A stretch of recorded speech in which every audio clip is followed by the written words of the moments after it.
Jane's Literary Corner presents None of This Is True, read for you by Jane's Literary Corner. 1. The end. I looked at the words. Then I grumbled and rolled the paper up the typewriter and grabbed the whiteout from my desk. It wasn't the end. Something was wrong with this story. I just didn't know what it was. I painted over the 2 words, then sighed. It was bad luck to leave them there for the universe to see if I was certain that the story wasn't finished or wasn't right, or something. "What do you suppose the problem is?" I asked Gus. He was curled up on the dog bed next to my desk. He raised eyebrows over his husky blue eyes. Even if he hadn't been a purebred, I'd have thought he was the most beautiful dog ever. I adored him and sensed the feeling was mutual, particularly when ear scratches were involved. "Well, maybe I'll read the whole thing to you and you can help me figure it out." He seemed lazily amenable. I laughed. "We have a walk soon. Kay and Finn will be here in about 30 minutes. That okay?" At the word walk, he perked up, though he didn't rise. He whined in agreement and then rested his head on his front paws again. "Okay, I need to think about something else for a while."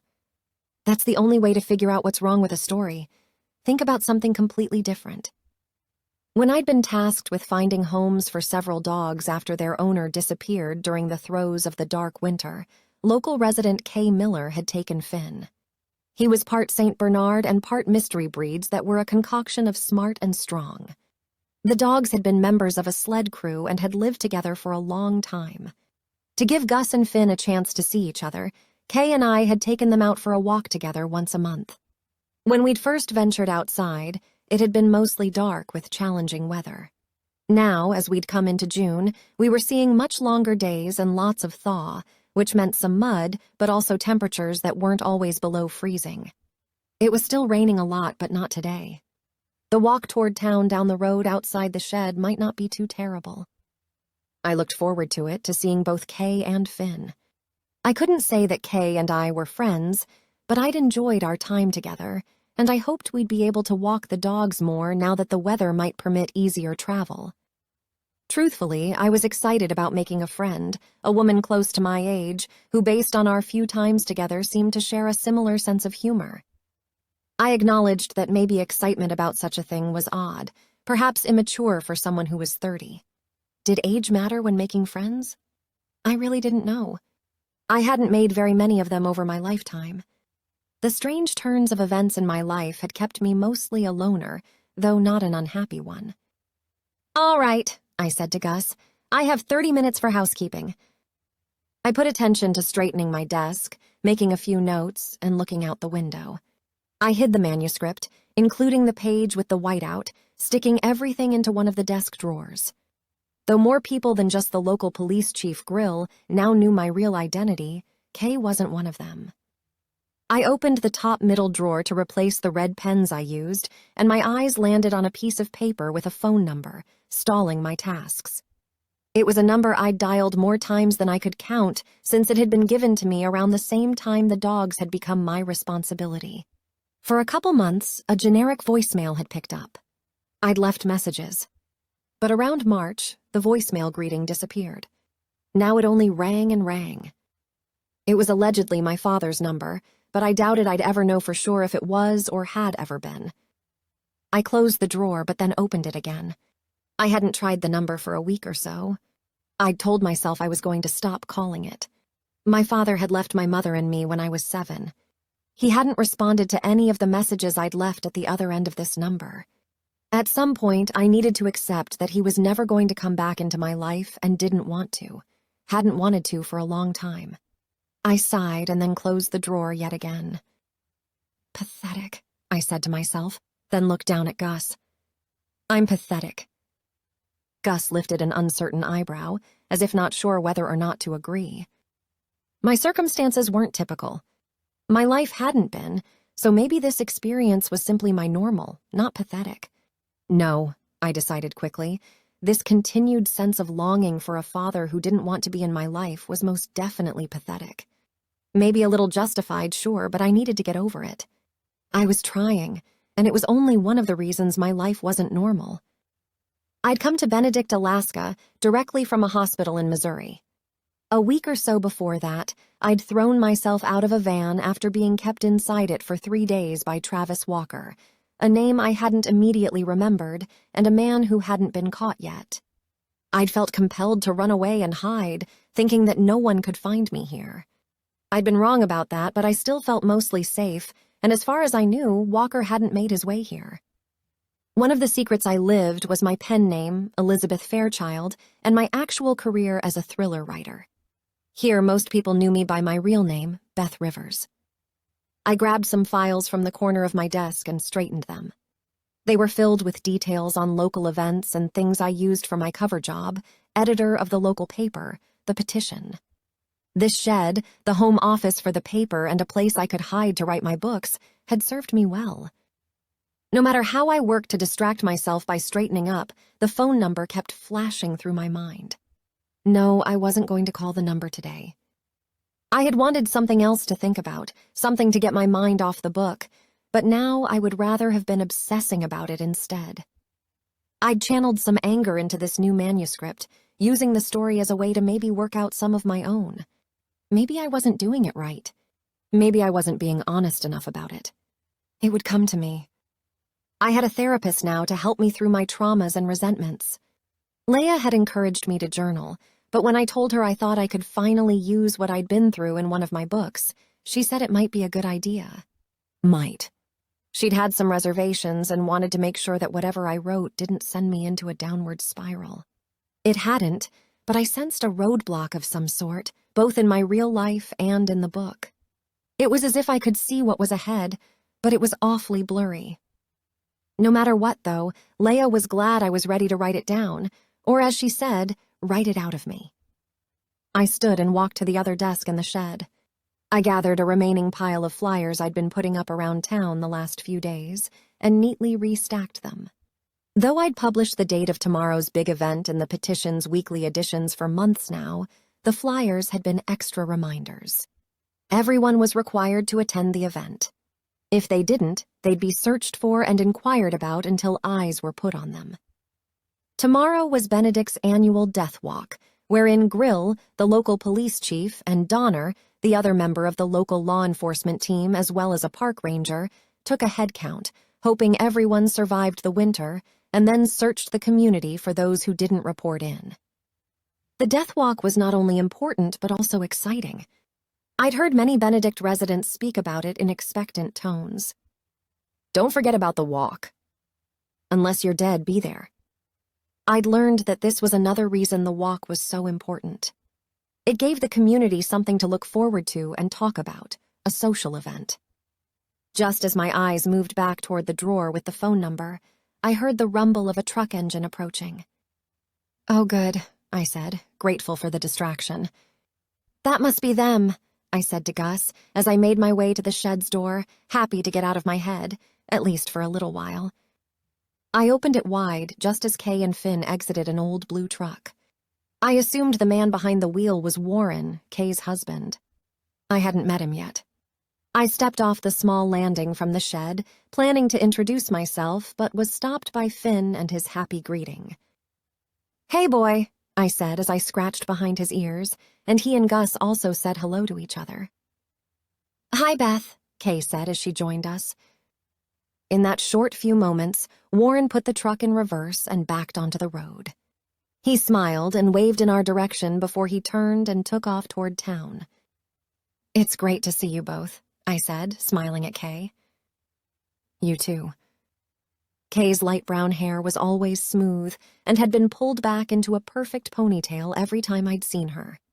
Her skin was pale, and her bright brown eyes seemed unbothered by whatever challenges tugged on the corners of so many people's eyes out here.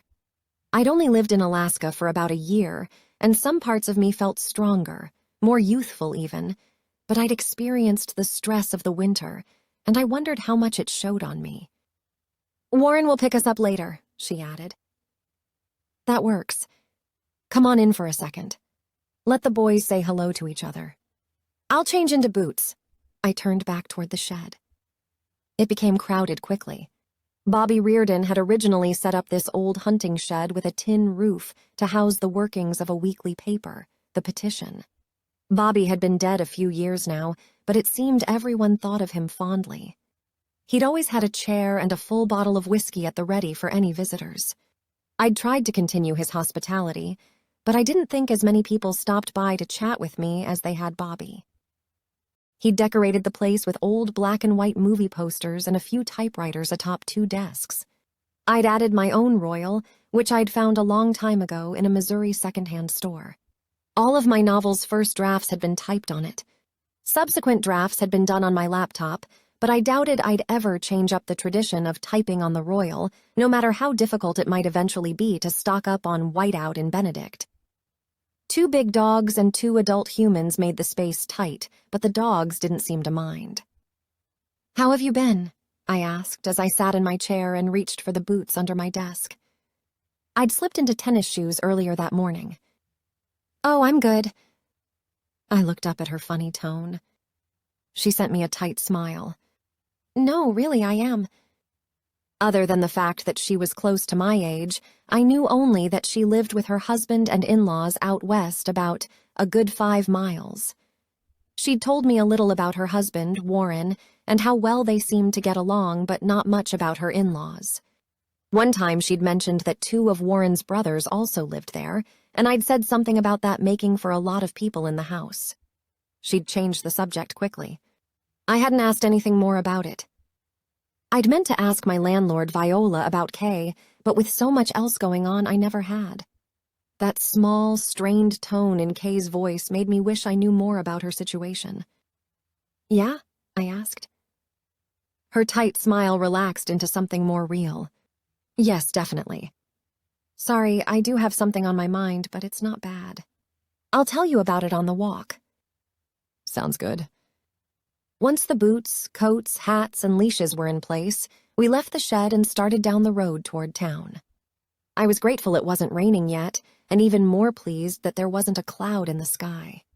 There would be soon enough. "Warren reminded me to be on the lookout," Kay said. "He's seen more bear cubs and mamas roaming around this year than in a while. Just yesterday, I saw a mama black bear and 2 cubs walk right by the shed's window.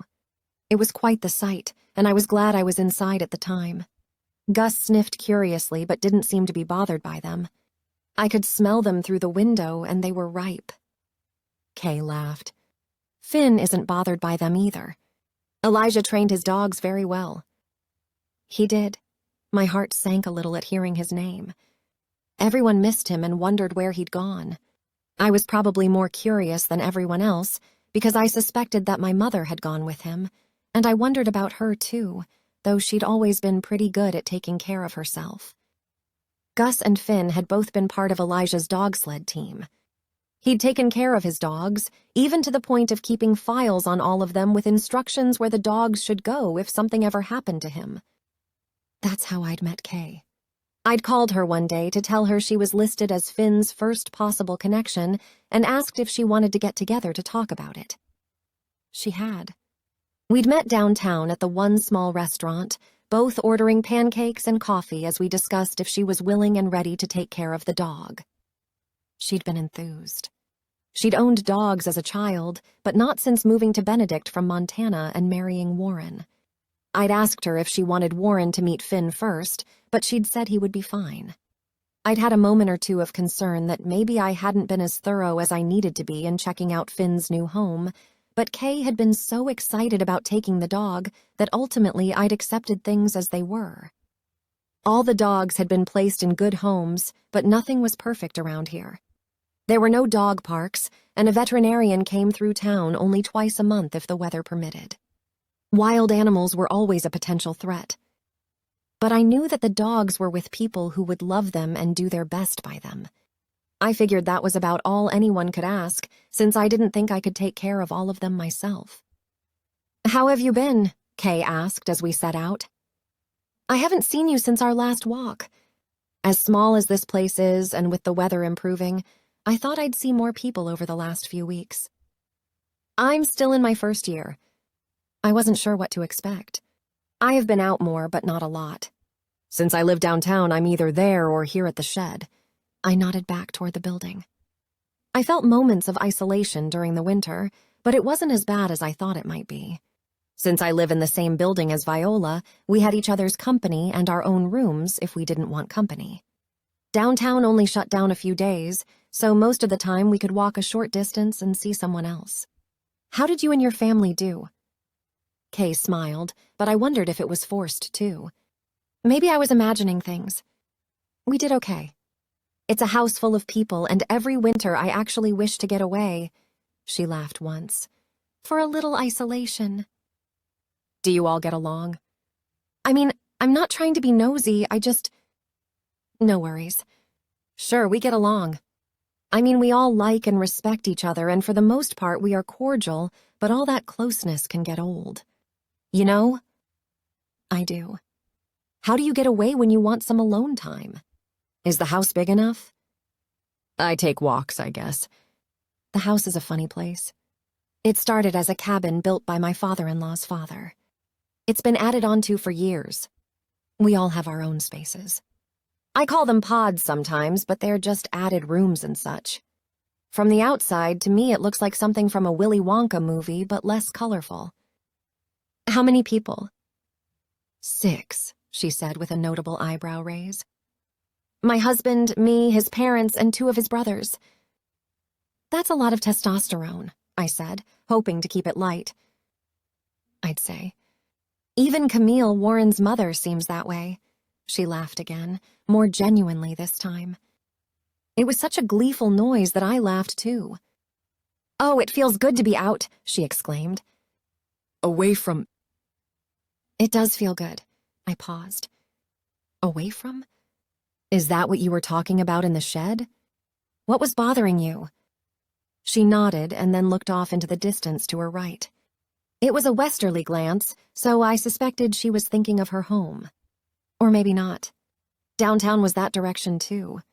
I recognized something in her profile. Though not as much as just a few minutes earlier when Warren had dropped her and Finn off, she looked bothered. Something pinched her lips, squinted her eyes. There's immeasurable beauty to this land, but there can also be a void, something dug out by the dark and the cold. I'd felt it, though that space had been replenishing with the nicer weather. I wondered if she experienced the same thing, but I wanted to let her answer on her own time. I waited and watched as her expression relaxed some. She turned back to me and smiled weakly. And I already feel much better. I couldn't help but note that in addition to being outside, she was also away from her husband. Was that part of what had transformed her so quickly? She truly did appear to be a different person than the one who'd been dropped off only a few minutes earlier. Freer, maybe. I could do this all day, just walk, she said. Maybe she just liked the outdoors. I hear you, I agreed. We continued down the road in companionable silence for a short distance. Beth, Kay said a few beats later, do you ever feel like you want to run away? I glanced at her. She didn't backpedal or try to shrug off her words. I've had that feeling before, yes. Why? Is that something you've been feeling? She sighed. Oh, it's probably just the winter thaw, but yes, I have been feeling that lately. Maybe I'll hop on the ferry and spend some time in Juneau. I don't know, I just need a getaway. She smiled almost apologetically. I think I go through this every year. I can't be sure because I never remember this sense of melancholy. That's what Warren calls it. And he tells me it's an annual thing, whether I remember it or not. I really don't remember it. Isn't that strange? That you don't remember it or that you go through it? That I don't remember it. I shrug. I don't know, I think that's normal. I hear women forget the pain of childbirth because if they didn't, they would never have another child. The dogs had found something intriguing to sniff on the side of the road. We'd come to a stop. Kay looked at me for a long moment, as if she was taking time to dissect my words. I thought tears might have sprung to her eyes, but she blinked them away before I could be sure. Finally, she spoke. That is an incredibly good point, Beth.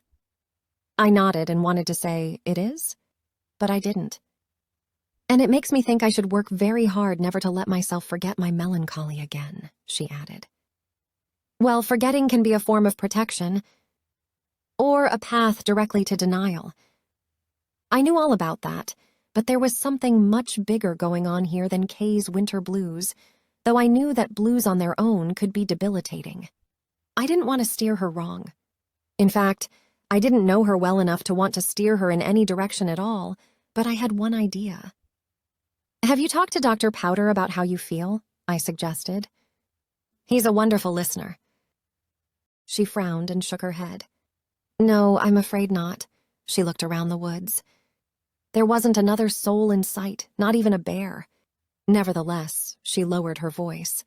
The Millers don't believe in doctors. Oh. In a few months, if things went as I hoped, and Kay and I became actual friends, not just amicable fellow dog walkers, I would tell her that her family was being dumb.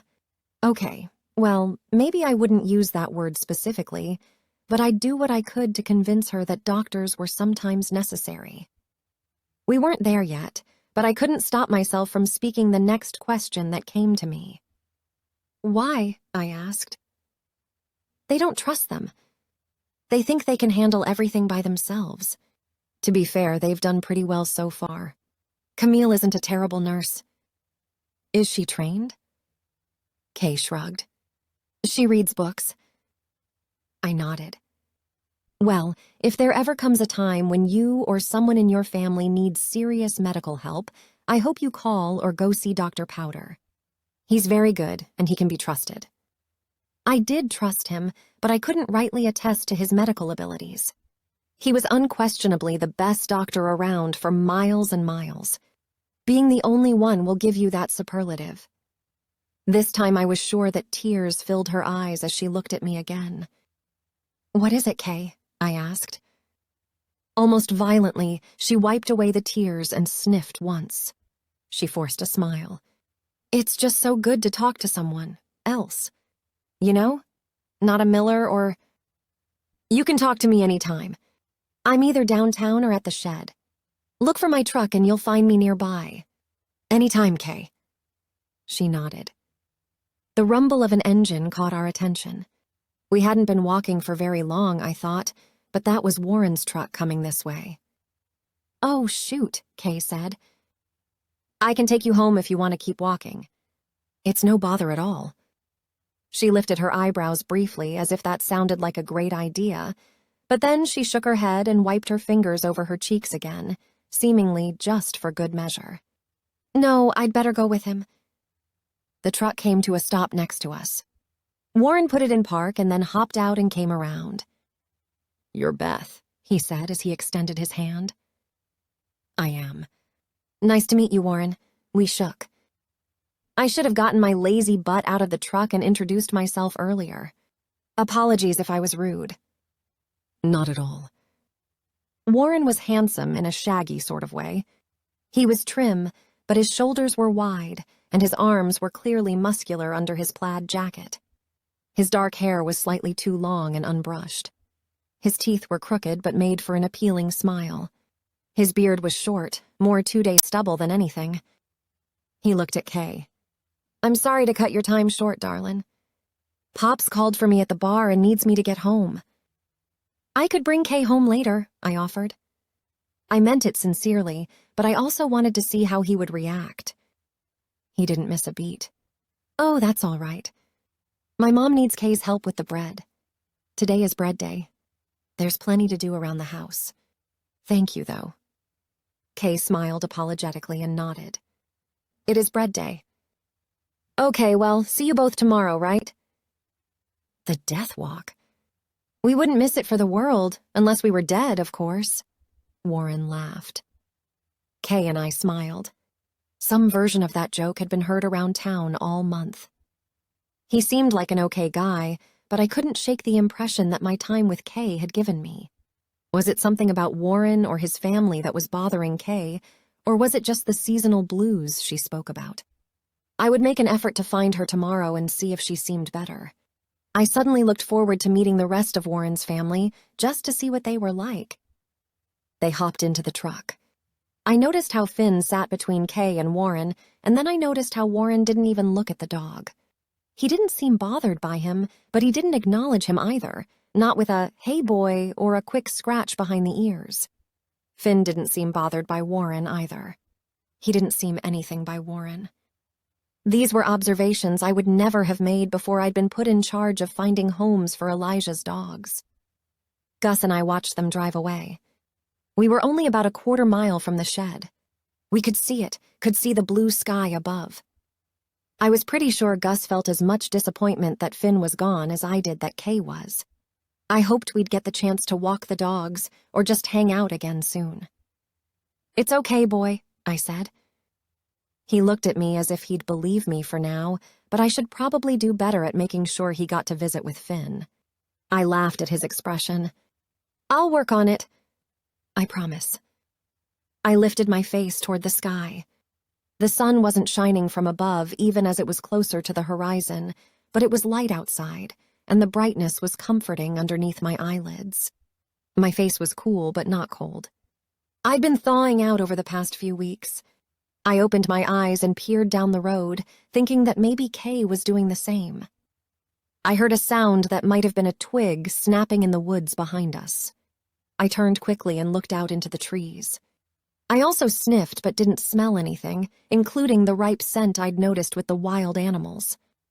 I didn't see anything either, but I felt something. "Hello?" The hair stood up on the back of my neck. I was sure someone was out there. So was Gus. I had hold of his leash as he focused his concentration toward where the noise must have come from, wanting to explore but knowing he couldn't unless I let him. The woods were thick, almost impossible to travel through quickly. They made for easy hiding places. Someone was out there, I was sure, but that didn't mean it was someone being sneaky. It just meant that they didn't want to show themselves. Around here, that could be for reasons that had nothing to do with me specifically. "Hello," I said one more time, again to no avail. I muttered to myself, "I know you're out there." Gus looked up at me. "No." "Come on, let's get back to the shed." I kept watch behind us as we made our way, but no one emerged from the woods. Once inside, I locked the door, checked it twice, then slipped a chair under the knob. 2. I was awake before anyone else, or so it seemed. I hadn't slept well anyway, though very little of what had kept my mind spinning had to do with the presence I'd felt in the woods the day before. In fact, I'd concluded that if there had been someone there, they were just walking through. It happened around here. They'd simply moved on. Much like Kay forgetting her annual melancholy, I did not want to dwell on being concerned that someone might have been watching me. "Good morning, boy," I said to Gus, who'd slept much better than I had. He perked up quickly and panted his response. He was fond of mornings and had given me a new positive perspective. A new day, the possibilities. It was only about 5:30, but I got ready and then took Gus out front. In a couple hours, this small downtown would be very busy, but for now it was still quiet and cold. The sun rose at about 4 a.m. this time of year, but cloud cover had kept colors muted and shadowy today. I hoped it would turn into a nice morning with no rain, but even if it did rain, the show would go on, according to what Grill had said a few days earlier. It was also because of Gus that I'd discovered the solitary early mornings outside. Even in a small town, peace and quiet isn't always easy to find. I savored the new moments in nature I'd found with Gus as he did his morning things across the road in a small patch of woods, and I kept vigil next to the Benedict house's front door. This morning I caught sight of Benny leaving the bar. She was bundled up and appeared to be taking out the garbage. I spotted Gus and made sure he had his eyes on me as I hurried over to the other leg of the downtown buildings. "Can I help?" I asked. "Let me take one of those." "Much appreciated." "What are you doing?" She spotted Gus across the way. "Oh, that makes sense." I took one of the 2 trash bags she was carrying. "The better question is, what are you doing up so early?" "Getting ready for the day," she said. "I'm in charge of refreshments." We made our way to the end of the buildings, where a dumpster for all the downtown garbage was located. No rest for the weary? I asked. I'd say, she sighed. We lifted the dumpster lid and tossed the bags inside. After the lid dropped, I took a good look at her. She was visibly tired.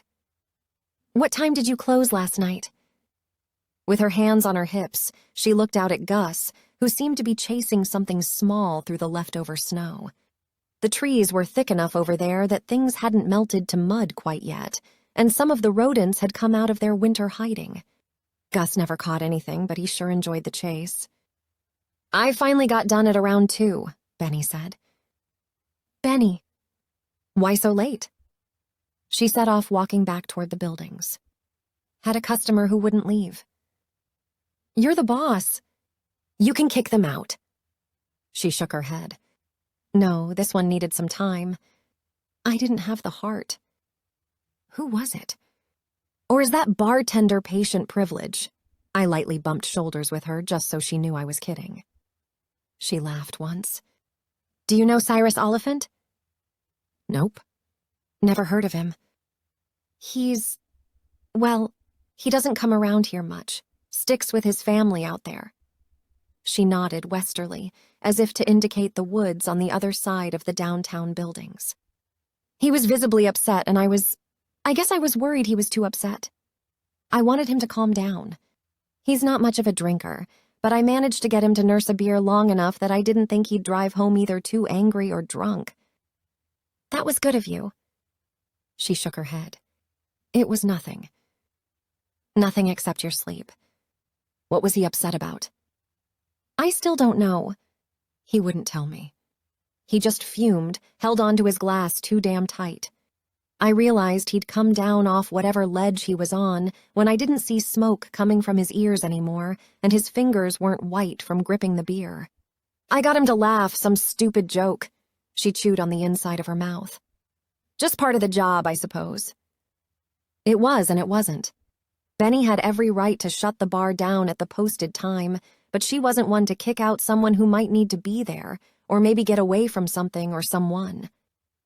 You're a good friend, Benny, I said. She waved it off.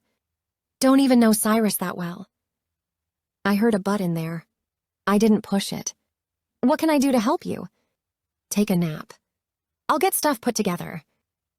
No, thank you. The sun is somewhere out there. I'd hate to waste it on a nap. She smiled wearily at me.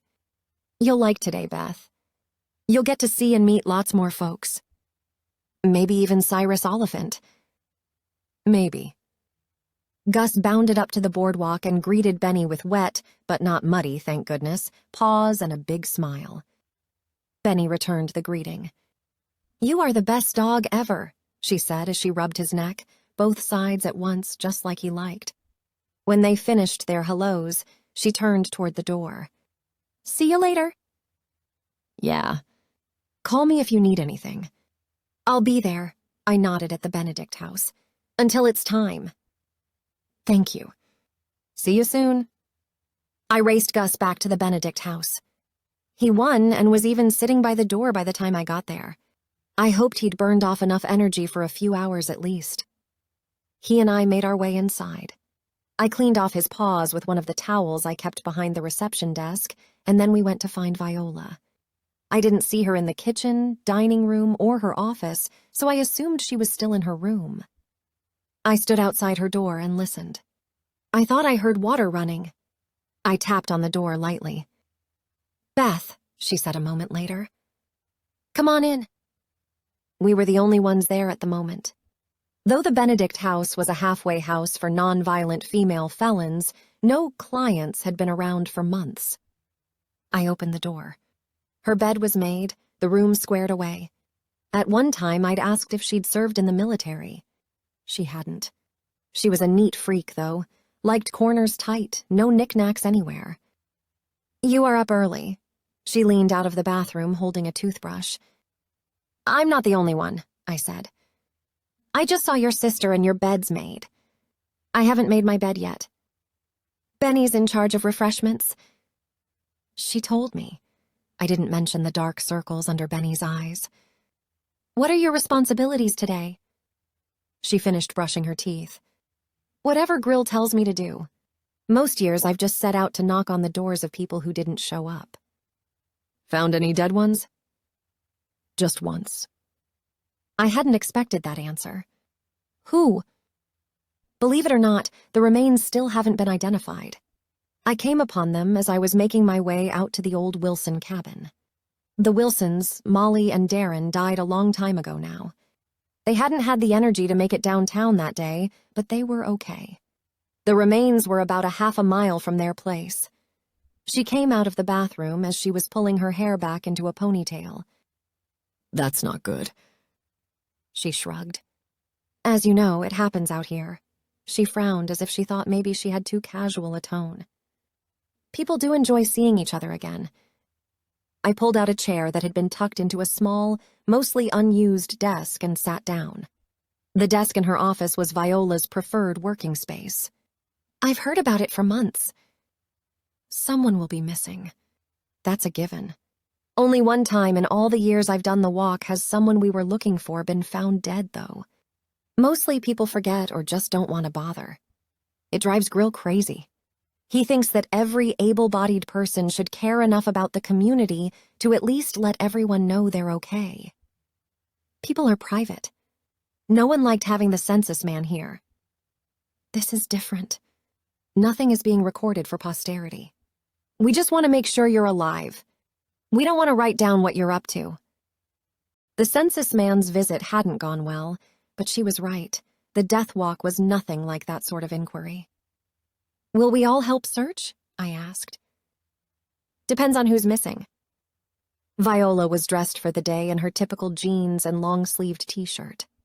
Her ever-present gun had already been holstered around her waist, even as she'd brushed her teeth and fixed her hair. Should we help Benny with the coffee or run over to the restaurant to help with the donuts? The donuts are muffins this year, and they'll be coming from Toshko. The fryer at the restaurant went on the fritz yesterday, so we had to punt. Fortunately, someone was over in Juneau, and they could gather the muffins before they hopped on the ferry. We can help Benny with the coffee. I'd come to recognize that though they might not be the heartbeat of the community, Viola and Benny certainly kept the blood flowing in the right directions. Grill and Donner were key figures, too.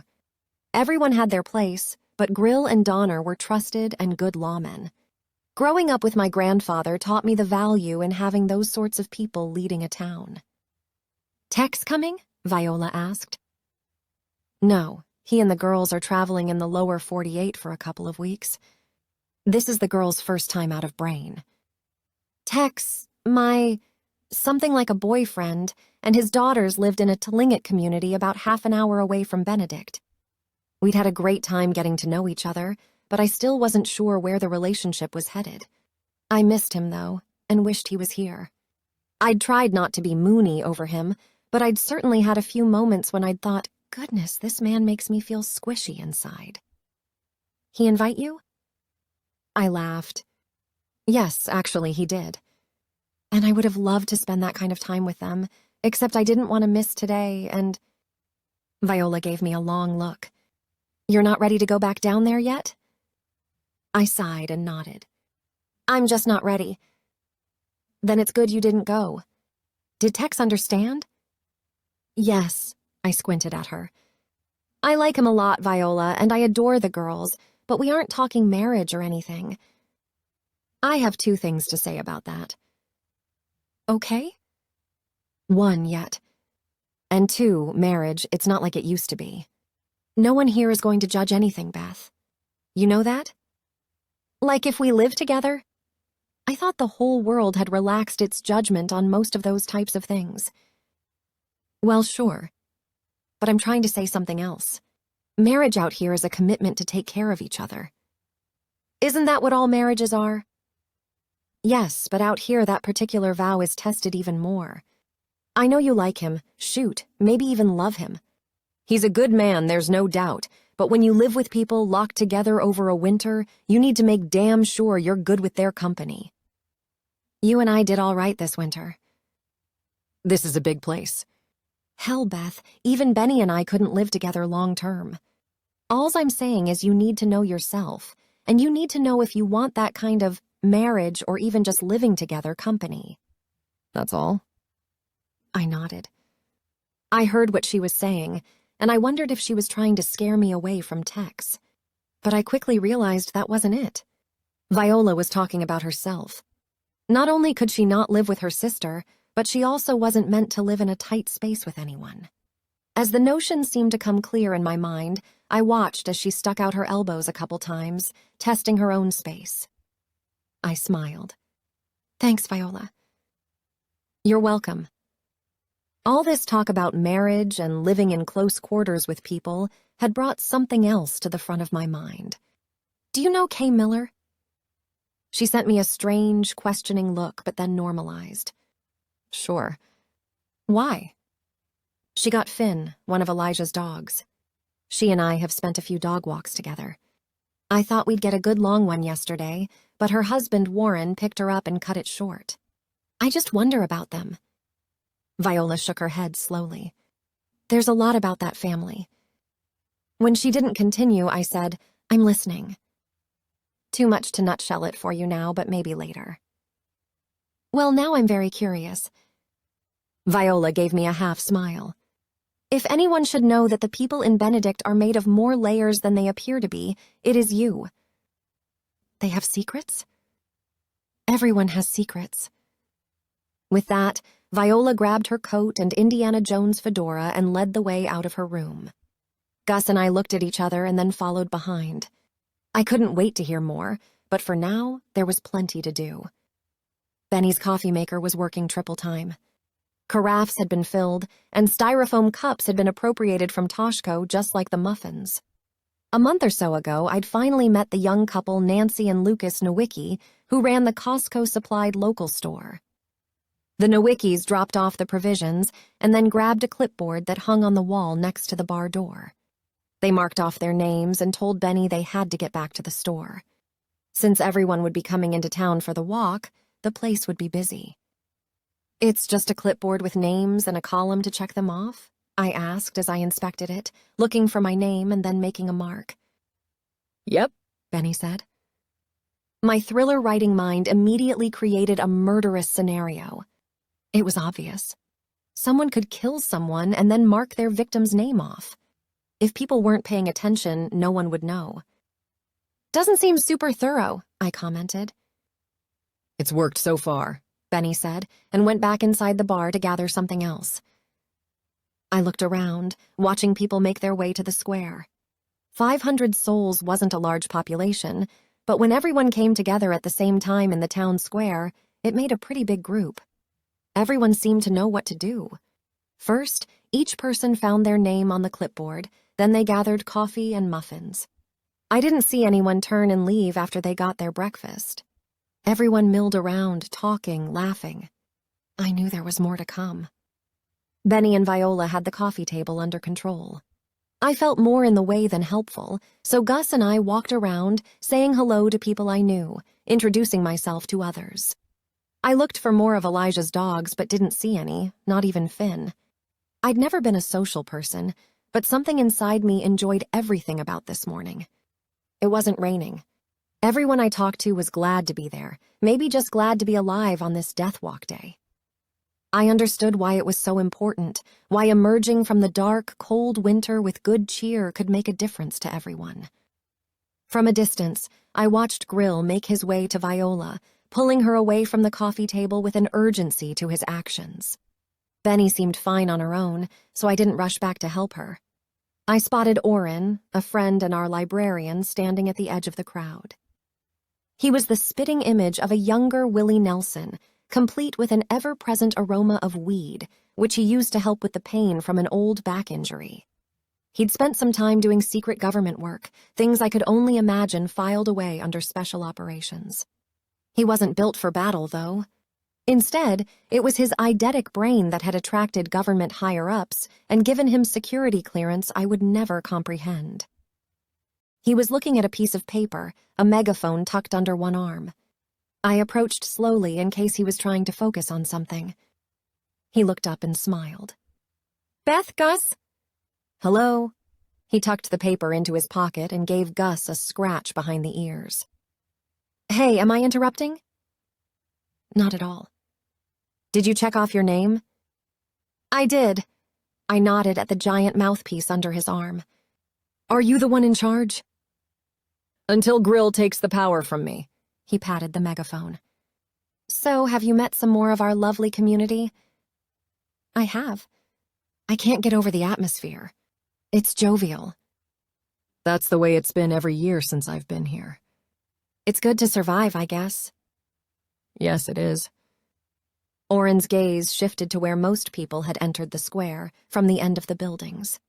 His easy smile fell quickly into a concerned frown. Uh-oh. I followed his eyes and saw Finn at first, though not Kay or Warren. I assumed the older woman with a stern face was Camille, Kay's mother-in-law.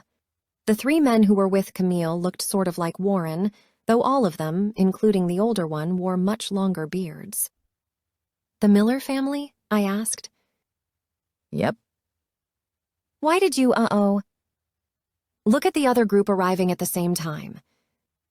The Millers were clumped close together, just like another group of 5 who seemed to be purposefully keeping a distance from the Miller group. Okay. Who's that? I asked. That's the Oliphants. As in Cyrus Oliphant? I asked, remembering Benny's late-night customer. That's one of them. They are quite a bunch, and not friendly with the Millers. In fact, it's a real feud. Oh. I observed the two groups again, but again, the crowd made everything difficult to see. I was mostly hoping to spot Kay, Finn, or Warren, but I didn't. What happened? Rumor has it that it started because of a girl. A story as old as time. I narrowed my eyes as I tried again to watch everyone, but there were just too many people. True, Oren nodded. Each family has its own place, compound, they call them.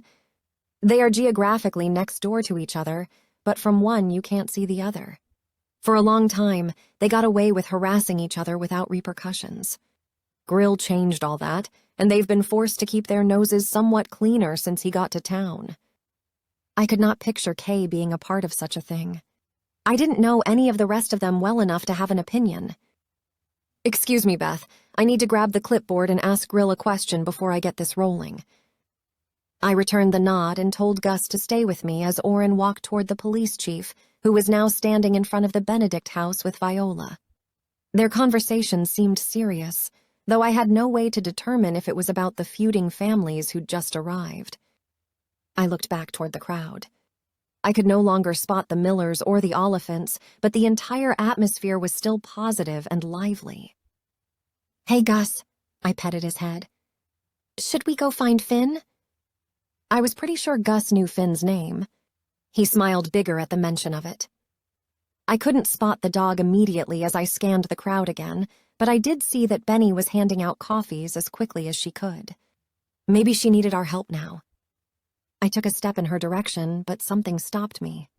It was the same sensation I'd had the day before, and it made the hair stand up on the back of my neck again.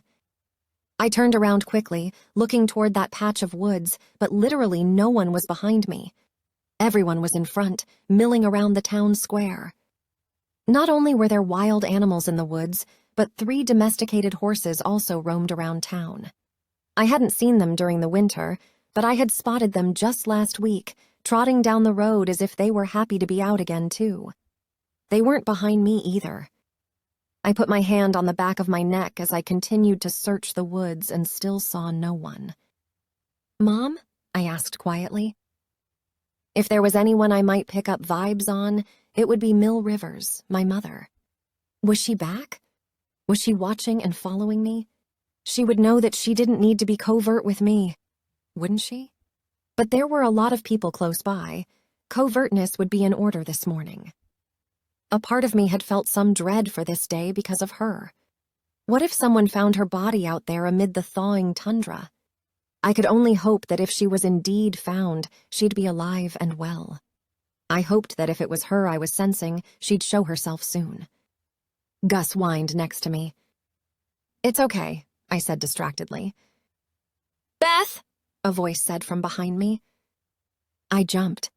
Oren had returned, the clipboard under his arm as he now held the megaphone. What are you looking at? He asked. Nothing. He looked at the woods for a moment and then shrugged. Okay, then.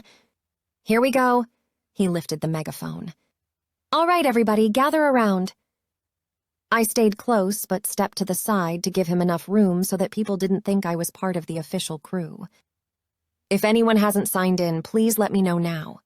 Oren held up the clipboard. No one moved toward him or raised their hand. After another moment, Oren continued, Okay, it looks like we've got 4 unaccounted for. That's not as many as usual, but we need to find them. Ready? All right, Donner will check on the Abacos. That's 2 on the list. Grill will run up to Old Al's place, though I bet he just forgot this was today. Let's hope. Oren looked toward a specific area of the crowd. Miller's really not here? That got my attention. I strained to search for the Millers. One of the younger men stepped forward. We haven't seen him since yesterday. He looked toward the Oliphant group suspiciously. In fact, we're beginning to be worried that he hasn't come home. I looked even harder, trying to spot Kay, but I didn't see her either. Thanks, Luther. Did you tell Grill? Oren asked, just as Grill started to make his way toward the Miller contingent. Luther shook his head. We are worried, sure, but Warren's also been known to take off for a day or 2. We just can't be certain nothing happened to him, and today's the day to let you know. Again, he gave the Oliphant group a suspicious glare. The Oliphants seemed none too happy, all with their arms crossed in front of them. I stepped closer, still looking for Kay, but also wanting to be a witness to whatever happened next. Step back, Beth, Viola said in my ear. They'll be fine, but there's no need to get in the middle of those 2 factions. Factions? I was surprised she'd found her way to me. That sounds even more serious than a feud. It is, but Grill can handle it. Have you seen Kay Miller? I asked her.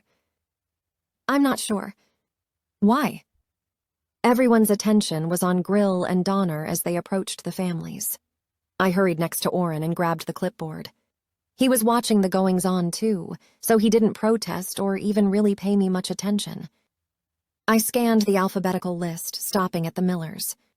There was Kay, a check mark next to her name. Warren's name, right above hers, was not checked. I returned the board to Oren and then moved back over to Viola.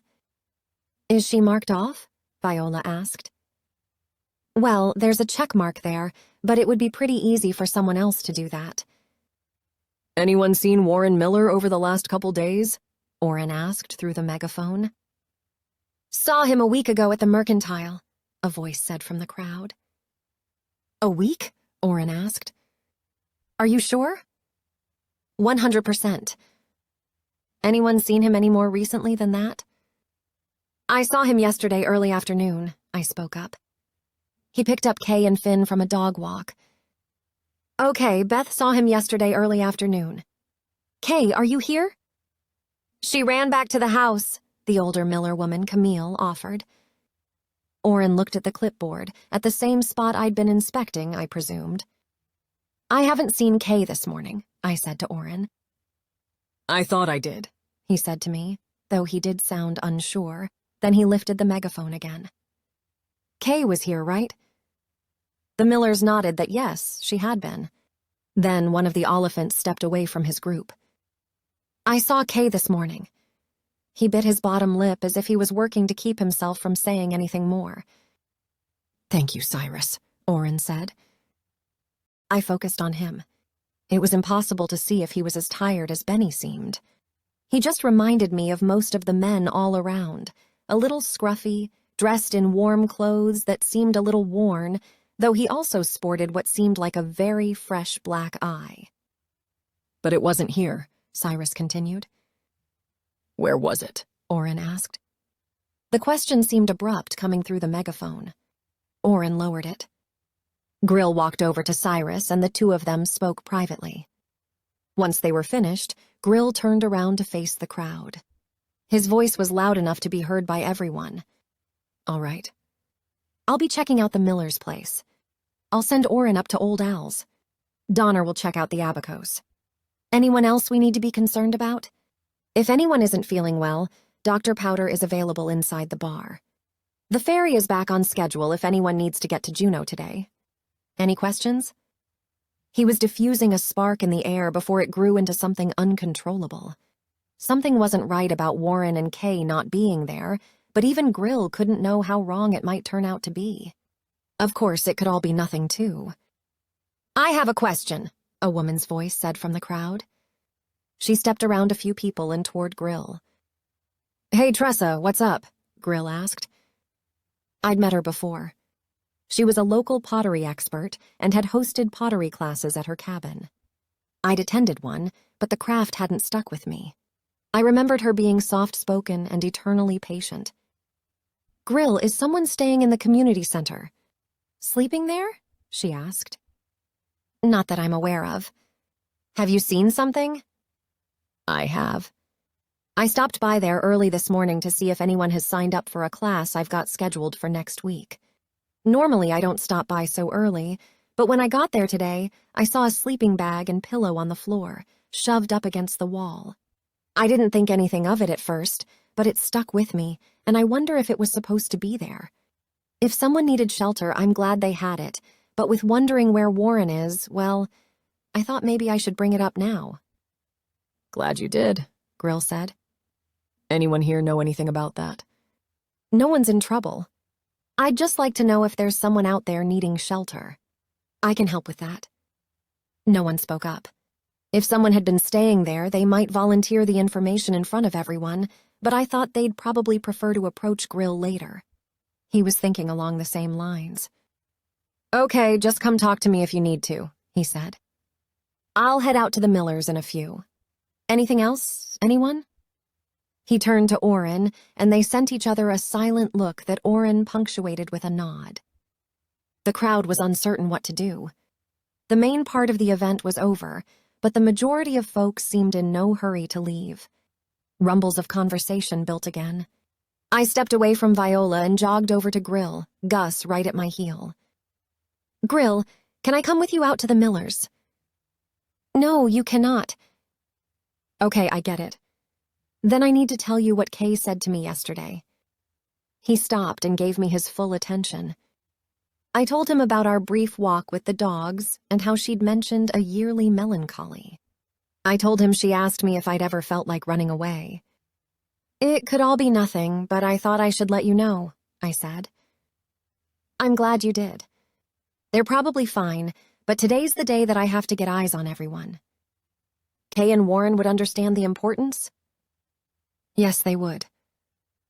"I hope you find them." "I will." He turned and continued on his way. Gus and I hurried to Oren. "I'll come with you to Old Owl's. Gus could use a good hike." "It's not an easy hike," he said, but he didn't tell me we couldn't go. "I'll be okay. Gus will definitely be okay." "Why do you want to go?" "Burn off some energy." Oren shrugged. "Fine with me. I could use the company." A ring sounded from somewhere. It was unusual to hear the sound of a phone outside around here. How had it found a signal? "What's that?" I asked, looking around. "Excuse me a minute, Beth," Oren said as he put his hand into his coat pocket and hurried across the way to a spot behind a tree. I watched him, my mouth agape. Did he have a special phone? What was it, a satellite phone? I'd wondered if Oren was still on assignment, or at least consulting. "I think I just got my answer," I said to Gus, who whined agreeably back to me. 3. It wasn't the toughest hike I'd done, but it wasn't easy either. I was in better shape than when I first arrived in Alaska, but still had some work to do. We'd taken Oren's truck to a spot past the airport. I didn't know there were homes beyond there, but Oren informed me there were, indeed, a few of them, set up on a rocky ridge with amazing views of the ocean. "And someone named Old Al lives up on a rocky ridge?" I asked as Gus and I set out, following close behind Oren. At least it wasn't muddy. All the rocks made for less mud and surprisingly better stability. "He's lived here for about 50 years, Oren answered.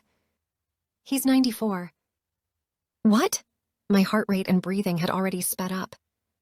"How does he get up and down this?" "Not as well as he used to." "Okay." In fact, he doesn't get down from here much at all anymore. He orders supplies and Randy gets the things up to him or neighbors pitch in. I can't imagine, I said, picturing Randy, the owner of the mercantile, trudging up the side of the hill with supplies. In fact, I couldn't see many people making such a trip. Orrin continued, I talked to Randy right before we left. He said that Al ordered enough to get him through the winter, and none of the neighbors had come by to order anything extra. Through the whole winter? That's what Randy said. That might not be good. It might not, but Al is determined to live his life his way. More power to him. Sure, I said. That had been something I'd struggled with, the not uncommon lack of fear many people out here had about their own safety. I'd been told that there were those who moved out here because of the isolated and independent lifestyle. I needed to respect that more, not be so judgmental. If someone chose not to be prepared or to remove themselves so far from civilization that they couldn't get help immediately, I had to accept that they were making their own choices, living their own lives. Still, it gave me pause. Shouldn't 94-year-olds be in places where they wouldn't fall down rocky ridges, where they could get medical attention quickly? He's 94, Beth. If we come upon his body, he had a good long life. I hear you, I said. Gus handled the terrain much better than sure-footed Orrin or me. The strong, young husky was jogging ahead of us and then coming back, only to do the same thing again and again. He was having a great time. We'd been walking for about 30 minutes when we came to the top of the ridge. Once the ground flattened out some, I put my hands on my hips, savored my warm muscles, and let my breathing do its thing as I glanced at a cabin tucked amid some tall spruces. Look! Orrin turned and pointed behind us. I turned too. Oh, wow. The expansive view of the ocean, on a clear day, how lucky was that, was breathtaking. It reached all the way to the end of the world. You can see why he likes it up here, Orrin said. I can, but 94... Orrin shrugged. Not many people get that many years. I hadn't asked him about the phone call. I'd wanted to, and I sensed we were close enough friends that I could ask and not be offended when he told me it was none of my business. But as we'd set out, I remembered the strangest thing. I had never been to Orrin's house. He hadn't invited me. Anywhere else, it might have seemed odd that I hadn't been to his home, but here it seemed like just another aspect of Benedict life. Our friendship had taken place mostly inside his library and the petition shed. It was a close kinship. He knew who I was, along with Grill, Viola, Benny, Donner, and Tex. I shouldn't be nosy about the call, and he had every right to keep it to himself, even though I was sure he knew I was deeply curious. How could I not be? I turned again and looked back at the house, reminding myself that 94-year-olds could live wherever they wanted to. It wasn't anyone's business but their own. This is spectacular, I said. It is. Come on, let's check on Al. I followed Orrin to the cabin door. How long has he been called Old Al? As long as I've been here, so at least 7 or so years. Orrin knocked on the door. Al, you in there? It's Orrin. No answer. I'm coming in. He looked at me. Give me a minute. If he shoots, 2 targets would be easier to hit. Okay, I said, my eyes wide. If you get shot, I'm going to be very unhappy. In fact, he'd been stabbed once in my presence, and it had been awful. He'd recovered well, though. His aim is pretty bad, Orrin said before he pushed on the handle and then the door. Al? He looked back at me. No bad smells. That's a good sign. Uh-huh. Don't get shot. I held on to Gus's collar as the dog sat anxiously at my side. Just give me another minute. Orrin disappeared into the darkness of the front room. Al? You here? From the outside, the cabin didn't appear to be very large, though it was deeper than I'd originally gauged. I leaned and scanned. It wasn't tidy, but it was neat, the many stacks of things seemingly organized. The front room was made up of the living and cooking spaces. 2 wood-burning stoves, one each on one side. I didn't see a fireplace, but those stoves probably warmed the space well enough. There was nothing modern about the home. All the furniture and shelves were wood planks somehow secured together. A couple of lawn chairs were folded against the wall near a side table. The stacks of things ranged from magazines to tools to food. I saw 10 boxes of saltine crackers. "Beth, come on back!" Orrin called from a hallway I could barely see off the back of the kitchen area. "Come on, Gus," I said. I squinted through the front room and short hallway, but was able to see much better once we were directly outside Al's bedroom. Simple fabric remnant curtains were spread open, letting in plenty of light. Al was there, sitting up on his bed. His eyes were closed, but he was breathing. I could see his narrow chest rise and fall with quiet snores. His white hair was a mess, and his even whiter beard appeared to be only a week or so old. "What's going on?" I asked. "He's okay, but he's been stuck here for a few days," Orrin said. "He was awake just a second ago." As if on cue, Al's eyes opened and he cleared his throat. "Hello, Orrin." "Yes, I said hello to you already." "What's going on?" Orrin crouched next to the bed. "Hey, Al, this is my friend Beth. We're here to get you some help." "I don't need help." "I'm afraid you do." "We're going to get you to town." I had no idea, other than maybe carrying him, how we were going to do such a thing. "No, Orrin, you're not." "Let me be." Al looked at Orrin, his blue eyes runny and pleading. "Let me be, Orrin." "I'm afraid I can't, Al." Orrin patted the man's arm. Al fell asleep again. "Oh dear," I said. "What do we do?" Orrin thought for a moment. "You or I will go get some help. Do you want to stay with him or go?" Honestly, I didn't want to be the one in the cabin if Al died, and indications were that that outcome was a distinct possibility. I could take the exact path Orrin and I had taken, and I'd be fine. Probably. That had been the first time I'd walked it, and I knew enough about this wilderness to have a healthy fear of it. But I would have Gus with me. Maybe that would be protection enough. Maybe not. "I'll stay. Gus and I will stay. I'll try to get some fluids in Al," I finally said. "Good plan." Orrin stood. He petted Gus on the way out of the room. "Take care of them." Gus smiled up at him. I walked Orrin to the door and then watched him disappear down over the ridge. I was alone with Gus and an old man who could die any minute.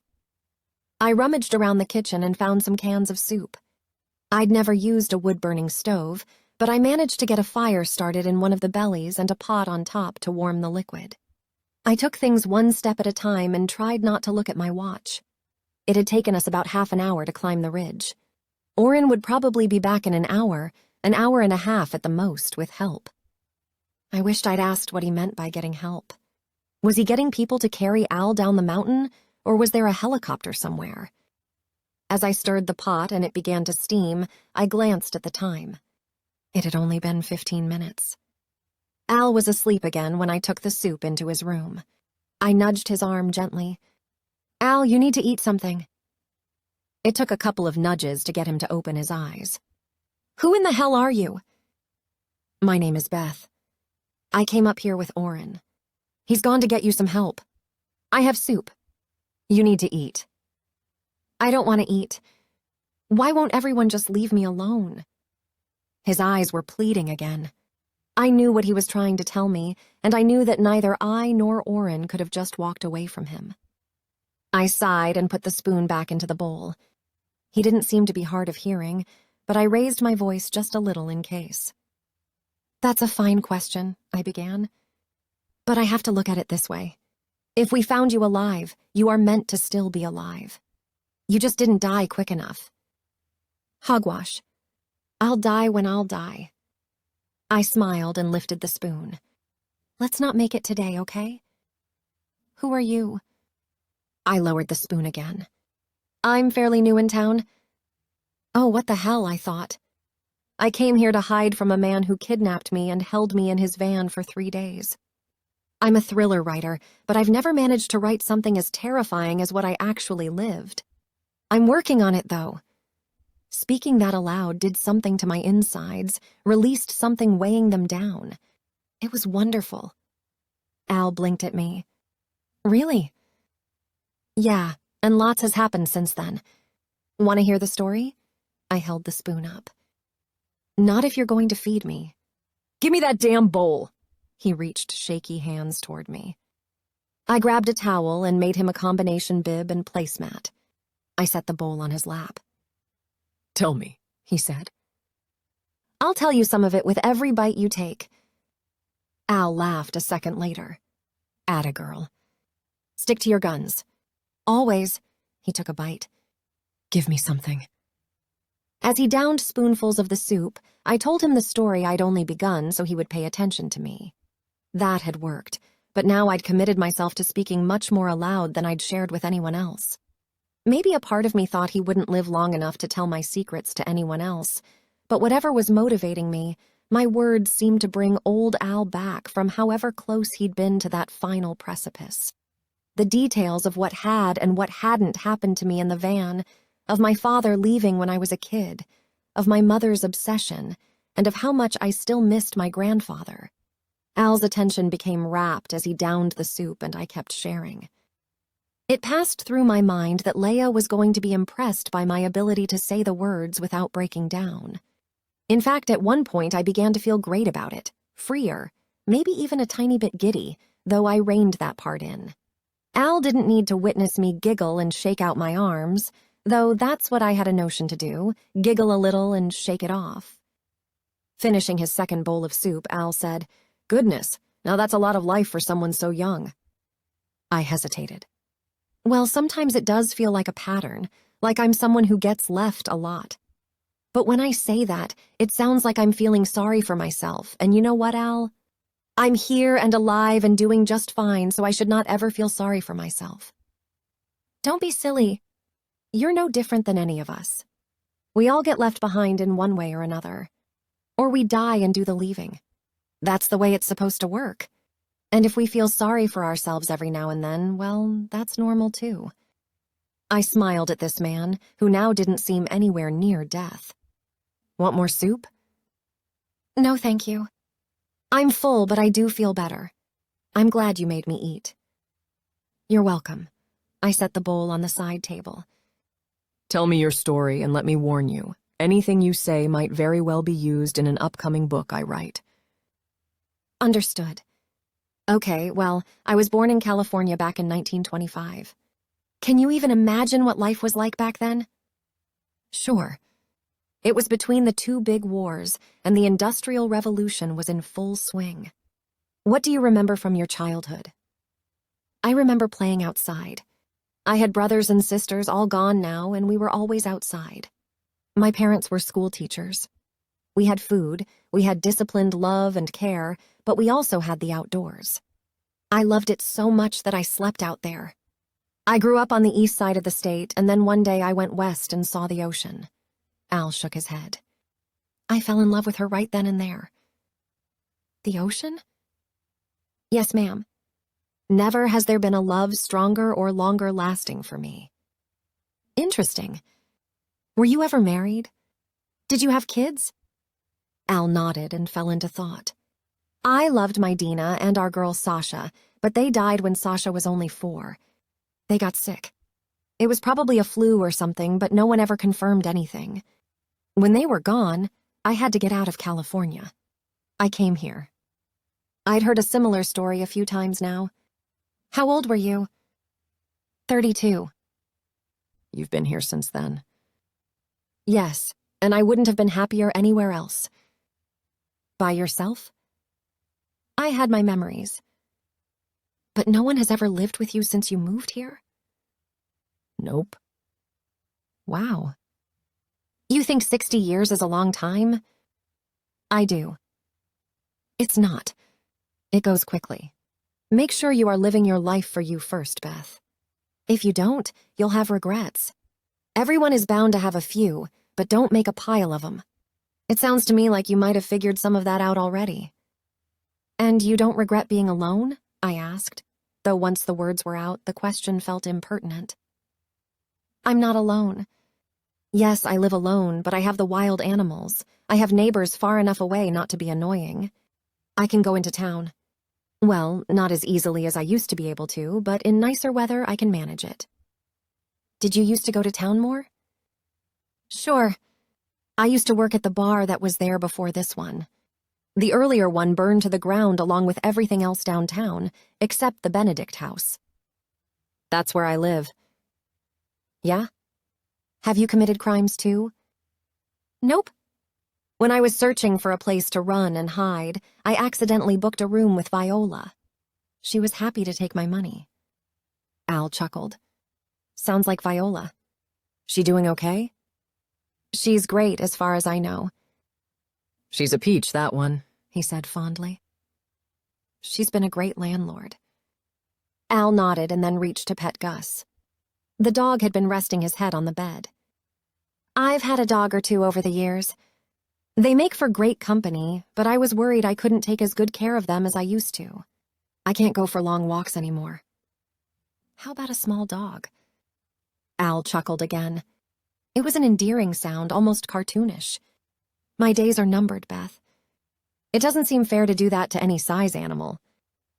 You seem like you're doing much better after the soup. Maybe you were just hungry or dehydrated. I probably was. He sent me a sly, knowing smile. Well, let's hope you have longer than you think. A boom of thunder startled us. Gus barked once and then hurried out of the bedroom to investigate. I'll be right back, I said to Al as I followed Gus. Once over the initial boom, no one, even Gus, was too bothered by the rainstorm. We were all used to them. However, the weather could mean that Al's rescue would be somehow delayed. I opened the front door and was greeted by dark clouds and heavy rain. I couldn't see beyond the storm. The breathtaking ocean views were hidden, the world now shrunken and gloomy. It would either pass quickly or not, but at least we were sheltered. By my calculation, Oren should have returned by now. He was probably waiting for things to calm down. I closed the door, and Gus and I returned to Al. Love the rain, he said with a smile as we came into his room.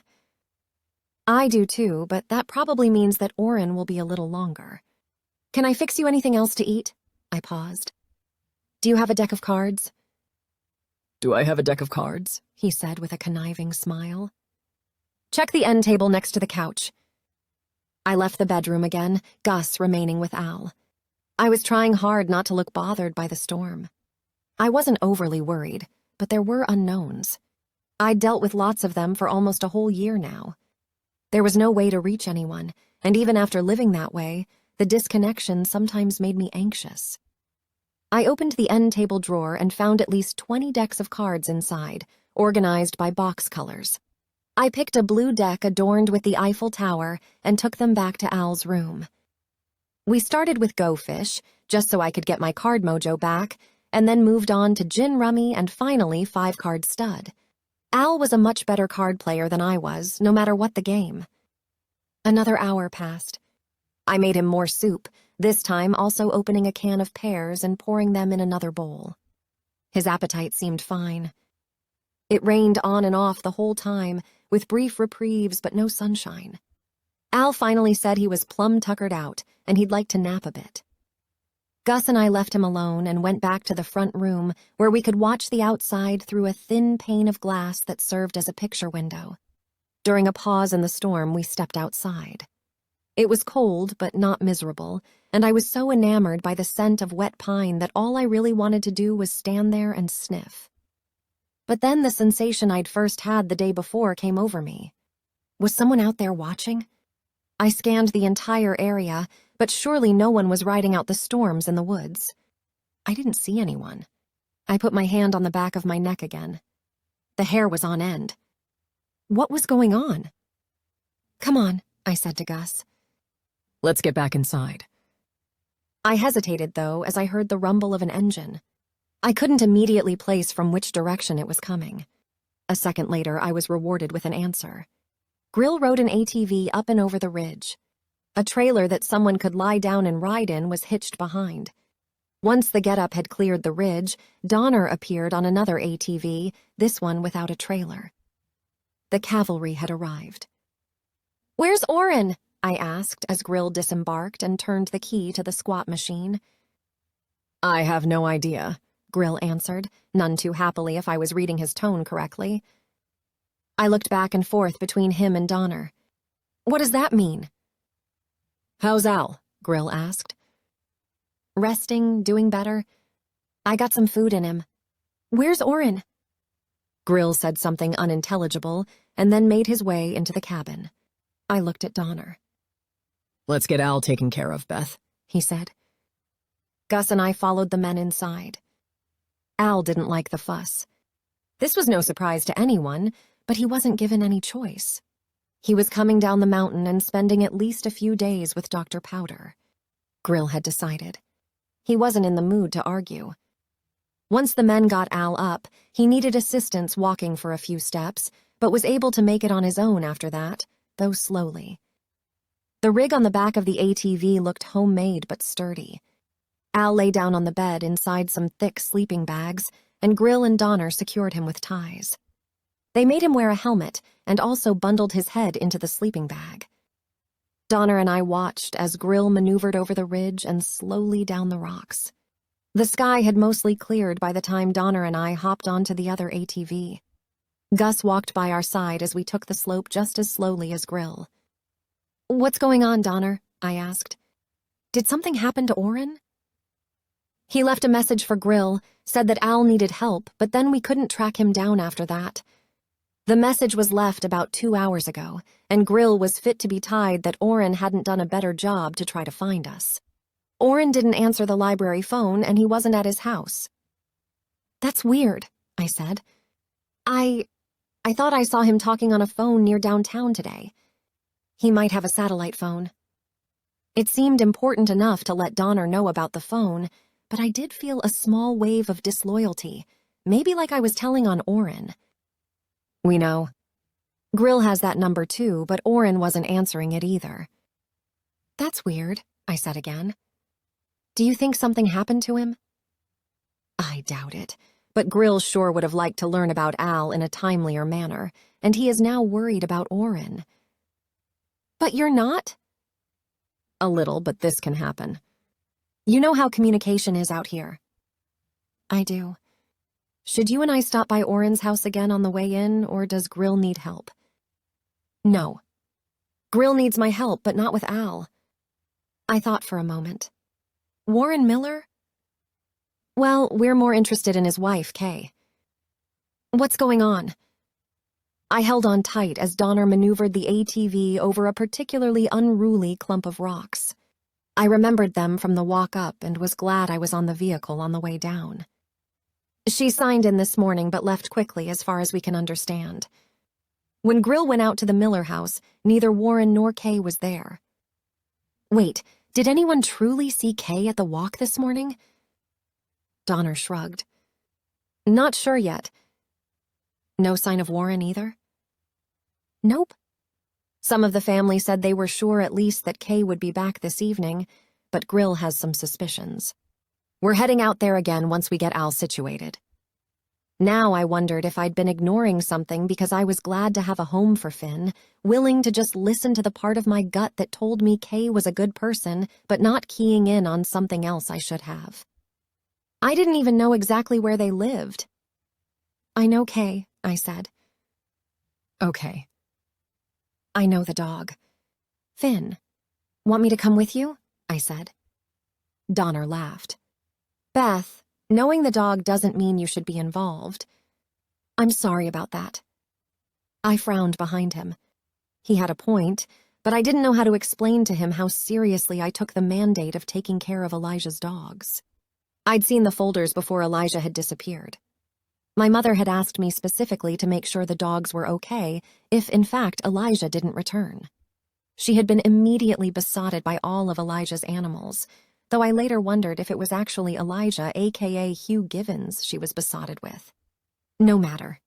I took my role as dog rehomer seriously. But it was my rekindled concern for Kay that made me really want to go. Our time together the day before had left me feeling concerned about her. I hadn't seen her this morning, and I'd wanted to. Had she really been at the walk? What about her mention of sometimes wanting to run away? Okay, I finally said. I can tell you don't mean it, but I would recommend you staying out of Grill's way on this one. He's not in a good mood about any of it. I hear you. Good. I looked at Gus walking next to us. I wasn't about to ignore any of Elijah's dogs, no matter what kind of mood Grill was in, and I was becoming increasingly concerned about Kay. Where was she? Was she okay? I held on tight to Donner and thought about what to do next. 4. I pulled open the Benedict house's front door. Viola was inside, standing behind the old counter that was used back when the place was an inn.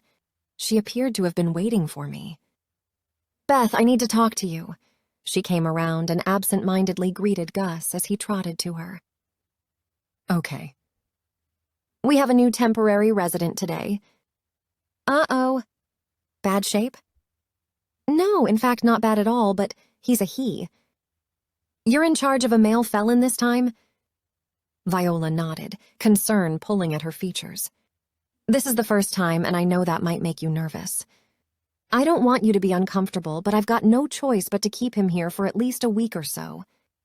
I nodded, trying to keep a neutral expression. What did he do? I didn't want her to see how nervous it made me. I'd put the notion in my head that since all the felons who stayed at the Benedict house were female, none of them could be like my abductor. It was a stretch in logic I'd use to make myself feel more secure, and something I didn't feel I could let go of. In fact, a male resident might bother me enough to stay at the petition shed for a while. Is he violent? His name is Chaz, and he's from Fairbanks. He embezzled money from one of the oil companies. Well, he tried to. There were no weapons, not violent. She paused to let those important words sink in. They did, and I nodded her on. It was a federal crime, and he's shifty.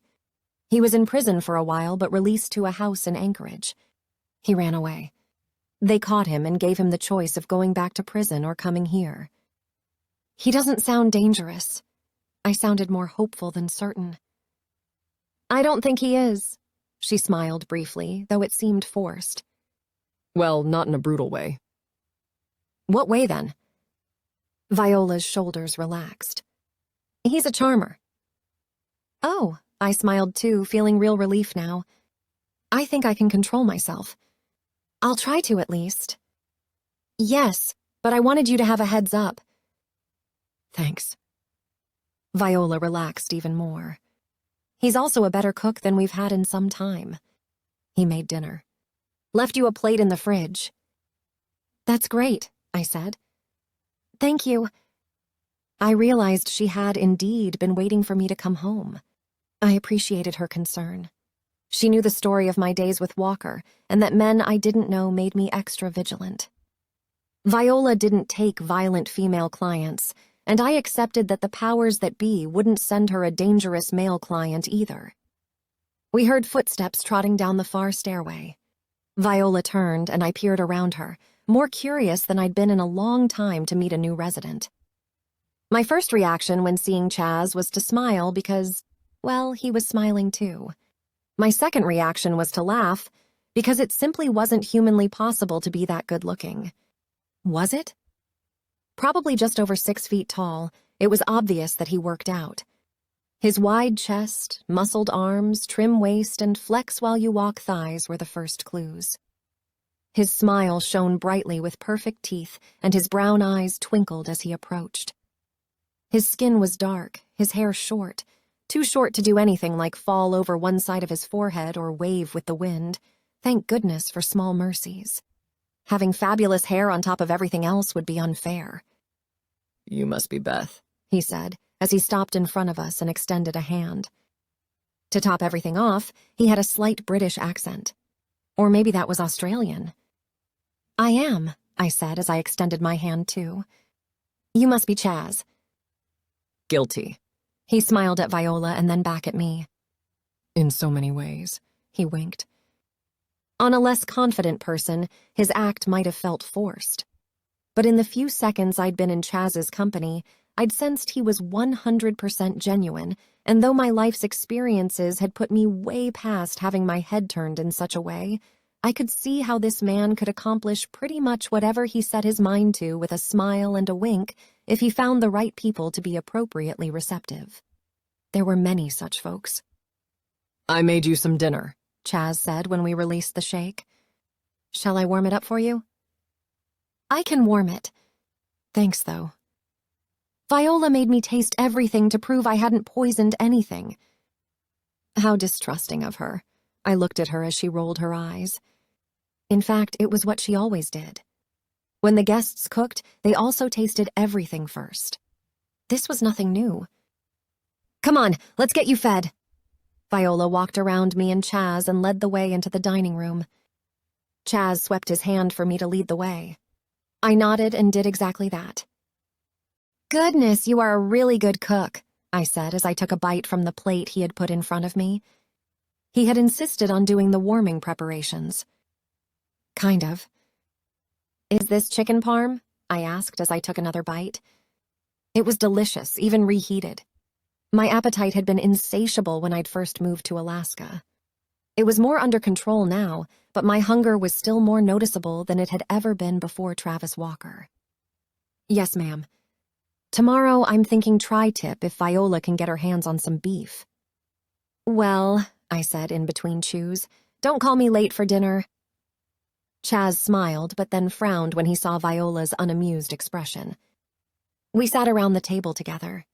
They watched me eat, and I didn't mind the attention. The food was delicious. I could tell Viola felt the need to be there, but not because she thought I might be taken in by Chaz's charms. Though she'd said he wasn't violent, she clearly didn't trust him. She didn't trust any of the clients at first. Have you heard anything from Oren in the last few hours? I asked her. No, why? He and I went up to check on old Al, but Grill and Donner came up to get me and Al after Oren left to get help. Oren seems to have disappeared. I should have asked earlier. Is Al okay? I think so. He's spending some time with Dr. Powder. I don't think he'd eaten for a few days. I got some food in him, and he seemed to perk up. He told me his days were numbered. He is 94, so that's probably true. But damn, he doesn't need to rush it along, Viola said. Are you two friends? I asked. Chaz lifted an eyebrow and looked at Viola. The expression on his face was complete interest. If she looked at him, she'd think he cared more about her than anyone else on the planet. Yes, he was very good at charming. He was like a father figure when Benny and I first came to Benedict. I nodded, looking at her expectantly. He worked at the original bar in town. Viola paused. Then she smiled and fell into thought. When Benny and I disembarked from the ferry that day 100 or so years ago, we were kids and stowaways. We went into the bar because that's the sort of place we knew about. Our parents spent all their time back in Juneau in bars before they were killed in a car accident. He saw us, two ragamuffins, and took us under his wing. He let us stay in the back room for a while, made sure we had food. We found our own place a few months later, but Al was always there for us if we needed him. We talked about you briefly, but he didn't tell me any of that. I'd put my fork down. Viola shook her head. We were kids, selfish, and when we got a small taste of independence, we just kind of went with it. Al, who had treated us like his own, got forgotten for a while. He was always good to us, even when we were rotten to him, bratty and ungrateful like kids can be. We made amends at some point, but things were never the same. Well, it's not too late if you want to see him, I said. I really think he's in better shape than he wants to acknowledge. He'll be at Dr. Powder's if you're inclined to check on him. Viola nodded. That's a good idea. Oh, yes, Chaz added. You have a chance to make something better. It's a rare opportunity. This time, both Viola and I shot him questioning glances. He cleared his throat and smiled at me again. I also made cake. I'm not one to turn away any sort of cake, I said. I lifted my fork and got back to work on the chicken parmesan. After dinner, I settled in my room to take notes for a potential new story, keeping the other one on my mind's back burner. I'd been disappointed that Donner wouldn't let me go with him to check on Kay, but meeting Chaz had given me something else to think about. I wrote a quick email to Tex, inquiring if he and the girls were enjoying their trip. I shared some events from the day, telling him that I'd learned about a local feud but wished for details. He knew about Kay and Finn, so I told him those details too, letting him know my concerns. I ended the note with XOXO but not the word love. Not yet, though there had been moments. I shook myself out of my thoughts. Even if I did have time for romance, I wasn't sure it was a good idea. Benedict was certainly my home, but only for now. Right? I'd have to send the email the next day when I got to the shed. There wasn't enough signal at the Benedict house to do much of anything but catch a random and unreliable call every now and then. I was just about to pull up an old sitcom I'd downloaded on my laptop when Viola knocked on the door. "Phone call for you." "It's Donner," she said. I joined her in the hallway. "Really?" The Benedict house had a landline, which, though rare around Benedict, wasn't as uncommon as a good cell signal. I'd used mine to make a few calls, mostly to and from Tex, but I didn't think Donner had ever called me.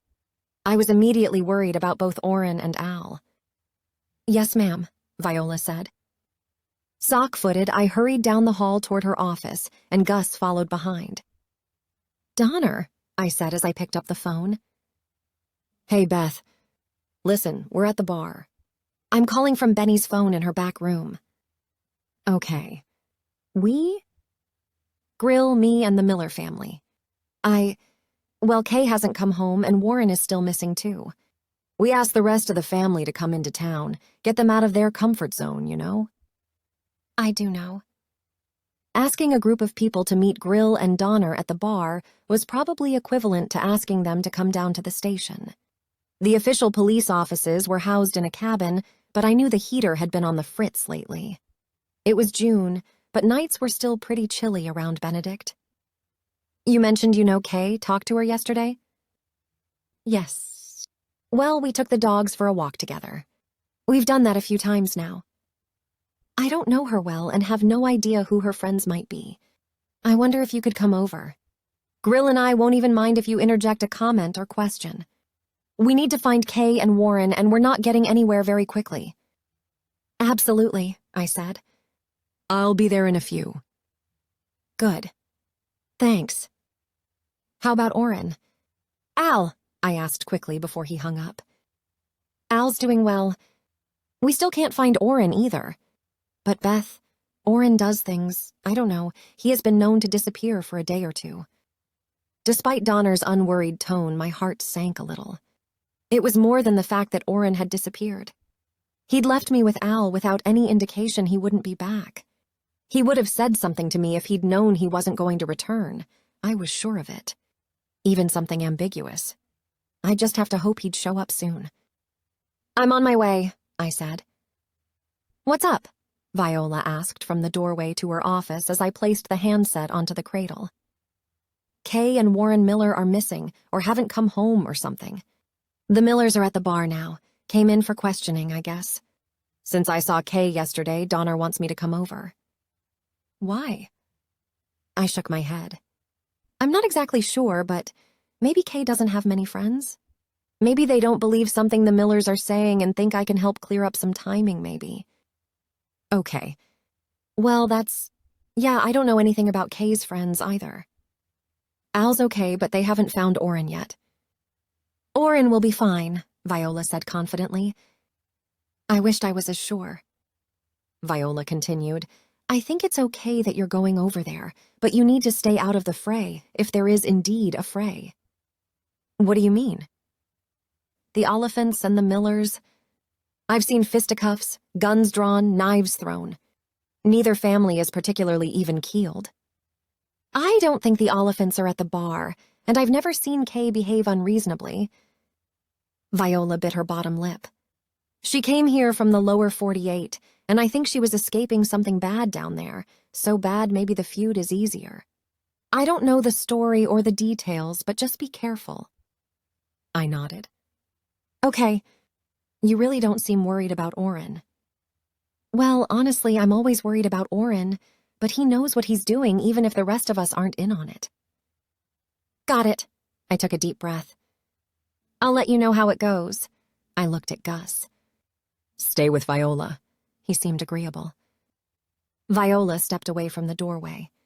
I went to my room, threw on some shoes, a hat, and a coat, and made my way to the bar. 5. It wasn't terribly crowded, but it was unusually smoky.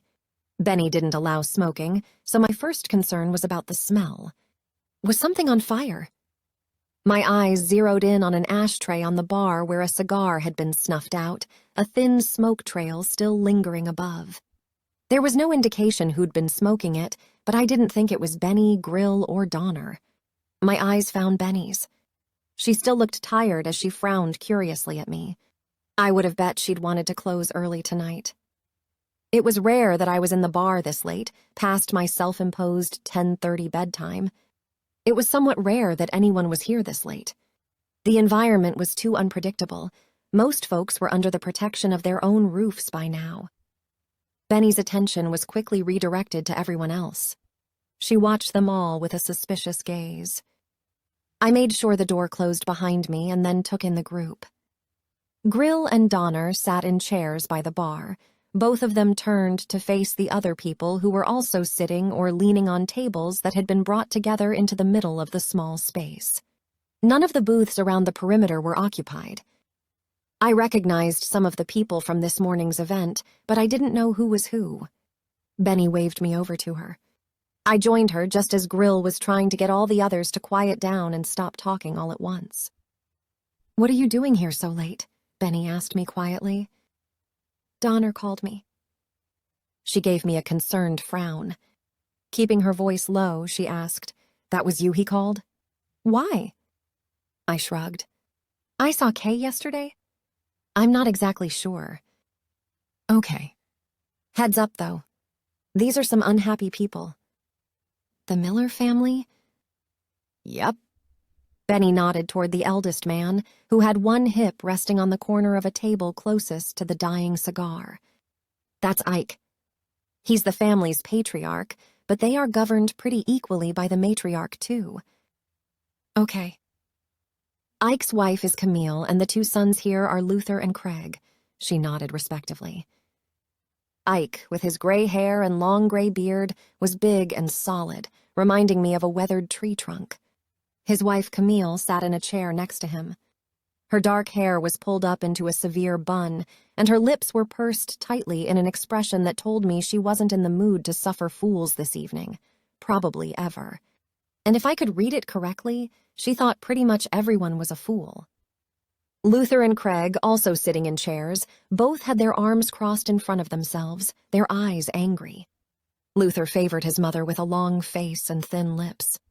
Craig looked more like their father, reminding me of a less roughened tree trunk, though gray was already showing at his temples. There was no sign of either Kay or Warren at the Oliphants. "None," Grill said, as if he'd already said the same thing a number of times. He was tired. The three Miller men were working hard to keep their mouths pinched tightly shut. They all looked toward Camille, who spoke with an even tone. "Well, again, Grill, that's hard to believe," she said. "Camille, I looked everywhere." "Did you have a warrant?" "I did not, but I didn't let that stop me from opening doors or searching every corner. They weren't anywhere."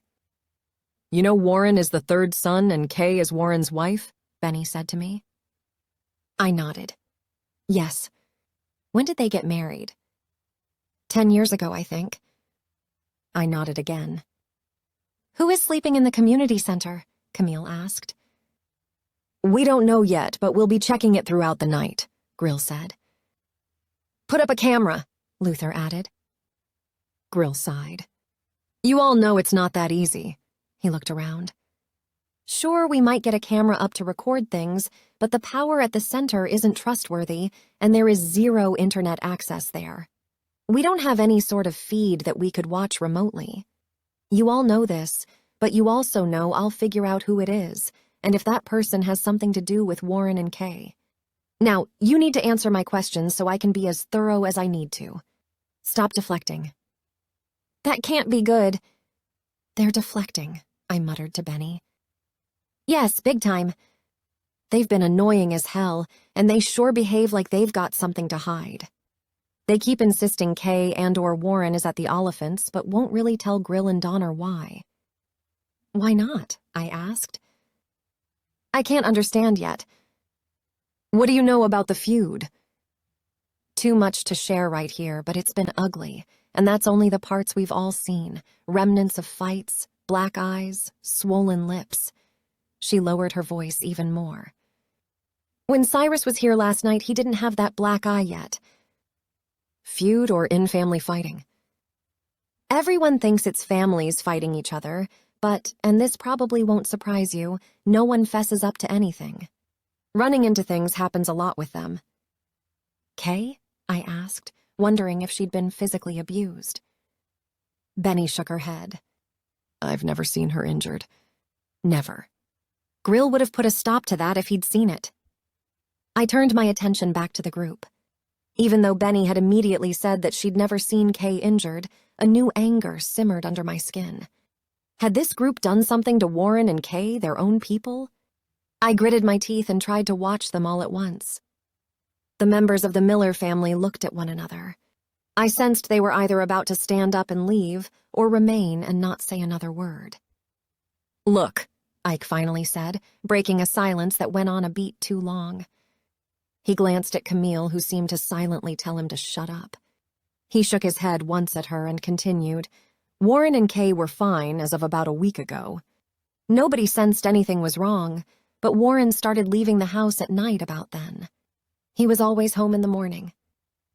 Did anyone ask what he was doing? Grill asked. Sure, but none of us got an answer. Ike looked at the others, who in turn nodded their agreement, though Camille took her time. Okay, well, thanks for that information, Ike. I appreciate knowing it. Did Kay go with him? No. Camille's voice was sharp and quick, like a knife. Something happened, though, and I bet someone here has an idea what it was. Grill sighed and rubbed his hand over his scraggly beard. Look, let's go with this question. To any of your knowledge, has Kay ever just up and left for any extended length of time? Hell, even overnight? Once again, the family members all looked at one another, but didn't immediately respond. This is frustrating, I muttered to Benny. Grill slammed his hand down hard on the bar, startling us all and filling the air with a boom, followed by the oddly pleasant sound of glass tinkling somewhere. You're upset that I haven't found your family members, but none of you are being upfront with me. How can I find them if you're not talking? Grill bellowed. I need to do my job, but you can't expect it to be done right if you won't tell me anything. Grill, Ike said calmly. We are certain that the Oliphants had something to do with their disappearance. You just need to keep asking them. Be forceful with them. Search their place more deeply. Grill leveled his gaze. Why? What happened? Nothing, Ike said, sounding exactly like he was lying. It's just the same old stuff over and over again. The feud, as everyone in town calls it. Come on, Ike, Grill said. Why would Kay and Warren be in the middle of this more than any of the rest of you? Luther stood slowly, as if he wasn't so sure he wanted to do it. But when he was upright, he looked at his parents. Grill has to know. We have to tell him. We keep our business private, Camille spat the words with gritted teeth. Grill just has to trust us to know that we know what we're talking about. The Oliphants are up to something. Maybe, Ma, but right now we need to spill some things, Luther said. He looked away from his parents and took a step toward Grill and Donner. They had a fight. About a week ago, Warren caught Kay over at the Oliphants. He thought she was cheating on him with Cyrus Oliphant. He blew up at her and then he left overnight. He's been a mess since then. She left yesterday morning, took the dog with her, and then didn't come home when the dog did. He'd rushed the words, probably wanting to get them out before one of his family members physically stopped him. Uh-oh, Benny said. I guessed she hadn't told Grill about her late customer the night before.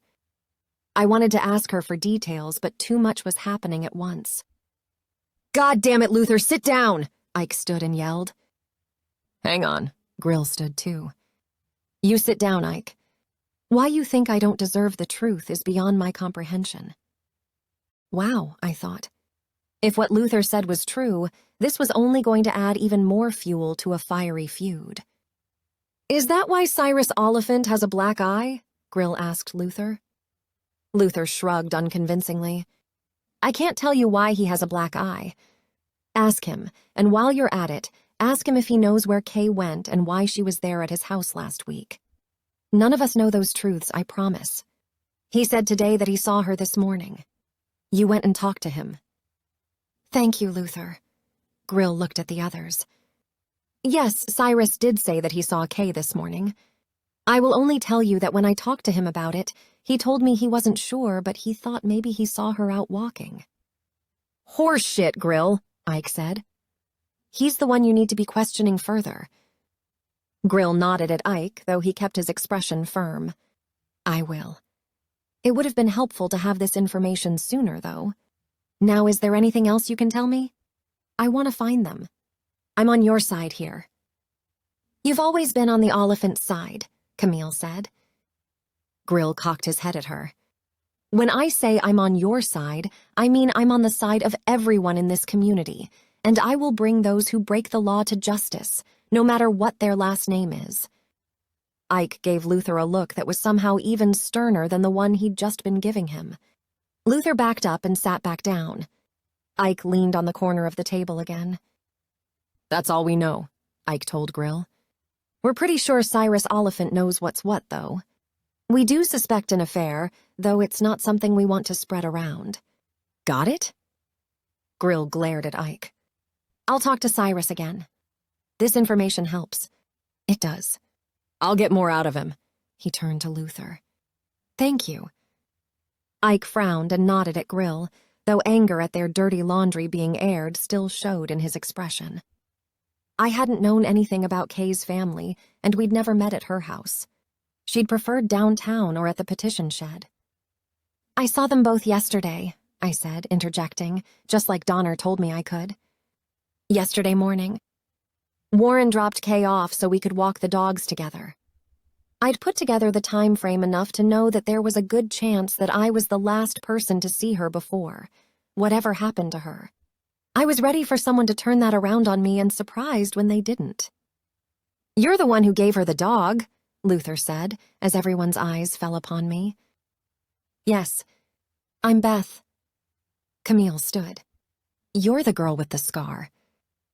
I am. I took off my hat, displaying the thing people had come to know me by. I'd discovered that whatever mystique came with my reputation deflated quickly the second I showed the scar and scraggly haircut. Kay said she sometimes goes on walks with you, Camille said.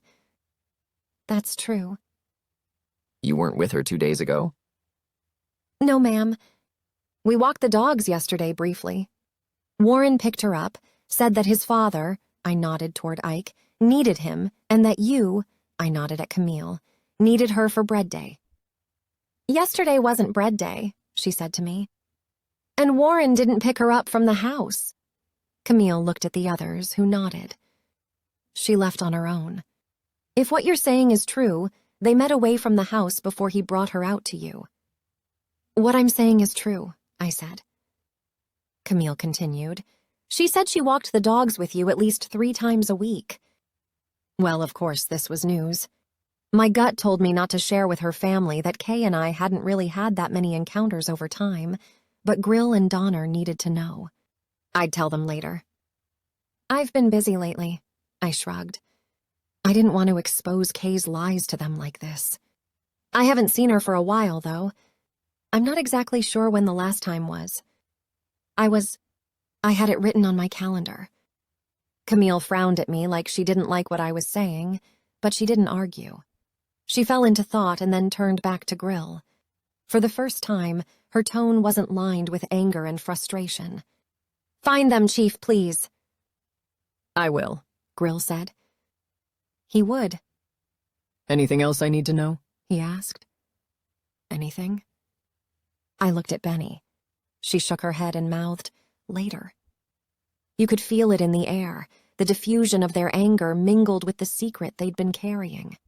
Sure, they were upset at Luther for sharing something so private, but they knew how important that information was going to be to Grill, even if they hadn't wanted to acknowledge it beforehand. Having observed my grandfather in the same sorts of situations, I still didn't understand why keeping a family secret was more important than the truth, but I knew that sometimes it just was. The Millers cleared out shortly thereafter, leaving the rest of us with our own weariness. Nevertheless, Grill turned to me before Benny could speak up. "Why are you here, Beth?" I had kind of been under the impression that he knew about Donner's call, but since that hadn't been the case, I wasn't sure what to say. "I called her, Grill," Donner jumped in. I knew about the dog connection, and I remembered Beth saying she saw Kay, but I didn't remember or know all the details. Grill nodded. Well, that actually seemed to work. He looked at me. "You haven't been walking the dogs 3 times a week?" "No. Before yesterday, I hadn't seen Kay in a month or so. I've got the exact date written on my calendar, but I didn't bring it with me." "Well, she was going somewhere all those times she said she was with you." "I doubt we'd know about those times if you hadn't come over." He looked at Donner. "Good call." Donner continued, "I don't know if Cyrus and Kay were seeing each other romantically or not. But I've asked around, and I think Beth might have been one of the last ones other than Kay's family to have had confirmed eyes on her." "What else can you tell me about your visit with Kay?" Grill asked me. "You told me about her running away comment, but was there more? Did she bring up Cyrus Oliphant to you?" "No, not once.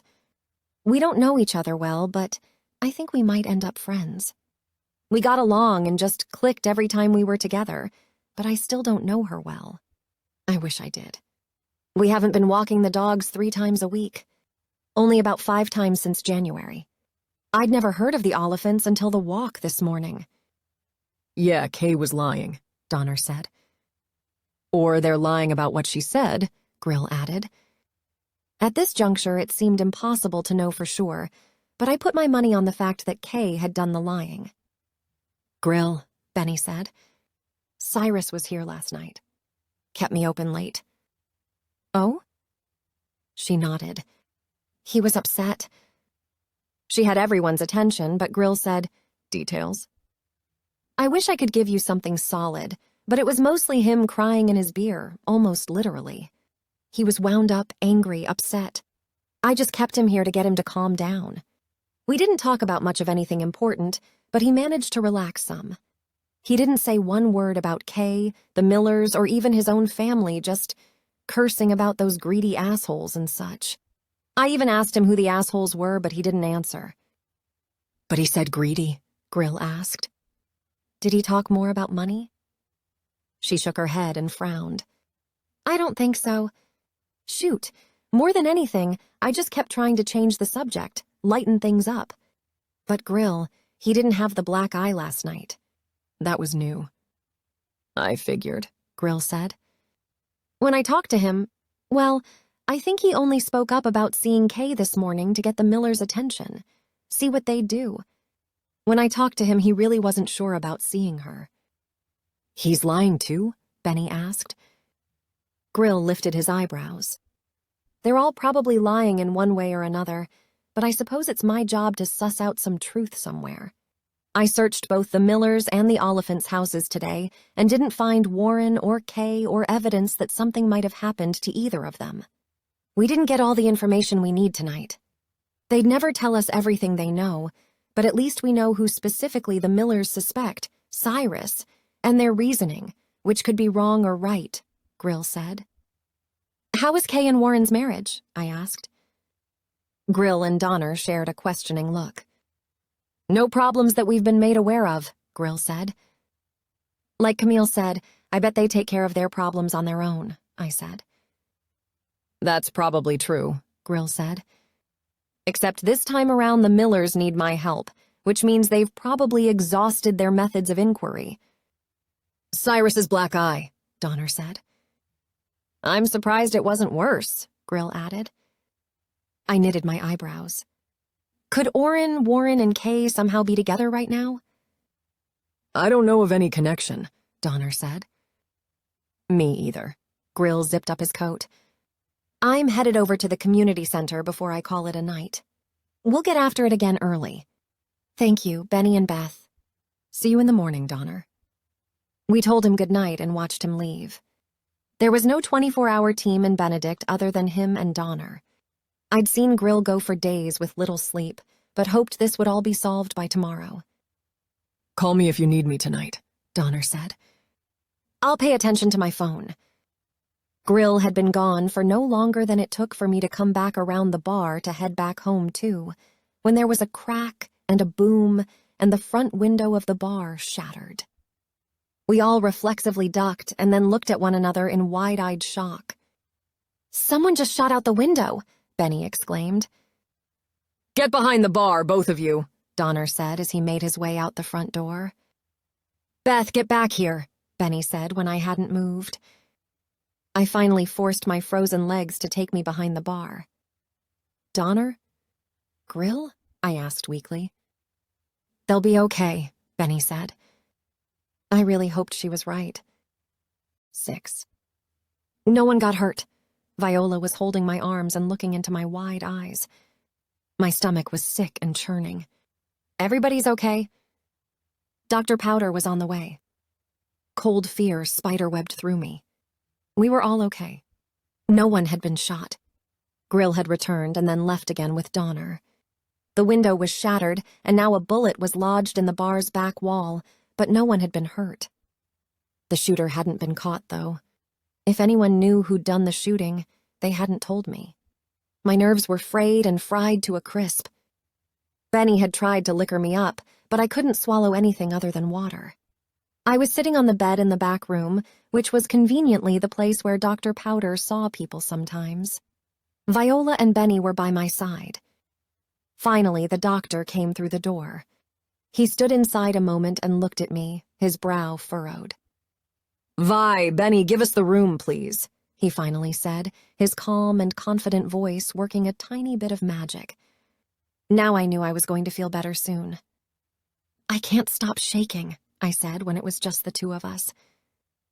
I see that. Slowly and purposefully, Dr. Powder scooted a chair to where he could face me. I'm afraid my heart's going to explode or something. I'd never felt such fear in my life, even when I'd been in Travis's van. I'd experienced moments when I'd just wanted to die and get it over with, and times filled with fear, but never anything like this frenetic, uncontrollable quavering throughout my body. Dr. Powder shook his head. No, that's not going to happen. He wore a stethoscope around his neck. He tucked in the earpieces and then put the circular monitor up to my chest. He listened for a minute and then leaned back, taking the ends from his ears. Your heart is fine, Beth. It won't explode. I promise. I was oddly aware enough to think that if it did explode, I'd be dead and unable to hold him to his promise. The thought made me laugh once. Dr. Powder smiled. It's not a hollow promise, my dear. You're going to be okay. Is there any chance you could take a deep breath? We could work on it together, or you can do it on your own. Benny and Viola had been trying to get me to breathe deeply, but there was something about the way the doctor spoke that made me feel like I could actually do it. I nodded and then took a deep, shuddering breath. I let it out. That's it? He folded his hands on his lap. He smiled bigger. I have a funny story to tell you. It's about that dog you gave us. Dr. Powder and his wife, Linny, had taken one of Elijah's dogs. Her name was Jill, and she'd been the smallest member of the sled team. Jill is the sweetest dog we've ever known. She's like having a nurse around. You know how sometimes we get calls or visitors in the middle of the night? I nodded, still shakily but feeling some calm work its way through my veins. Well, she hears our visitors long before they ring the bell.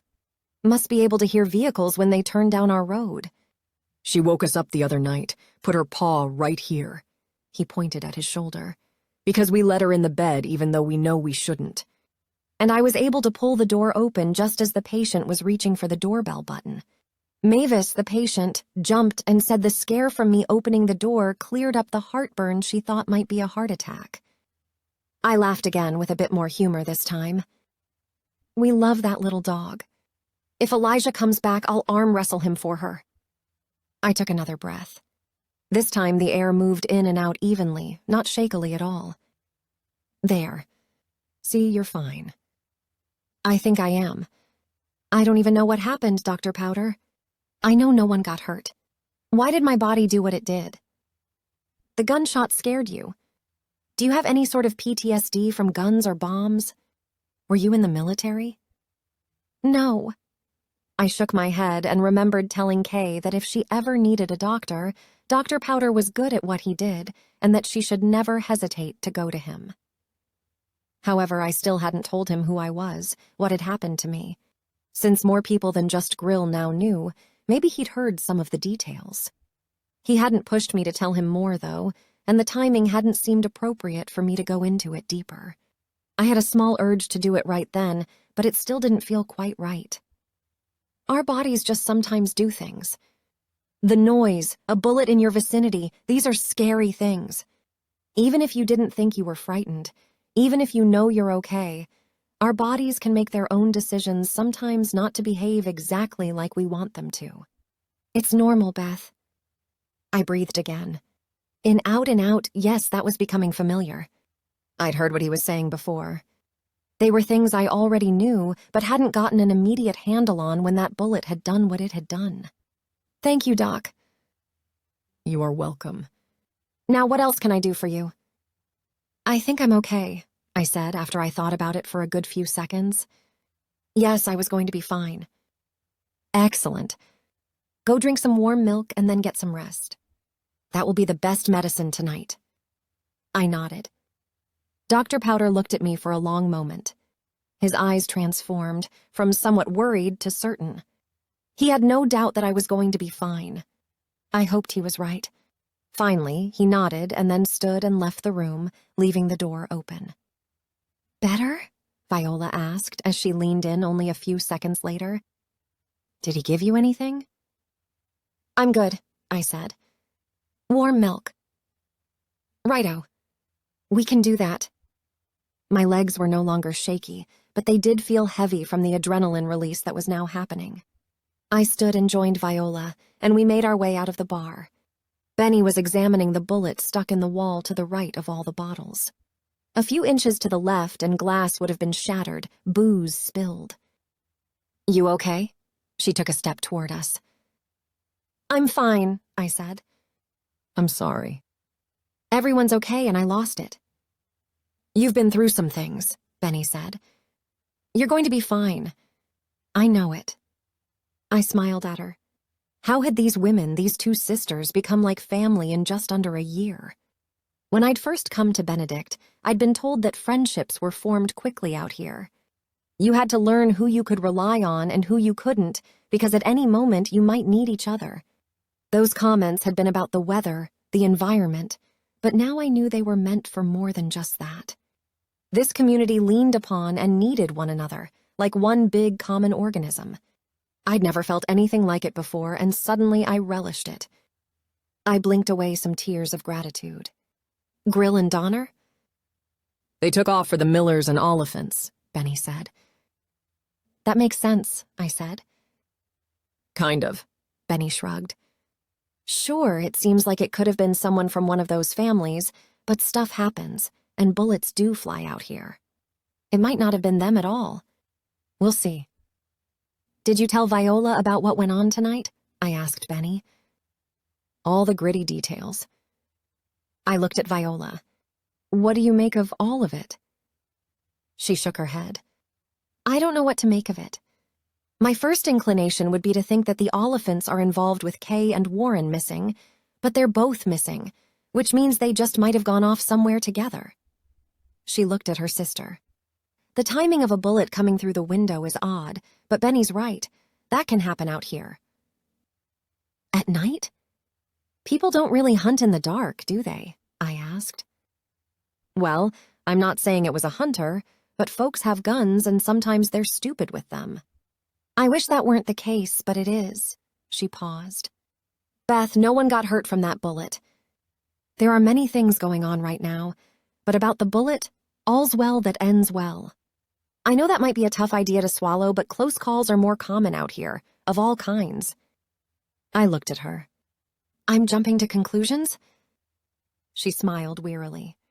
No, you're trying to make sense of things that might not make sense yet. It's what you do. I know that. It's fine, but so are you. All of us are fine. I nodded. I get it. Ready to go home? Viola asked. So ready. As we left, Benny locked the door behind us. She hadn't looked as tired as she had earlier, which made me think she'd probably felt her own rush of adrenaline as it followed a good dose of fear. I hoped she'd be able to finally get some rest. I'd lost track of time, but it felt late. Pure exhaustion came over me as we walked through the cold, dark night the short distance to the Benedict house. Home. Gus was right inside the front door to greet us. I hadn't let him sleep in my bed with me like Dr. Powder had allowed Jill, but it had been tempting. Plus, Gus liked his bed. However, tonight he sat up on his cushion and waited to curl up and rest until I told him goodnight. I didn't even need the warm milk to fall asleep. 7. Someone was singing. No, maybe that was just a band. Jazz? There was music or the beat of music coming from somewhere. Okay, if there was a consistent beat, it must not be jazz, my weary mind put together. I pulled a pillow over my head. The noise wasn't muted much. I lifted the pillow. What the hell? I sat up and gathered my bearings. It was almost 8, a couple hours after I usually woke, and Gus was already up.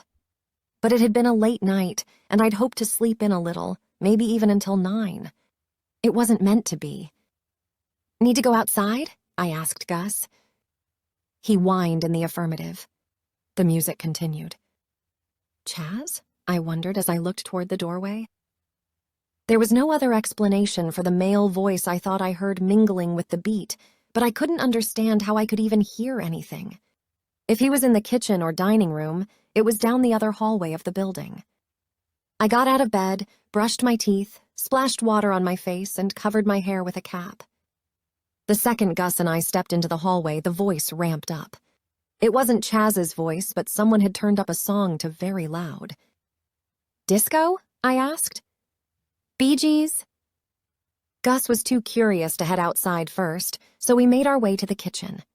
Chaz was cooking up a storm as an old boombox sat on a dining table blaring out, "Stayin' Alive." I found the power button and pushed it. The blessed silence allowed my ears to relax. Chaz looked up from the stovetop. Good morning, Beth, Gus. How are you two today?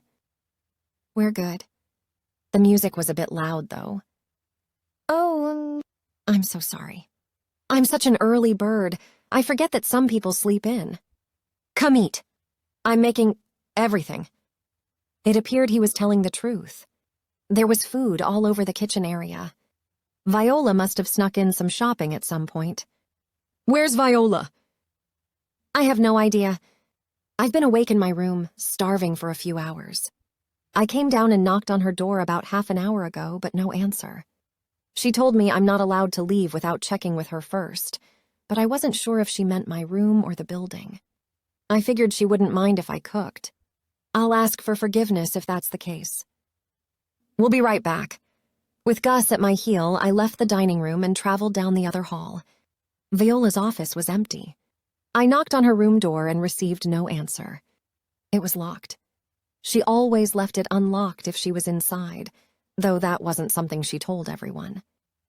I couldn't remember if she'd mentioned to me that she had something to do this morning, but it wasn't completely unusual for her to be away. It was a tiny bit odd, considering Chaz had just arrived, but not totally out of character. There was no cell phone to call.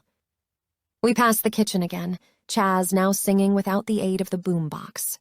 As I let Gus outside, I surveyed the downtown, but there was no sign of Viola anywhere.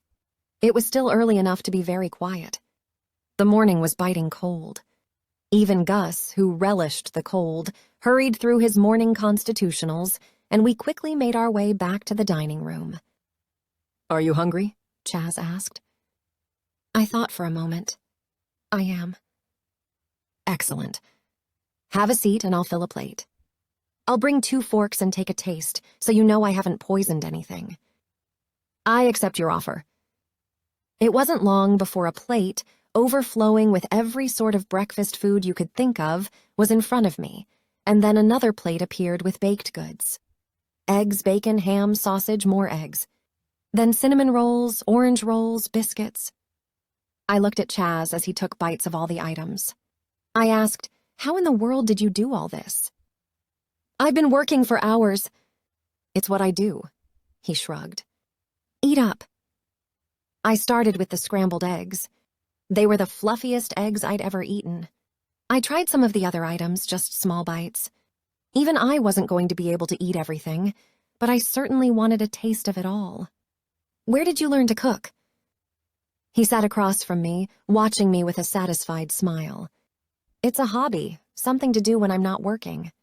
I don't like television, I despise movies, and books drive me crazy." I suppressed my own smile. He and I were as opposite as we could be. He sure could cook, though. "I enjoy listening to music, disco in case you didn't notice, but cooking relaxes me and gives me something to do while I'm listening." "You're in good shape," I said. "If I ate like this every day, I'd have to buy bigger sizes." Chaz laughed. "I work out just so I can eat more than a normal human should, but I also give most of my food away." He paused. "Even in prison I cooked." "Did that make you popular?" "Safer." Chaz sighed. "My incarceration was pretty cushy as incarcerations go, but yes, my cooking kept me very valuable to everyone. Most prisoners lose weight when they're behind bars. The warden told me that our facility was doing the opposite, and the powers that be were curious about what we were doing. They kept shopping for the food, so I kept cooking." "How long were you in prison?" "Less than a full year. I did not manage to steal the money, so it was just attempted theft. I sure tried, though." "You'd have served more time if you'd succeeded." "Not if I'd gotten away. I had a pretty good plan. I just messed up toward the end, got too impatient." "Well, if you need to make an honest living, I'm sure you could do it with food. You could own a restaurant." "I don't know how it wouldn't be successful." "I've thought about it." He paused and looked at me as if he was trying to read something in me. I tried to send him back the least judgmental nod I could muster. He continued, "I'm not sure I'm meant to make an honest living. Some people aren't, you know." I chewed a piece of bacon. "You aren't violent. You can be reformed." Chaz laughed again. I tried not to smile, but I liked his laugh. "Maybe I don't want to be reformed. I like me just the way I am." "I like me just the way I am, too," I said. "Although I'm working on being better." "What part of you do you want to be better?" I shook my head quickly. "Nothing specific. Just always want to be better." "Well, with all due respect, that's a slogan for a coffee mug, not a real way to live. I think you should live the most authentic life you can. Be you.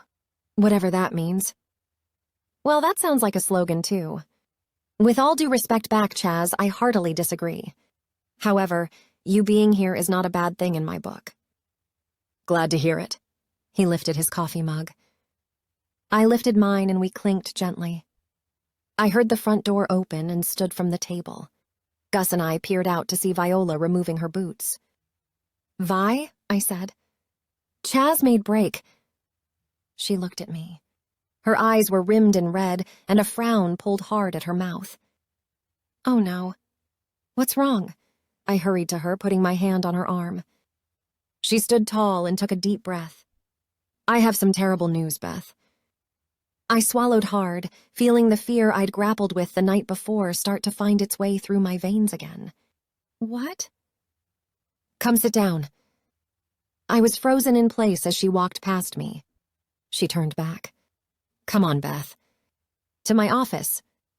I unstuck my legs and followed her into her office. When we walked past the dining room, somewhere in the back of my mind I heard Chaz say something. When neither of us answered, he followed behind me and stood in the doorway of Viola's office as she and I sat, her in her chair, me in the one across from her. Gus was next to me on alert because of the serious nature of whatever was going on. Viola didn't ask Chaz to leave. With her hands folded together on the desk in front of her, she sighed. "There's no easy way to say this, Beth." They found Kay. She's dead. I hadn't known what she was going to tell me, but I'd pondered the possibilities on the short walk from the front door to her office. I'd thought maybe she had bad news about Oren, which would have broken me apart. The bad news being about Kay wasn't much better, but as much as I would not want to admit it, I felt a tiny bit of relief, only for an instant. Then the severity of the moment truly hit. My heart sank, my stomach turned. My world became tunnel-visioned. I was glad I was sitting down. I managed to croak out some words. What happened? Where? Down by the creek, back behind the community center. Blunt force trauma to the head with a rock. Viola closed her eyes for a moment, then opened them again. The rock was still there. Murder? I asked. It sure looks that way. Oh, Viola. My mind searched around for something, an answer, an explanation, but there wasn't anything readily available. What about Warren? Did they find him? Not yet. She shook her head again. Oh no. Kay was dead. It couldn't be true. Murdered. No one would murder Kay, would they? Oh, Viola, I said as tears began to fall down my cheeks. She let me cry for a few moments. She didn't have any real answers, and she was upset too. I excused myself to my room, telling her I just needed some time. I sat on the edge of the bed and let the emotions work through me. Gus tried to comfort me, but I was distracted. I squeezed my eyes tight and tried to wrap my mind around what might have happened. No one knew much yet. Viola admitted to having been told only the obvious details. If Grill or Donner had a theory about what happened or any specific suspects, they hadn't shared that information with her. It was devastating. I felt the weight of it. Once some of the initial shock wore off, though, and with Gus's nudging, I began to feel something else. I wanted to know what happened. No, I needed to know what happened. I put myself together and went back to Viola's office. She and Chaz were both still there in the middle of a low-key, quiet conversation. Hey, Viola said when I appeared in the doorway. Any better? I nodded. I guess I just needed some time to process it. Understandable. I'm sorry for your loss, both of you, Chaz said. Thanks, Chaz, Viola said before she turned her attention back to me. What do you need, Beth? Can I help with anything? I'm heading into the petition, I said. Work would be good. I think Gus should stay with you today. I didn't think I could give him the attention he deserved. That probably wouldn't have bothered him, but it would have made me feel irresponsible when I knew he'd be happier with Viola. In fact, it was normal that Gus sometimes stayed at the Benedict house when I went to the shed. I took him with me most of the time, but the shed was small. He enjoyed having the entire Benedict house to roam and Viola, and now Chaz, too, to hang out with. Gus and I will be fine today, she said. Grill asked me to keep an eye on you, though. Sure you don't want to stick around here today? I'm okay. Really. I know, but it's some terrible news. Yes, it is. I paused. Anything else you can tell me? Does Grill have anything? Not that I'm aware of. I nodded. Viola might keep details to herself, particularly since Chaz was there, but I didn't sense she was holding anything back. I'll check in later. Viola studied me for a long moment. Good plan. Be careful out there. I will be. Chaz gave me a weak smile. I returned it. As I walked away from Viola's office again, I was aware enough to sense that things were going as well as could be expected regarding Viola's first male client. I'd come upon a number of conversations taking place in her office with previous Benedict house tenants, and I'd been left with a similar impression after each one. The meetings were calm and cordial. Though I'd heard Viola raise her voice, even threaten to shoot a client or two, never had one of those moments happened during a meeting in her office. I wondered if she set parameters or if that's just the way things went. I'd ask her at some point. I loaded up my backpack with notebooks and my laptop and swung it over my shoulder before I headed to my truck. Gus walked me to the door and gave me his normal send-off. I responded with a few extra moments of ear scratching. Thanks for being there for me, buddy. He whined as if it was no problem at all. Outside, it had warmed slightly from bitter cold, and I was greeted with a cloudy sky. In less of a hurry than Gus and I had been earlier, I glanced around downtown as I made my way to the small parking area at the end of the Benedict house. Other than boards over the bar's window, there was no further evidence of what had happened the night before. I watched a couple people walk into the Mercantile, but they didn't notice me. If they saw the boards over the window, they weren't bothered by them. A wave of lingering concern about the shot through the window ran through me, but it moved along quickly. I remembered my fear, but it wasn't settling in again. I wasn't ashamed, but in the light of the day, it did seem like an overreaction. Again, no one had gotten hurt. I hadn't thought to ask Viola if she'd heard anything about it from Grill. Even if it hadn't been because of the bullet through the window, someone had gotten hurt, killed. Kay? I'd been with her 2 days earlier. We'd walked the dogs, and now she was gone. I hadn't known her well, but her death was devastating, and I felt the weight of it. Gripping my truck handle, I looked back toward the quiet downtown again.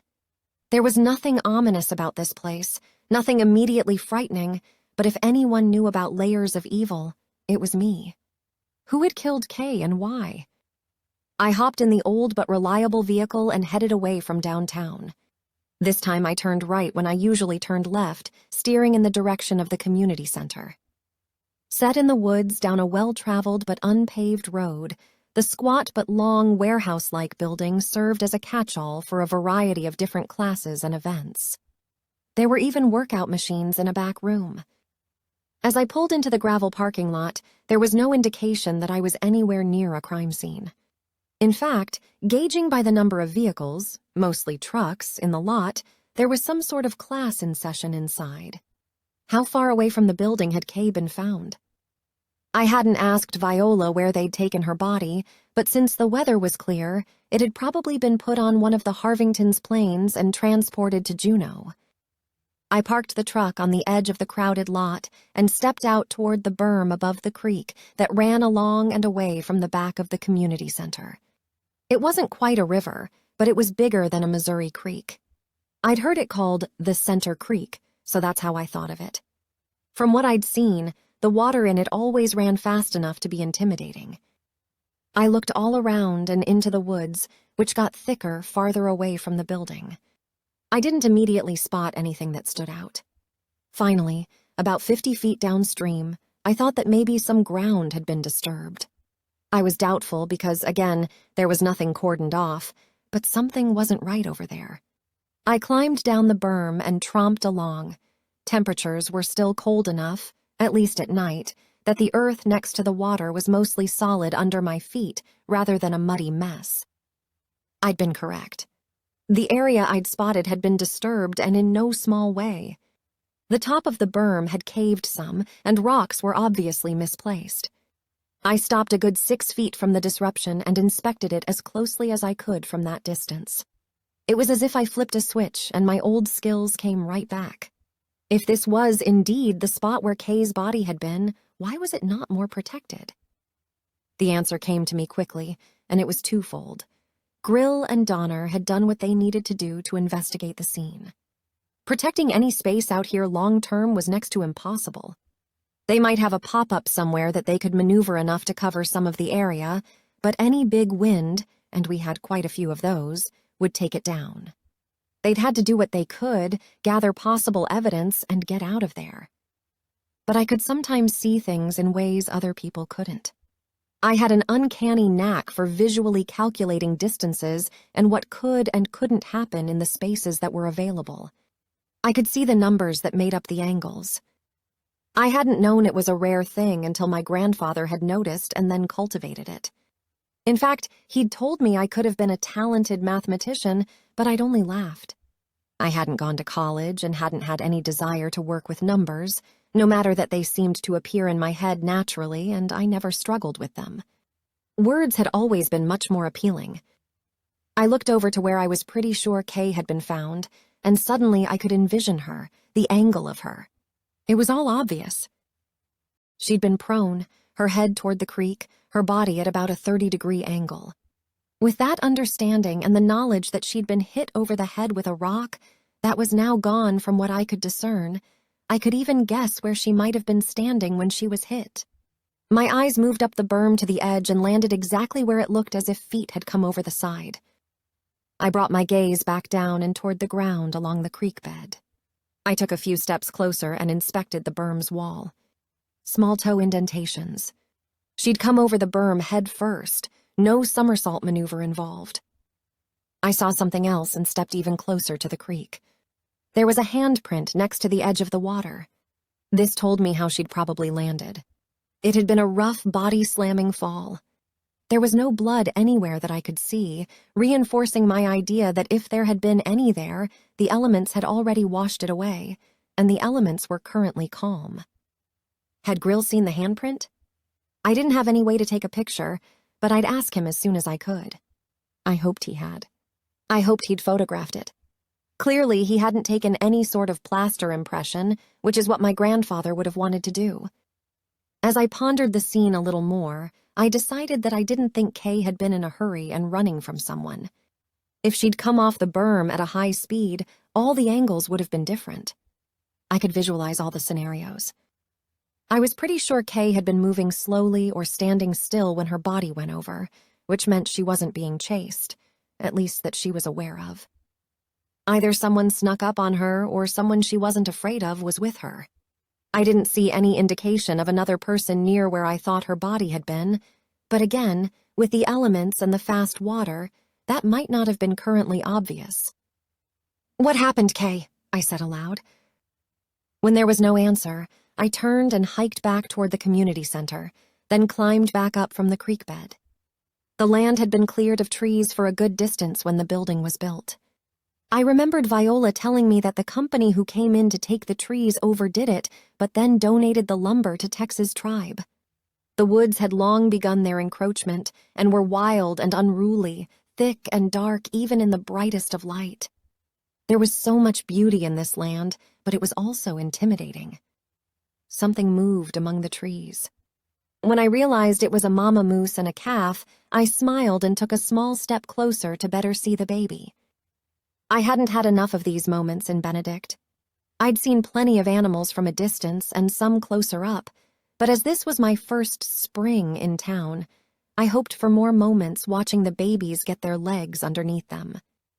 I thought about Kay, alone out here except for her killer. I wished someone had been there for her. I hopped out of the truck again. I thought about old Al's solitary existence and how he claimed it wasn't solitary at all. At that moment, as I watched the moose and heard the calves bleating, I understood my new friend and his peaceful happiness in a way I didn't think I could have grasped even a few days earlier. Even with the tragedy of Kay's murder, I realized something else. For the first time in my life, I was feeling all of life's moments, living them. I wasn't just paying bills and thinking about the errands I needed to get done. Is this what happened to people after they were here a while? Did the idea of living any other way suddenly feel so much less like living and more like just surviving that Benedict became the only home imaginable?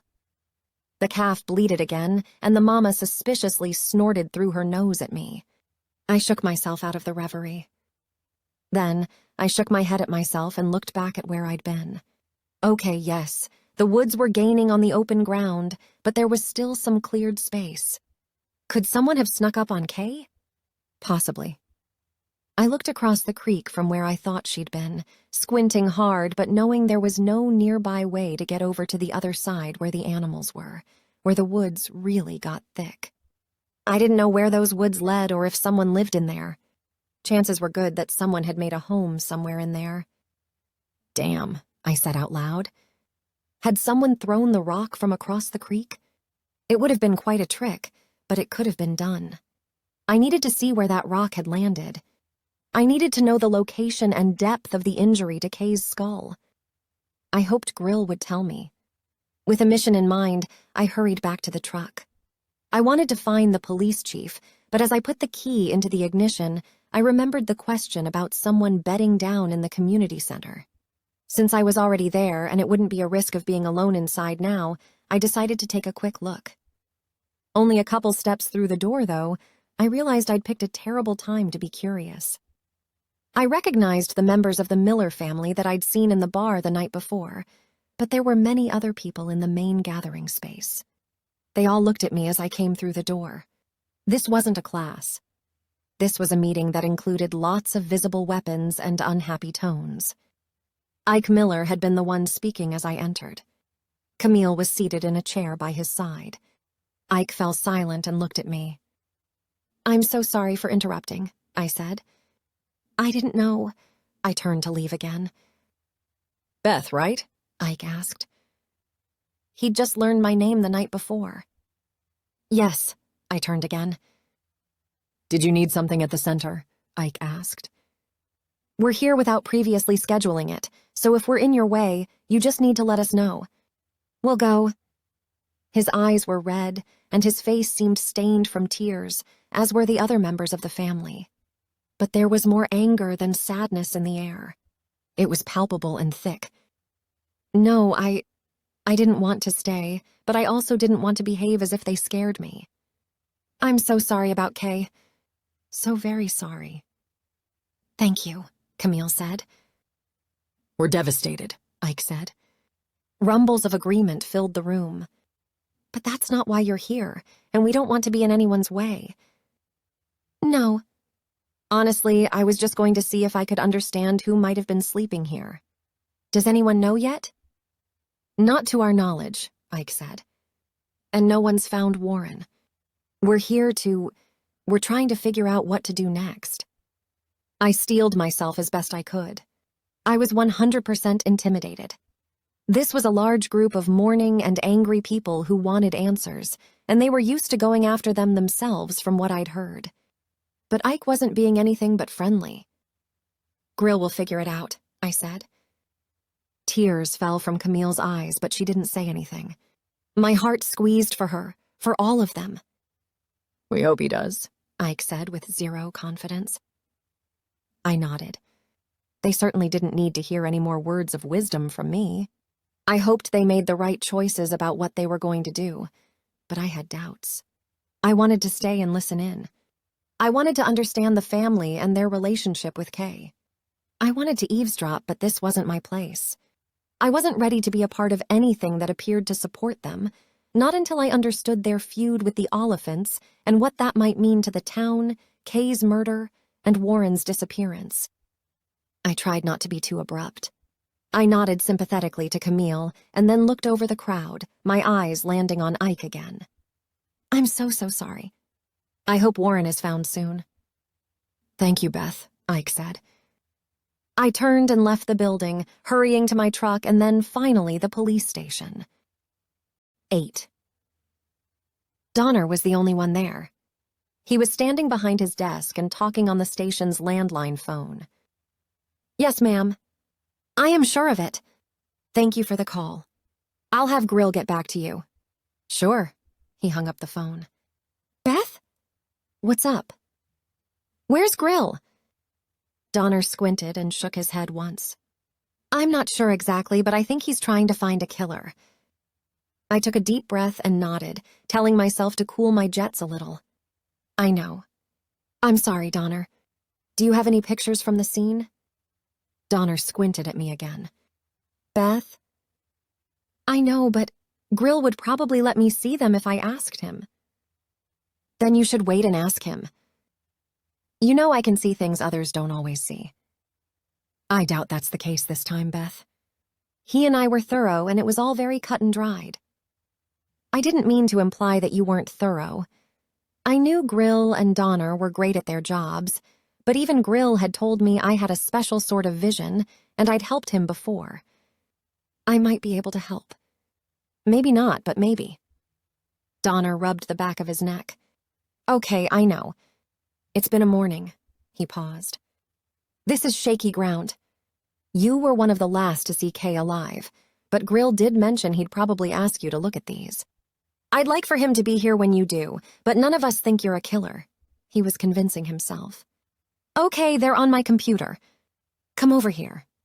We want to catch whoever did this as soon as possible." I stepped around the desk and took a seat in his chair. I steeled myself. For all my talk, this was going to be emotional.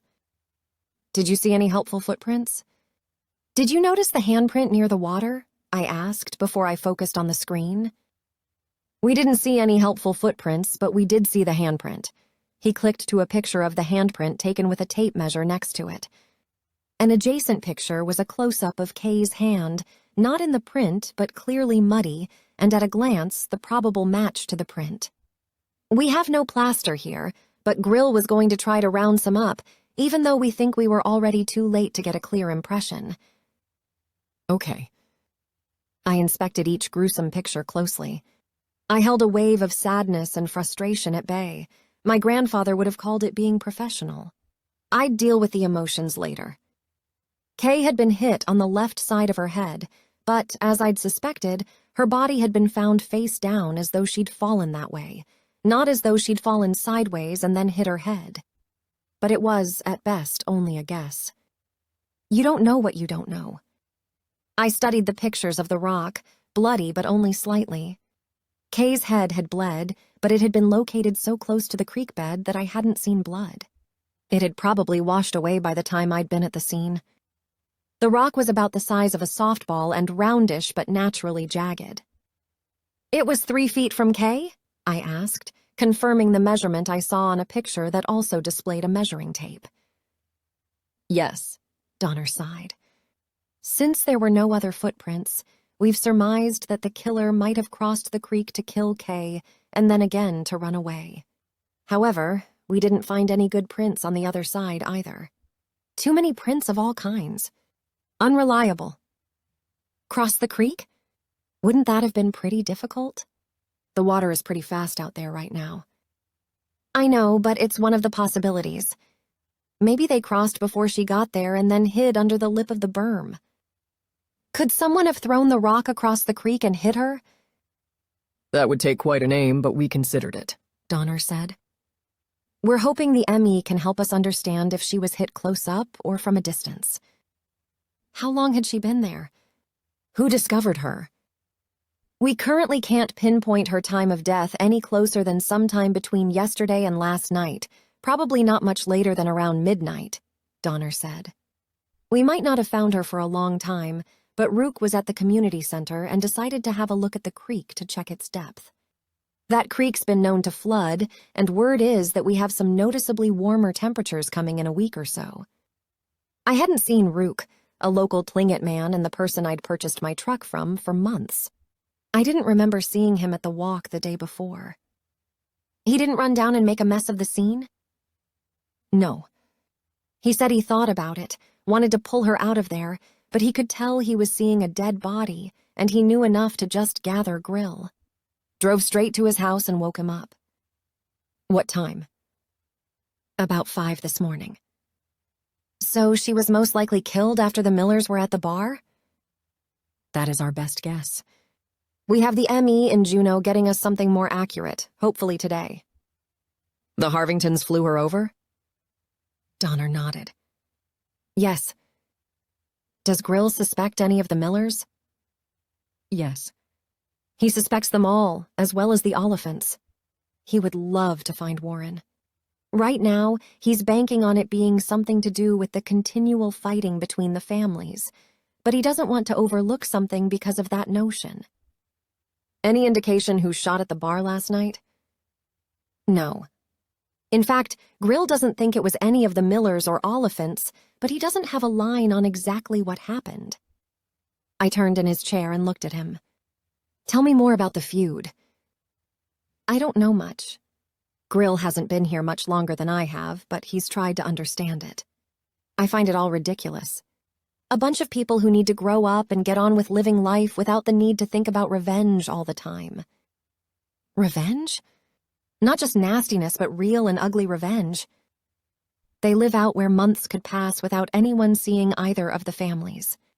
Grill makes an effort to stop by every now and then just so they know someone is paying attention. He shook his head. It all started with a murder. I thought Orrin said it was a girl. Well, rumor does have it that a girl might have been involved. How? It was Ike's brother who was killed. At the time, he and the patriarch of the Oliphant clan were probably interested in the same young woman. Jealousy, that sort of thing. He lifted his eyebrows. I'd all but forgotten who the girl was, but Grill reminded me last night. Who? Well, there were a couple rumors that maybe it was Viola. My Viola? One and the same. Ike's brother was potentially killed by an Oliphant because they both had their eyes on Viola? Donner nodded. I don't know anything for certain, and as the years have gone by, everyone's quit talking about it, but they've stayed mad. That's pretty much all I know. Huh. I'll have to ask Viola about it. And then maybe tell me the rest of the story. I nodded. I'd been distracted by Donner's story, and it all suddenly felt like 1,000,000 years ago, and like it couldn't have anything to do with Kay. I needed to see if I could catch anything unusual in these pictures. I turned my attention back to the computer screen. Donner, this feels personal, not random or sudden at all. Most things are personal around here, Donner said. Good point. I walked in on a gathering of the Millers at the community center. Lots of people? Yes. Donner nodded and then grabbed his jacket. Where are you going? I asked, thinking maybe I should have told him about the gathering sooner, but his answer surprised me. If their place is empty, I might have a chance to look around even deeper. Grill might already be doing exactly that. Can I come with you? No, Beth, you cannot. I can make sure the dog is being taken care of. Beth. I'll just follow you in my truck if you don't let me come with you. Donner was in a hurry, which helped convince him quickly. Will you stay in my truck until I tell you to come out? Yes, I said, not even sounding a little bit like I was lying, which I was. All right. Let's go. We might run into Grill, though. Just be low-key. Got it? Absolutely. But before we could go anywhere, the police station door was flung open.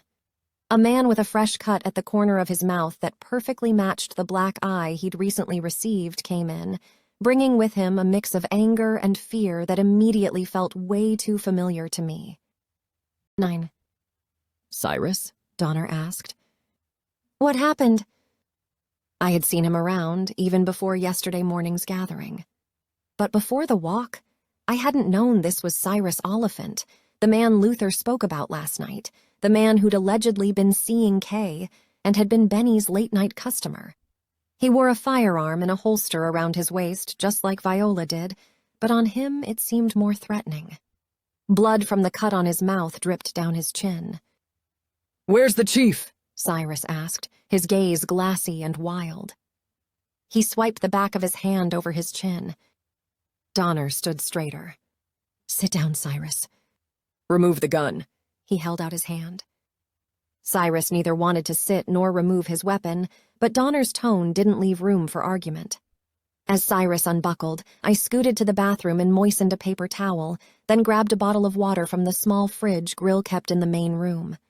I delivered them both to Cyrus just after he and Donner took seats.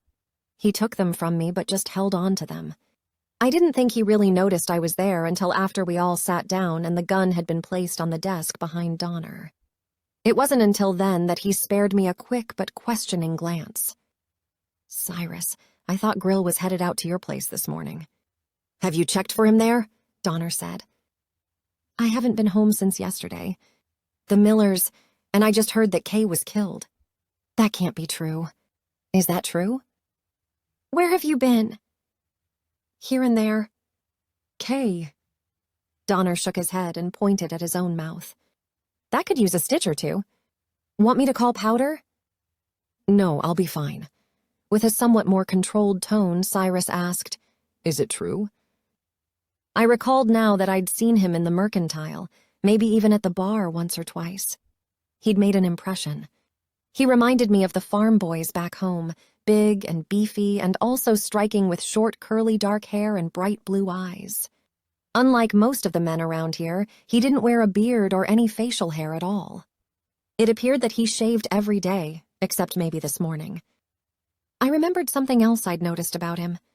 He seemed like a loner. I'd never witnessed him with anyone else, just shopping alone at the Mercantile or, now apparently, drinking alone on a stool at the bar. I'd never heard him speak until now. His voice was deep and big, rich and smooth, even as he was so upset. "Tell me what's going on, Cyrus. What happened to your eye and your lip?" Tell me about Kay, Cyrus said. "Donner. Please." Donner shook his head again slowly. "Not until you tell me where you've been. Why haven't you been home?" Cyrus looked down at the ground. "I haven't been home since right before the walk yesterday morning." "Why?" The Millers are after me, Donner. "They think—" "Doesn't matter what they think. I've been hiding." "It does matter." "Why were you hiding? Where?" Just in the woods. He only answered one of the questions. "Have you been the one sleeping in the community center?" Cyrus's eyes opened wide. "Not last night."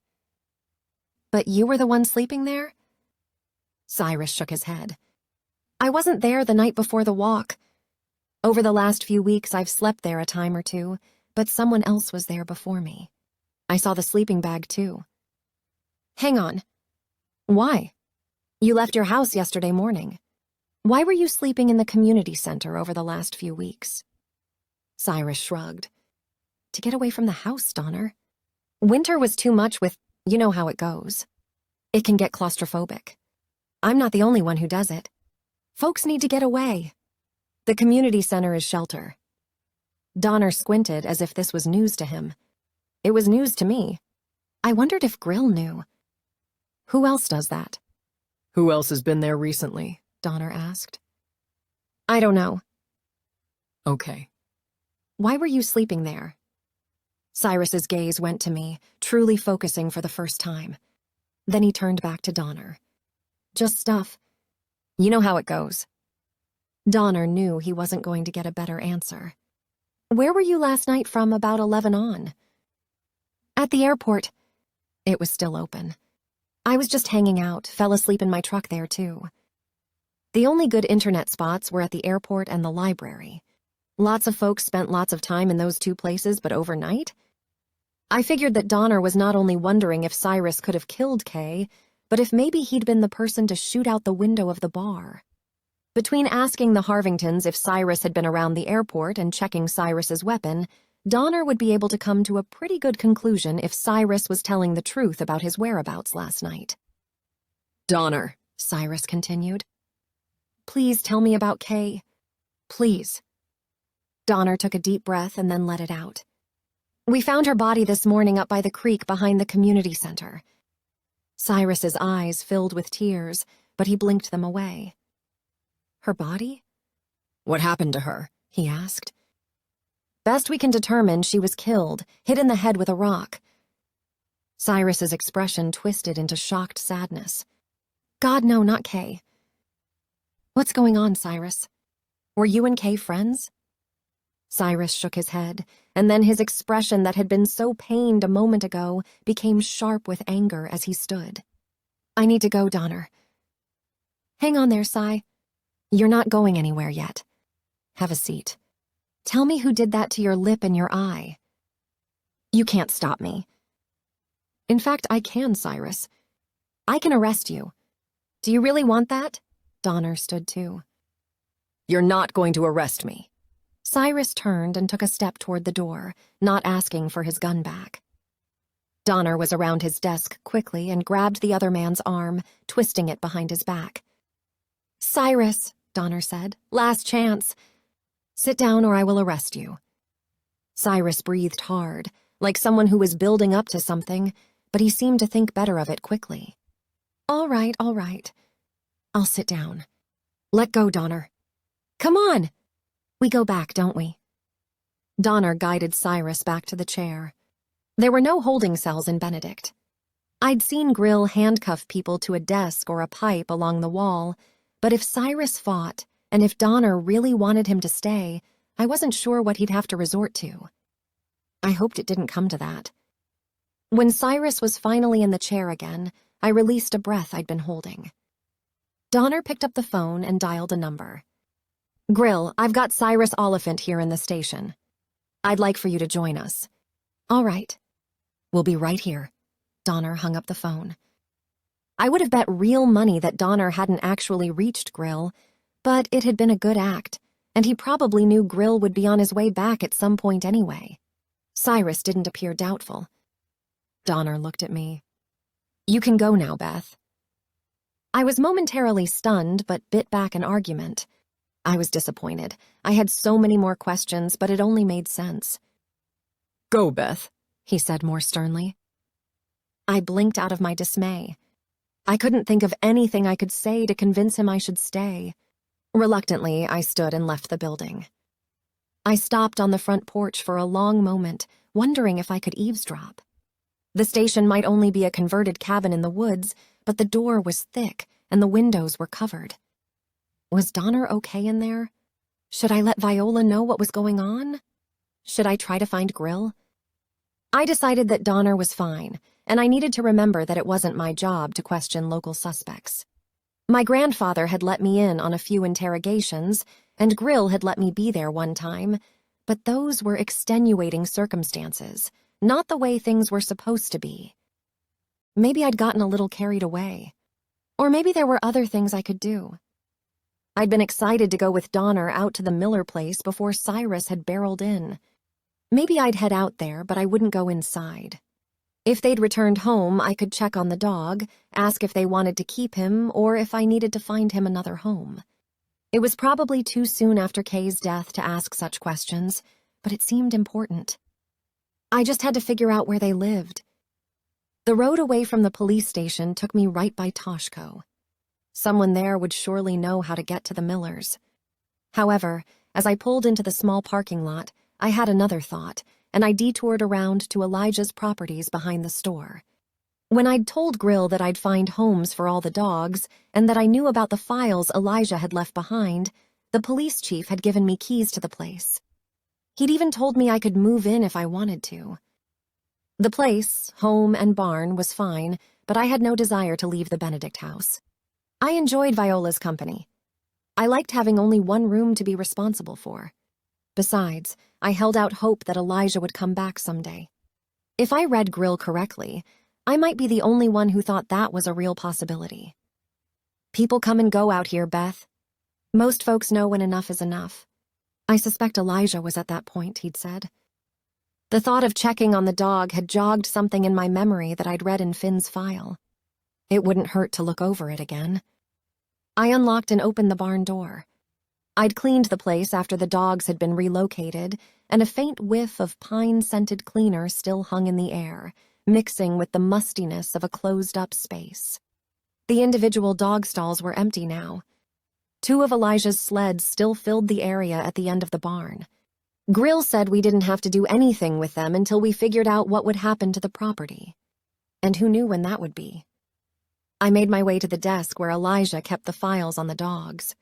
I had put them back exactly as I'd found them. I thumbed to Finn's file and set it on the now pristine desktop. The notes on Finn had been about Kay. She had been the person listed for Finn, but Elijah had written more, and now I wondered if I was remembering some type of warning. The instructions had been typed out. Kay Miller loves Finn, and though Finn loves most people equally, he has a special place in his heart for Kay. I am worried about the other Millers and their reaction to adding Finn to their family, so make sure Kay is comfortable with taking him and that her family won't disapprove. There was more.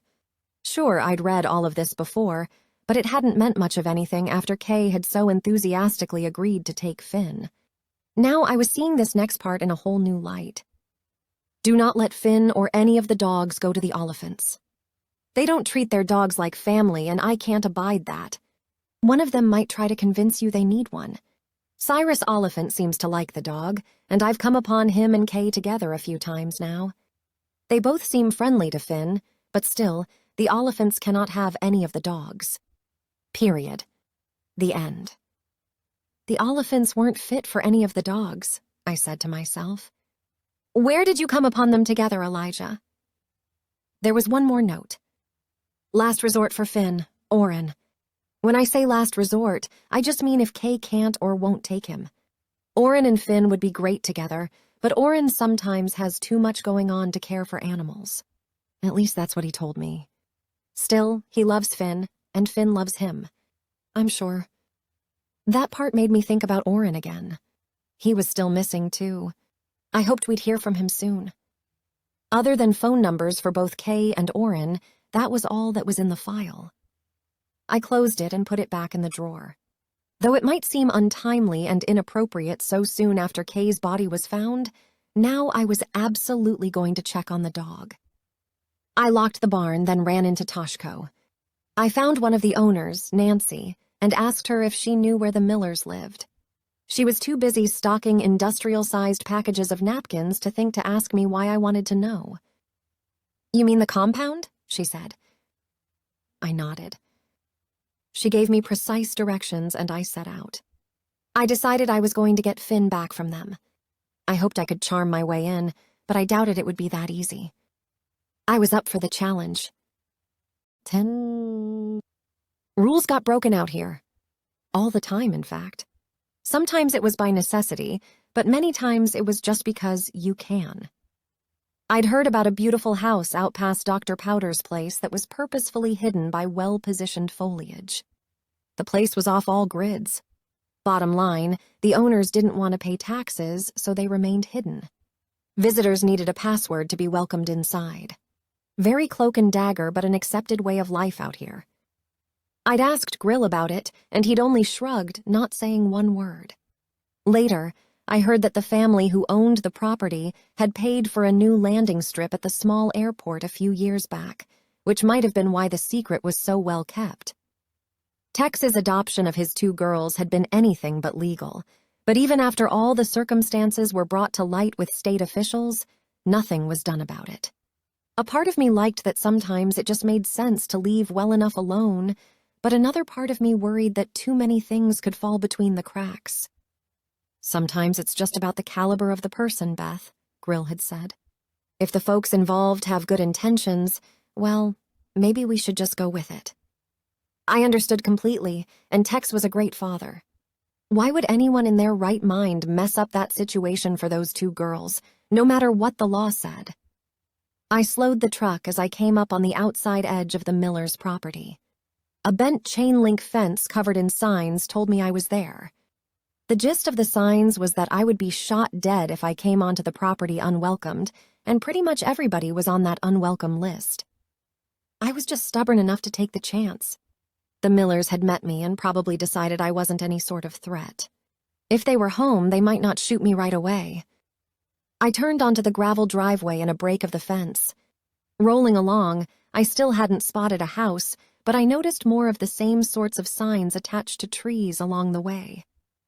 I'd had no idea that Kay lived in a place like this, in what felt like a fortress made by paranoid people.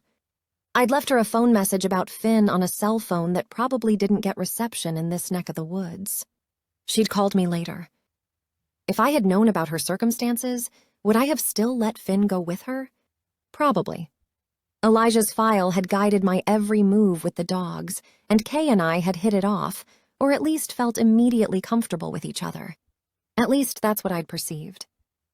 The number of signs only increased the farther I traveled. But I wasn't sneaking up on the Millers. I didn't have a weapon. It would all be fine. When I came upon the house, I understood why I'd heard it called a compound. The main structure had begun its life as a small cabin, but, as Kay had mentioned, other clunky pieces had been added on over time. The mismatched structures made up 2 legs of buildings, as well as a back structure that was taller than everything else. Here in the woods, anything could happen, and anything could probably be hidden. This site only reinforced that idea. I suspected that no one had inspected any of this, no renovations had been approved. I swallowed a hard gulp and got out of the truck. There were other vehicles around, but what I thought was the main parking square was vacant, except for some sunken tire tracks. I heard a bark from inside the house and knew immediately it was Finn. He didn't sound like he was in distress, just as if he was announcing my arrival. I thought all places like this had lots of dogs. Kay had told me that Finn would be the only one in the home, but that a few outdoor cats kept the rodent population down. and Elijah hadn't said anything about other dogs in his file. I was now surprised there weren't more dogs around. "Hey, boy," I said through the front door. It was closed, but he was directly on the other side. I knocked. There was no doorbell, no camera. I remembered what Grill had said when the Millers had requested a camera on the community center about unreliable electricity and no internet access to monitor a feed. I turned the knob, unsurprised to find it unlocked. Who in their right mind would open this door uninvited? And the door kind of opened on its own. I didn't have to push hard at all. Finn was going crazy. Finally, I pushed it wide and held a hand up in a halt instruction. All of Elijah's dogs had been trained to sit and quiet down with that signal. Finn did so immediately. "Ike? Camille?" I called. "I'm in the house." The door was unlocked and Finn was barking. "It's just me." "Beth." The inside of this main structure wasn't as disorganized as the outside of the place made me think it would be. It was cozy, the couch and chairs welcoming and all covered with winterscape-decorated blankets and quilts. A large-screen television took up the front part of the room. It was impossible to miss the foil-wrapped antenna taped to the back of the television and sticking up in the air. I would be surprised if even that helped get a signal. A well-used dog bed filled the corner of the front room. I looked at Finn. He had no idea that Kay was gone. At some point, he'd miss her, but for the moment, he looked perfect. He was in good shape and obviously taken care of. "Hello?" I said into the unknown. Still no one answered. I wanted to explore, to look in all the crannies and crevices of the crazy house, but I also didn't want to be shot dead. I knew that searching was a terrible idea. Even what I was already doing was unwise and also illegal. "Okay, I'm just going to look around this room a little," I told the dog, who whined in support. Survivalist magazines were stacked on one end table and a bag with yarn and an in-progress crochet project on the other. An empty, stained, plain white ceramic coffee mug sat next to the crochet. There wasn't much to the room. It was a gathering spot, but not for anything suspicious. I didn't see weapons anywhere. I went back to Finn, who was still sitting, though his tail was sweeping the floor enthusiastically. "Okay, boy, you seem fine." "Are you okay?" He smiled at me again.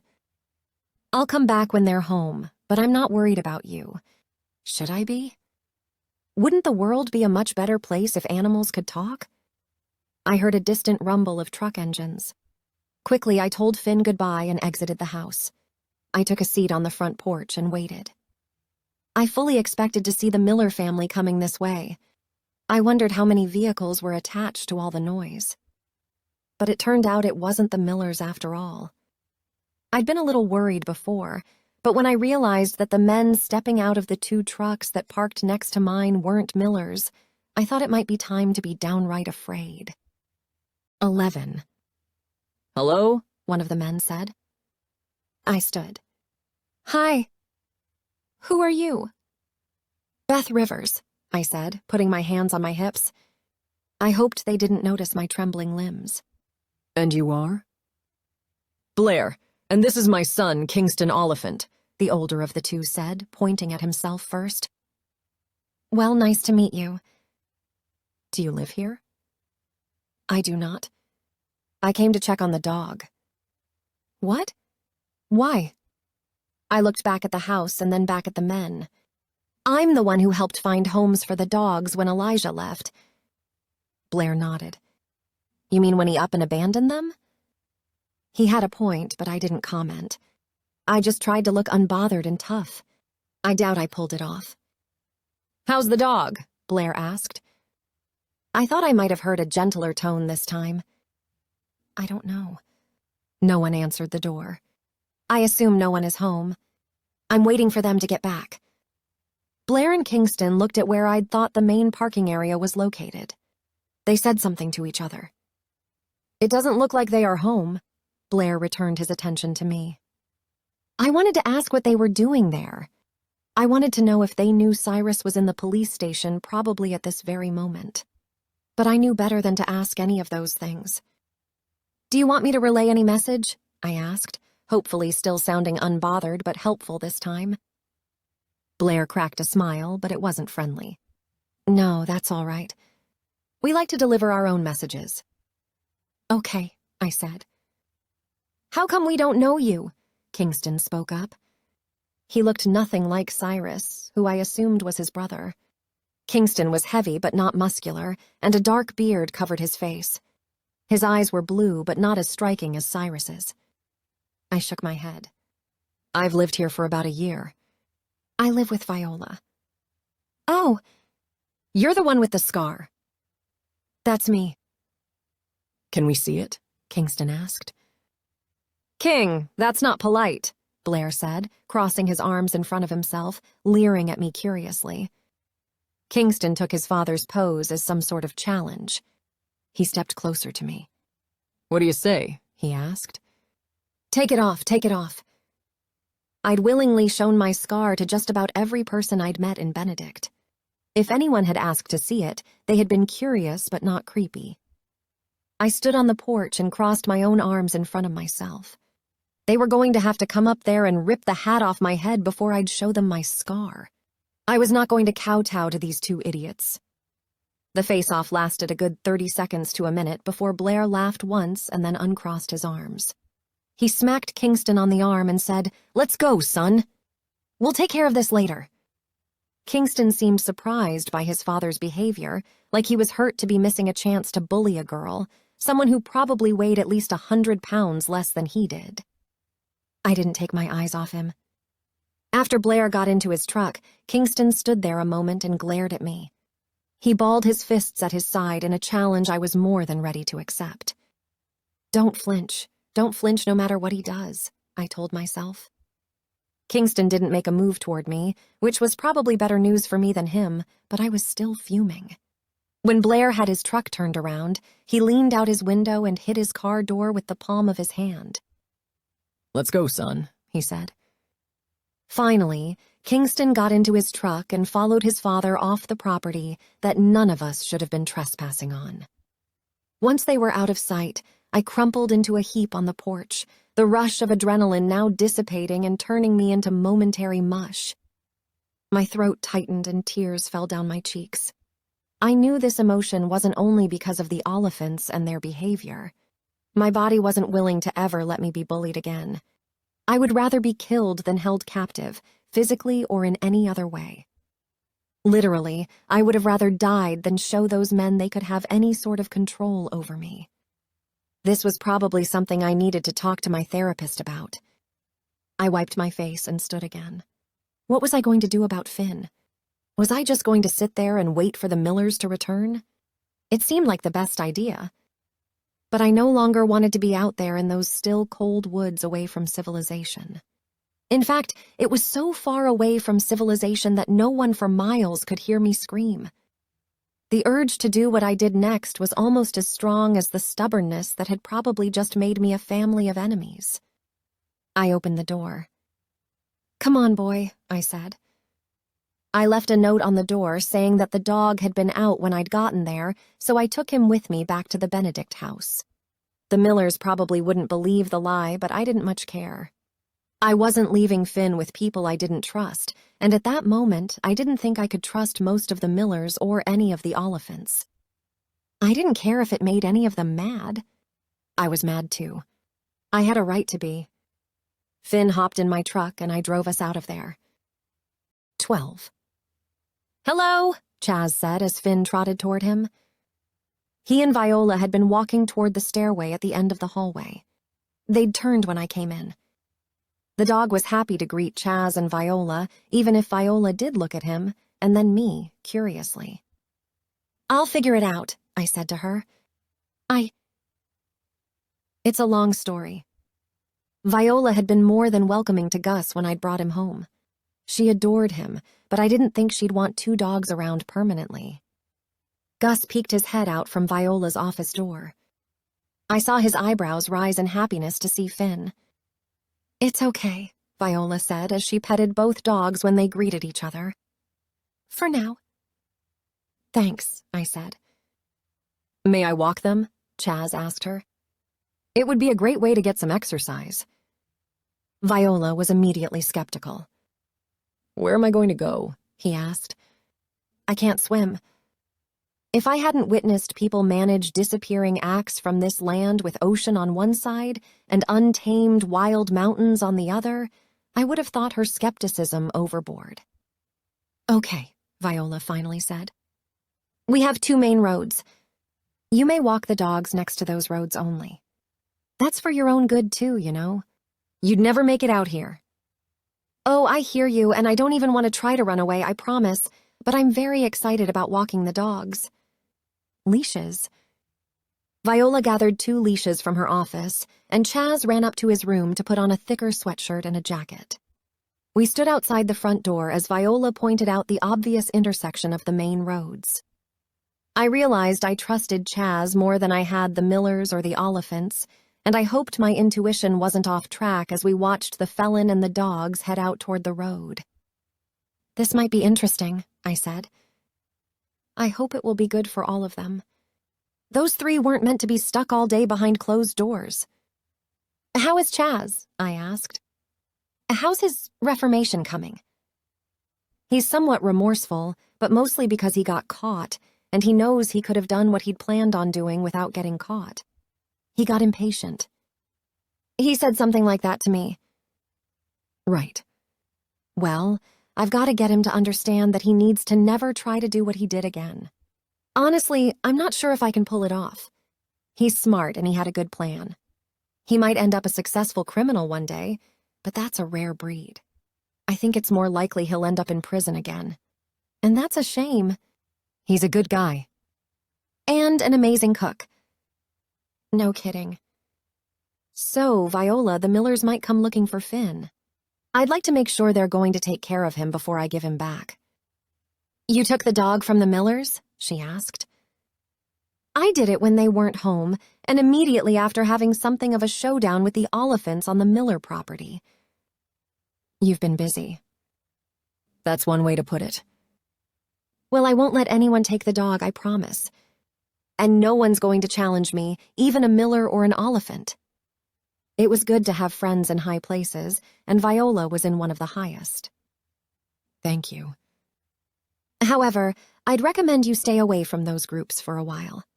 Someone killed Kay, and Grill needs to get that figured out, hopefully without an innocent bystander getting in the way. Do you have a suspect in mind? I have a few, she frowned. But I really don't think it was her husband, Warren. Tell me about him. I don't know much, and the Millers think Kay and I spent a lot of time together with the dogs. They do? I nodded. She was with Cyrus Oliphant more than I think either of them shared with anyone. Viola whistled. This isn't good. Orrin said he thought their feud began with a girl. Has anyone seen Orrin? I asked. I didn't want to tell her that Donner had mentioned her name. Not yet. Viola didn't like people talking behind her back, and I never wanted to give the impression, even as a misunderstanding, that I didn't have her back. Not that I know of. I keep thinking we need to be worried about him. Do you know if Grill has called one of Orrin's superiors or bosses?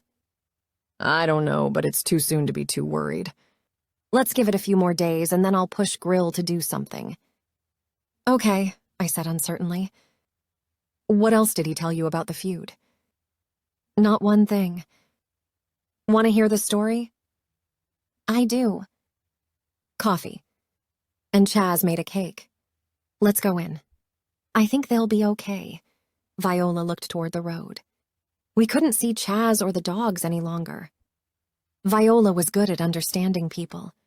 I could tell she was piling on some extra hope that she hadn't misjudged one this time. I made the coffee while she cut us each a piece of cake. The coffee was good, but the word that came to me as I took a bite of the lemon cake was divine.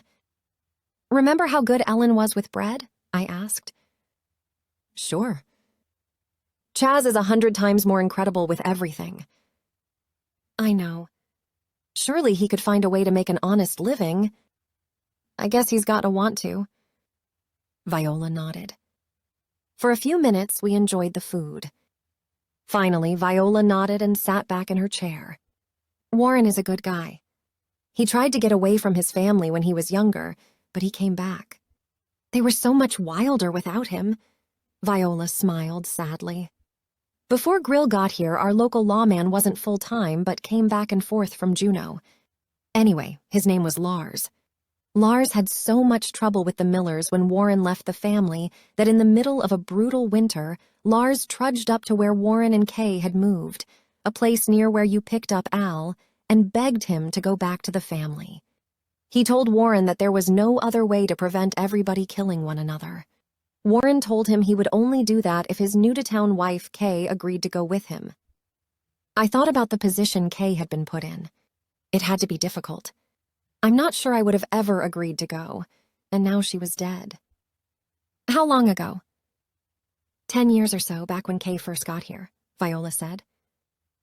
And Kay agreed? Wow. I know. I wouldn't have, but she was a nice person. Viola frowned sadly. However, I will tell you this. From all indications, it was the best thing that ever happened to any of them, and Kay really seemed happy too, at least from what I could tell. I don't know the details, but Kay came up here to escape a bad situation down in Montana, I believe. I think Warren placed an ad somewhere and Kay answered it. No one judges those sorts of things, but it was a topic for a while, calling Kay Warren's mail-order bride and such. Shoot, even 10 years ago, folks were internet dating. She took the gossip in stride. She seemed to be doing well whenever I saw her. She never seemed unhappy when I was around her. Until a couple days ago when she was a little down and used the word melancholy. From what I could see, she got along with all the Millers. And she and Warren, but mostly Kay, kept everything between that family and the Oliphants diffused. A little. Sure, the families still didn't like each other, but Kay somehow managed to keep everyone in their own corners for the most part. I don't know why. It was as if their anger at each other just wasn't as important after Warren and Kay moved back into the Miller compound. I talked to Grill about it a few times over the years. He told me they all still hated each other, but Kay somehow smoothed the waters some.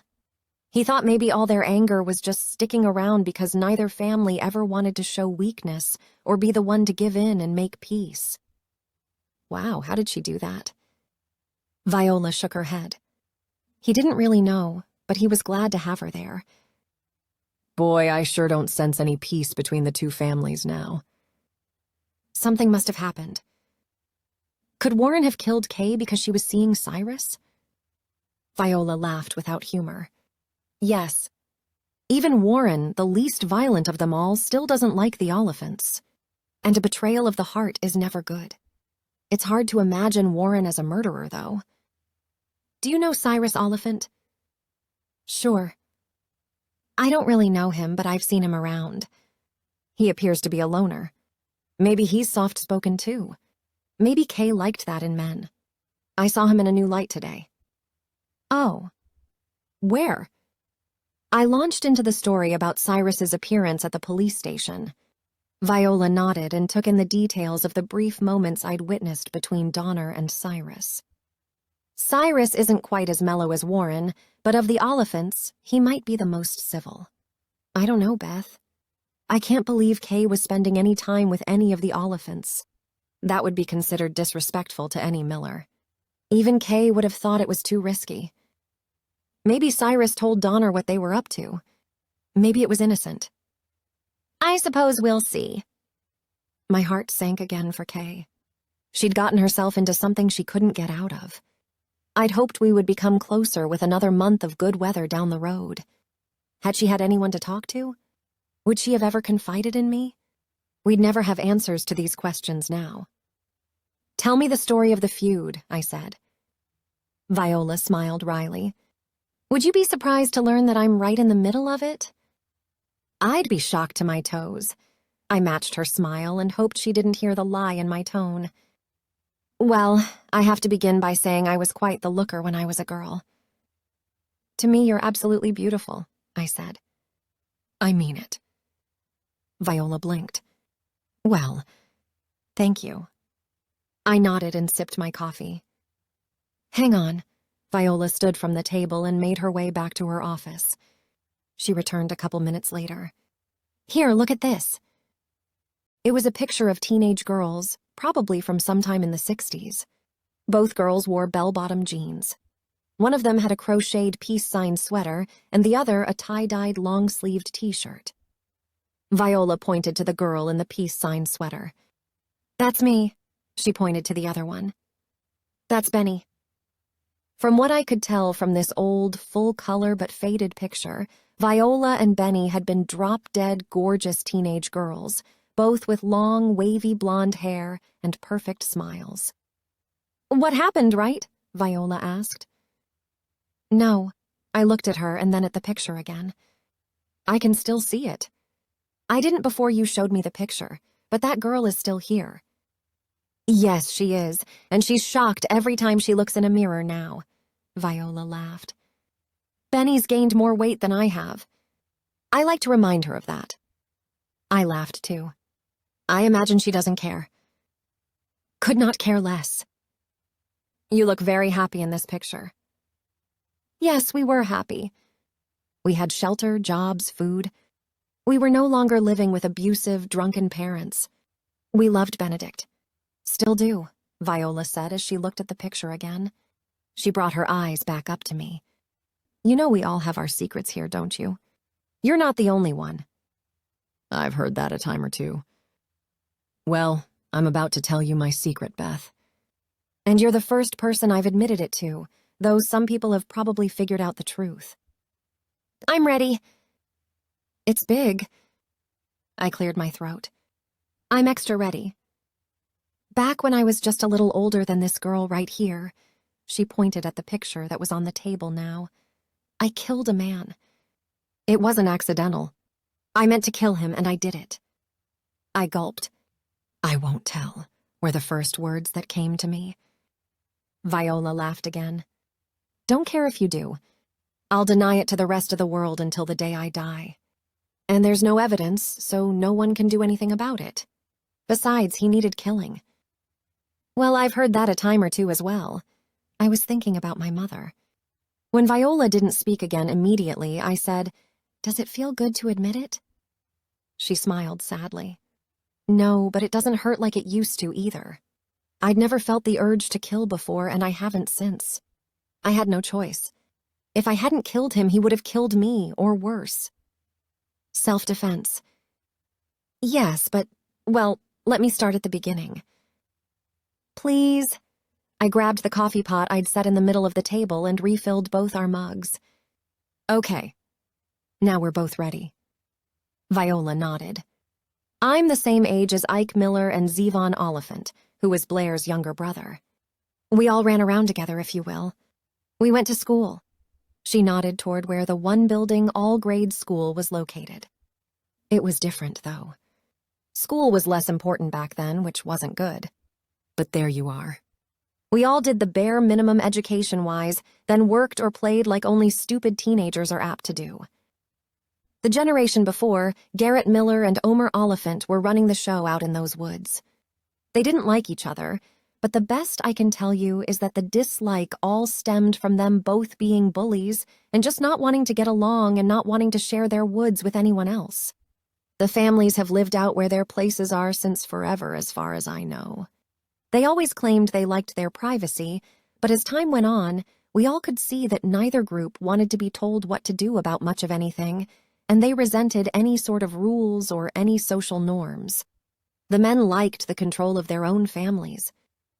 Anyway, there's only a small number of kids around the same age out here at any time. The Miller and Oliphant kids might have had to obey their fathers when they were home, but away from those places, they could have friends, even between the families. Viola sighed as she fell into thought for a moment. She looked up at me. For a long time, no one in our group really dated anyone. We were kids, but kids turn into teenagers. There were others, though their names aren't important to the story. There were about 10 of us who stuck together through thick and thin. For a long time, it was wonderful. And then one day it wasn't. One day, Ike Miller decided he wanted more from me than just a friendship, and he tried to force himself on me. Oh, Viola, I'm sorry. She took a deep breath and let it out. I'm not making excuses for him because it was the wrong thing to do, but he truly didn't know better. Believe it or not, his father, Garrett, who is long dead now, was worse than any of them living out there in that cabin and unwelcoming to everyone. He was a terror, and we all knew it. We all tried to support Ike in that. He wanted me and probably did what he'd seen his own father do to his mother. We were in the woods. He didn't get away with it. I kneed him in the balls and then ran away. In the fray, his truck key fell out of his pocket. I took it and drove back to town, figuring he could damn well come and get that truck and apologize to me before I gave him back the key. Did you tell anyone? Viola smiled sadly and shook her head. Who was I supposed to tell? Benny couldn't have done anything about it. We had less law enforcement than we did when Lars got Warren to move back home. Al, I said. You could have told Al. No, I couldn't have, Viola said. Beth, I promise you there was no one I could tell. But you have to remember, Ike didn't get away with it. I escaped. She looked at me. You lived through worse and you escaped too. I can imagine the enormity of your escape because I know how it felt to get away from Ike that day. I nodded but didn't speak. This wasn't about me. Anyway, Ike's truck did disappear from where I'd parked it, and I saw him driving it the next day, but I still had the key I'd taken. I figured he was too embarrassed to demand it back from me and just used another key. I was okay with that. Our friends saw a change in the way both Ike and I started to act. Anger and discomfort and embarrassment were all mixed together with a bunch of unruly teenage hormones. It was weird. Pretty soon they all probably thought we had a simple spat or something. That's when things went from bad to worse. Zevon Oliphant also had a thing for me, but it wasn't something I even knew about until after everything with Ike. When things got uncomfortable because of Ike, Zevon started hanging around just me more, acting all sweet on me. I was irritated by the whole lot of them. One day I told Zevon to just leave me alone. I was ready to dump them all, except Benny, of course. I didn't need the hassle. When she paused, I asked, "So Zevon Oliphant?" Viola licked her lips, swallowed hard, and nodded. He followed me out to the woods one day. He was more violent, used more brute strength against me than Ike had. He knocked me to the ground and pinned me, tried the same thing Ike had tried, but he was even more insistent. I was terrified. I yelled for him to stop, but there was no one around to hear us. He told me that he'd heard that Ike liked me and that it would be wrong for me to ever be with a Miller. I should always choose an Oliphant. Beth, again, I promise you, this attitude, probably his exact words, all came from something he'd heard his own horrible father do or say. I told him I didn't like Ike, and I was so angry I told him I didn't like him that way either. Well, his ego wasn't ready for that. I mean, I remember seeing his expression change, like I'd slapped him with my hand, not hurt him with my words. The last thing he said to me was, "If I can't have you, no one can." He growled like an animal and put his hands around my neck. "Oh, Viola," I said, and put my hand over hers on the table. I realized another reason I might have been so drawn to her and why I hadn't left the Benedict house even after I learned it was a halfway house. Why Viola had become family to me so quickly. We shared a similar horror, and our intuitions knew it. For a split second, I thought I might get him to calm down. Maybe if I didn't fight back, maybe if I could talk him through whatever this rage was. But no, I was smart enough, and I want you to know that I've never regretted coming to this conclusion, to know that he was going to rape me or kill me, Beth. Or both. I could see it in his eyes. He was lost to the rage. I had no choice. I've always worn some sort of weapon on me, and back then it was a knife. I was able to grab it from the sheath at my side, and I stabbed him when I was just about to fall unconscious from being choked. He was dead less than a minute later.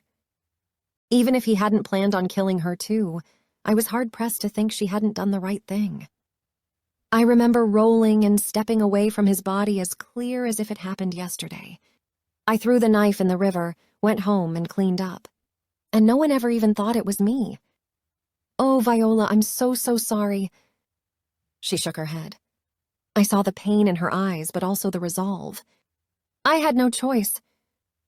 No, you didn't. but how did that cause a feud between the families? I'd been carrying around Ike's truck key in my pocket. It fell out, probably as I grabbed my knife, right there next to Zevon's body. At first, everyone thought Ike Miller killed Zevon Oliphant. Ike claimed to have lost the key a while before, and he had an alibi during the time of the murder. He was helping pick strawberries. Lots of people saw him. Well, none of the Oliphants saw him, but eventually, somehow word got around that Zevon had taken some girl out to the woods with him, but no one knew who, even though my name might have come up a couple of times. The only hint of substantial proof would have been if Ike had told everyone I had his truck key. If he'd done that, I would have exposed him for what he'd done. Everyone knew Zevon probably got what he deserved, and the Oliphants never wanted to believe anything but that it was Ike who'd killed Zevon. I nodded. Has Ike been blackmailing you? I'd never let him do that. I waited for him to come talk to me and threaten me, but he never did. The Oliphants never believed the strawberry picking story, and he never did anything to point the blame at me. No one was ever convicted for Zevon's murder. Shoot, I don't think anyone even investigated it. Wow. Viola took a sip of the quickly cooling coffee. The families never liked each other before all that, but that's what turned their dislike into a feud, one where they badmouth each other and probably destroy each other's property when they can get away with it. But no one else died. Until now. I took a sip of my coffee, too. That's incredible, Viola. It's terrible. I wish I could have done to Zevon what I'd done to Ike, just given him a good knee and left him, but there was no way. Either I was going to die or he was going to have to. I still remember that feeling of knowing there was no choice in matter. I know that feeling, too. I bet you do. I'm sorry you went through it. Viola smiled sadly. I'm sorry when anyone goes through it. This world, she patted her gun. I wish I didn't feel like I needed to carry this. I understood even more why she thought she should, though I'd never considered carrying one myself. Donner had offered to teach me how to shoot, and so had Tex, but I hadn't taken lessons from either of them yet. I sighed. I'm glad you're here, and I'm glad you're okay. Same. Viola smiled, and then her eyes transformed again. She had said she'd come to terms with what she'd done, but speaking aloud about it had been painful to her. I hoped the pain would pass. Back to the present. I wonder if something was going on between Kay and Cyrus. If it was, I can tell you those families will only fight more. They are already jealous. Hopefully Cyrus tells Donner the truth and that diffuses things. The sooner the better. The sound of the front door opening caught our attention. Viola and I stood to check out the commotion. Chaz was back with the dogs. Smiles all around. That was incredible, he said. I'll do it again later if that's okay. Viola shrugged. That's probably fine. They were all a little muddy, but not too bad, and they were all happy. I couldn't help but smile back.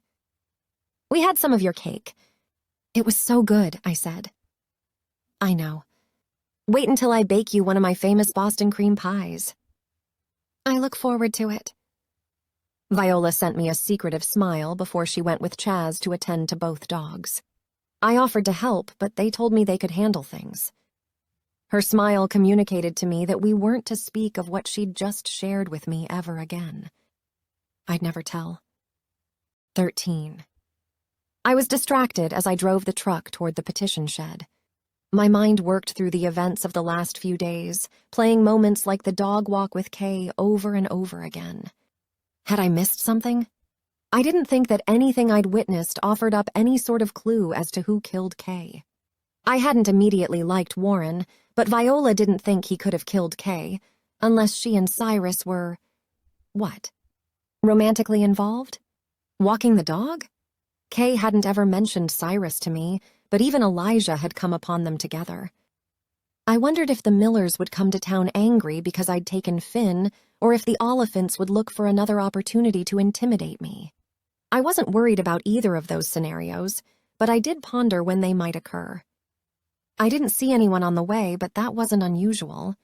As I came around to park along the side of the shed, I glanced over toward the library. Cars filled the parking spaces, but I didn't spot Oren's truck. I wondered who had unlocked and opened the doors and if they were still there. Instead of stopping at the shed, I took the connecting road and pulled into an improvised parking space in the library's gravel lot. As I made my way up the steps to the front door, a man came out of the building.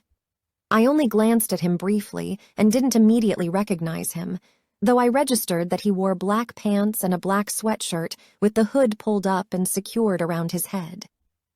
As he took the few steps down, he muttered a quick, "Hello, Beth," in a voice I didn't recognize. I said hello, then turned to take a better look at who I'd just spoken to, but the man was headed around the building. I presumed he'd parked in one of the vehicles back there. I climbed down the stairs and glanced toward where he'd gone. He was already out of earshot, and from the quick look I got at him, he didn't seem familiar.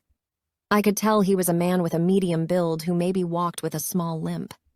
I couldn't place him at all. Even with those 2 words, that brief greeting, he sounded as if he knew me. How? I didn't think I knew him.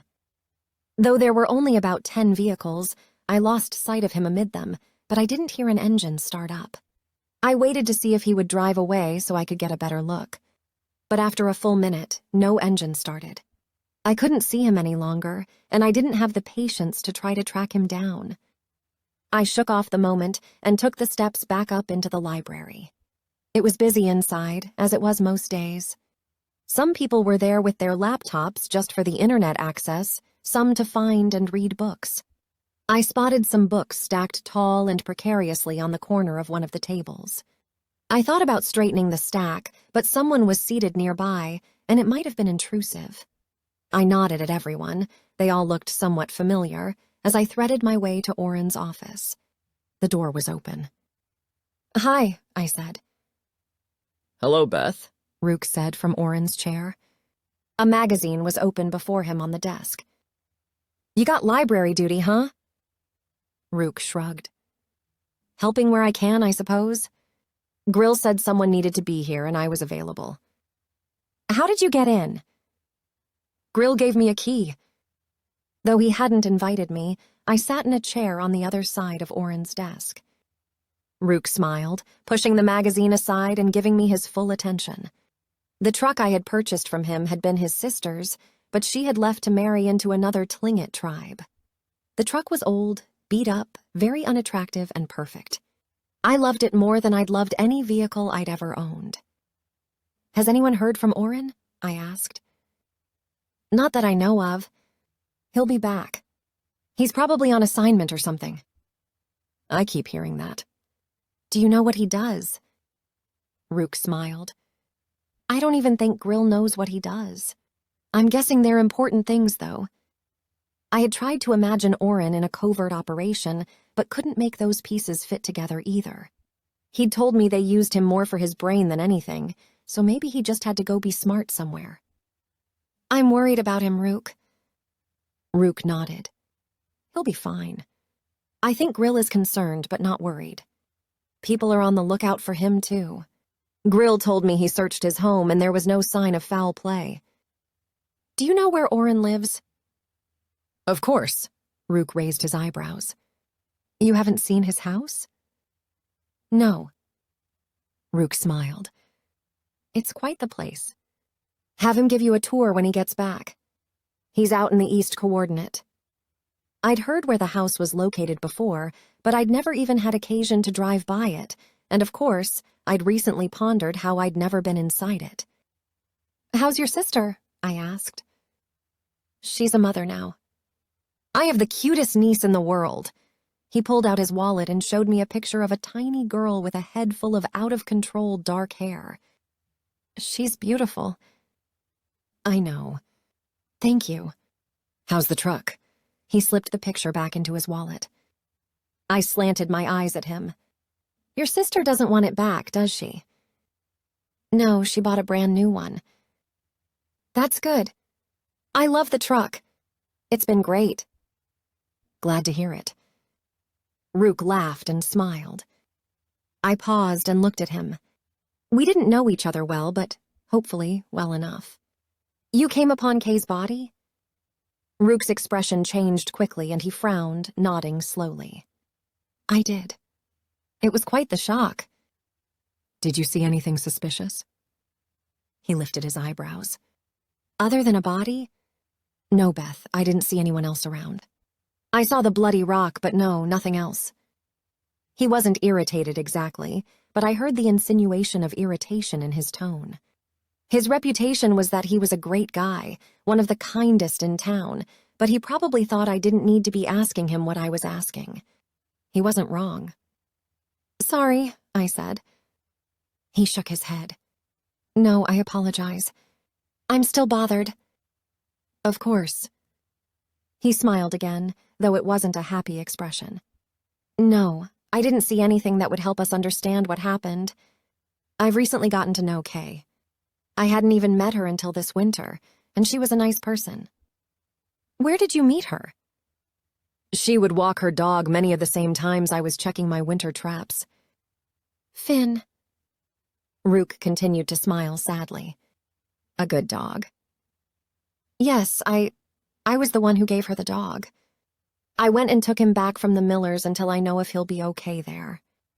Rook sat up straighter. Good for you. He paused. Let me know if they give you any hassle. I nodded, but I wondered what he'd do if they did. Maybe I didn't really want to know. Thanks, Rook. Was Kay alone when you saw her? He nodded. Just Kay and Finn. Yes. If she'd been spending time with Cyrus, it hadn't been where Rook witnessed it. I was disappointed, if only for the possibility of there being another lead. Do you know much about the family? The feud between them and the Oliphants? Not much. They all keep to themselves. It's not easy to get to know any of them. I enjoyed the brief conversations I had with Kay, but that's all they were. Brief. I found out she's been here for around 10 years, and I only met her recently. No one from either family has ever come to me with an ailment. Rook wasn't a medicine man. The tribe had done away with such a title, but he did work with plants and herbs and other organic substances to create remedies. In fact, Dr. Powder had once given Viola some of Rook's peppermint oil to help her upset stomach. It had worked. I thought about Kay's mention of the family's aversion to seeking out traditional medical assistance. They might not have even known about Rook's mixtures. Kay did mention to me that Camille takes care of them. Kay used the word nurse, but I don't think she's had any formal education. Rook nodded slowly. Well, they seem to be okay. Until now, I haven't heard of anything tragic happening to any of them. I guess, I said, thinking he wouldn't be old enough to have been around when Zevon had been killed. I think we all wish we knew them better. We all wonder if we could have somehow helped Kay, but if they want to keep people out, the rest of us certainly aren't going to barge our ways in. We're good at letting people live the way they want to live. I nodded and thought again about old Al. I hoped he was doing better. That's true. I paused. May I leave a note for Oren? Of course. Rook looked around for a piece of paper, but nothing was visible. I think he keeps a notebook in the top drawer, I said. I'm not sure I should be opening drawers. I think it's okay. I've only seen the notebook and pens and pencils in that one. Warily, Rook opened the top middle drawer of the desk. Once he realized there wasn't anything that seemed private inside, he gathered a pen and the yellow notepad I'd seen Oren use many times. He handed them both to me. As I took the notepad and set it on my lap, an angle of light through the window behind Rook bounced off the paper, allowing me to notice indentations in the page. I thought maybe I saw the ghost of a phone number because the first 3 digits looked familiar. I wanted to know for sure. I didn't think twice, and I didn't ask Rook. I simply tore off the top page, folded it, then stuck it in my bag. I sensed Rook watching me, but I didn't offer any explanation. I wasn't even sure what I'd say if he asked me what I was doing. I scribbled something on the next page, asking Oren to call me or find me the second he got back.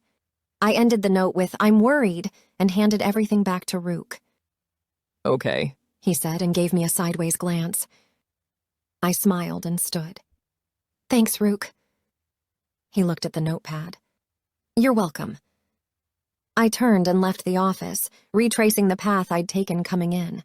I noticed the stack of books again, and since there wasn't anyone sitting near them now, I hurried over to straighten them or at least push them a little farther back from the edge. But as I came upon them, I stopped in my tracks. The book at the top was one I'd written. Standing next to the table, I looked around the library. Was anyone looking back? No. Everyone was doing whatever they'd come into the library to do, and it wasn't to watch me. I lifted the top book. The next one was mine too, as were the following 3. This was a stack of my books. I looked around again. I recognized everyone there. I might not have known them, but they were library regulars, and I spent enough time in the library to find them familiar. Oren knew my identity, but as far as I knew, no one else in here, including Rook, had made the connection to Elizabeth Fairchild. My author picture didn't look a thing like me now. Instead of short, choppy, white blonde hair, the photoshopped picture inside my books was a version of me wearing makeup, my long brown hair smooth but curled up at the ends. Every time I looked at it, it felt like I was either seeing a stranger or a friend I hadn't talked to in a long time. Okay, maybe it wasn't crazy that a stack of my books sat on the corner of a table in a library. My books were popular, and I'd frequently heard from my readers that they wanted to read everything I'd written after experiencing only one book. But who put these on the corner of this library table? Nudged by my intuition, my mind went to the man who was leaving as I came in and his familiar tone. He'd called me Beth, not my author's name. Had he made the connection? Had someone told him? Why was I even tying the 2 events together? Simply something in my gut told me to. I took a deep breath and told myself to calm down. I'd told quite a few people in Benedict who I was. The connection wasn't a secret anymore, just something my friends didn't really talk about. Or did they? I hadn't asked them not to tell, but they'd all mentioned they wouldn't anyway. Still, things come up in conversations. Things can be overheard. Would I have recognized the man if I'd been paying better attention? Had he, for whatever reason, been the person to leave this stack? And why in the world would he have done that? And why would it bother me, send up a red flag? I was turning this into something it probably wasn't. I was connecting dots that might not even be part of the same puzzle. I took another deep breath. I straightened the books, pushed them back from the corner, and left the library. I had plenty of other mysteries to work on. This one, if it even was one, would have to be put on a back burner. For now, 14. As I made my way to the truck and then back to the shed, I looked around but didn't see the man. I didn't spot anyone. I unlocked the shed's door and hurried inside. Once I locked the door behind me, I didn't bother with my normal routine of turning up the furnace. I walked to the window and held up the piece of paper I'd torn from the notepad. It took just the right angle for me to make out the indented marks. It was a number I knew very well. Oren had been the one to deliver it to me, telling me it was a parting gift from my mother right before she disappeared. It was the same number I had been looking at inside my own desk drawer just 2 days earlier. Though Mom had left the number for me, Oren had been the one to track my father down in Mexico, where it seemed he had, at least at one time, run a restaurant. Why was the number imprinted on Oren's notepad? Had he tried to call it recently? Had that been one of the last things he'd done before he'd gone off to wherever? Was he in Mexico with my father? With hands I didn't even know had begun shaking, I reached for a phone in my backpack. It was my last burner phone. I'd used it for months, thinking I'd buy more burners when I took a trip to Juneau. I hadn't taken that trip yet, and I didn't see that happening anytime soon.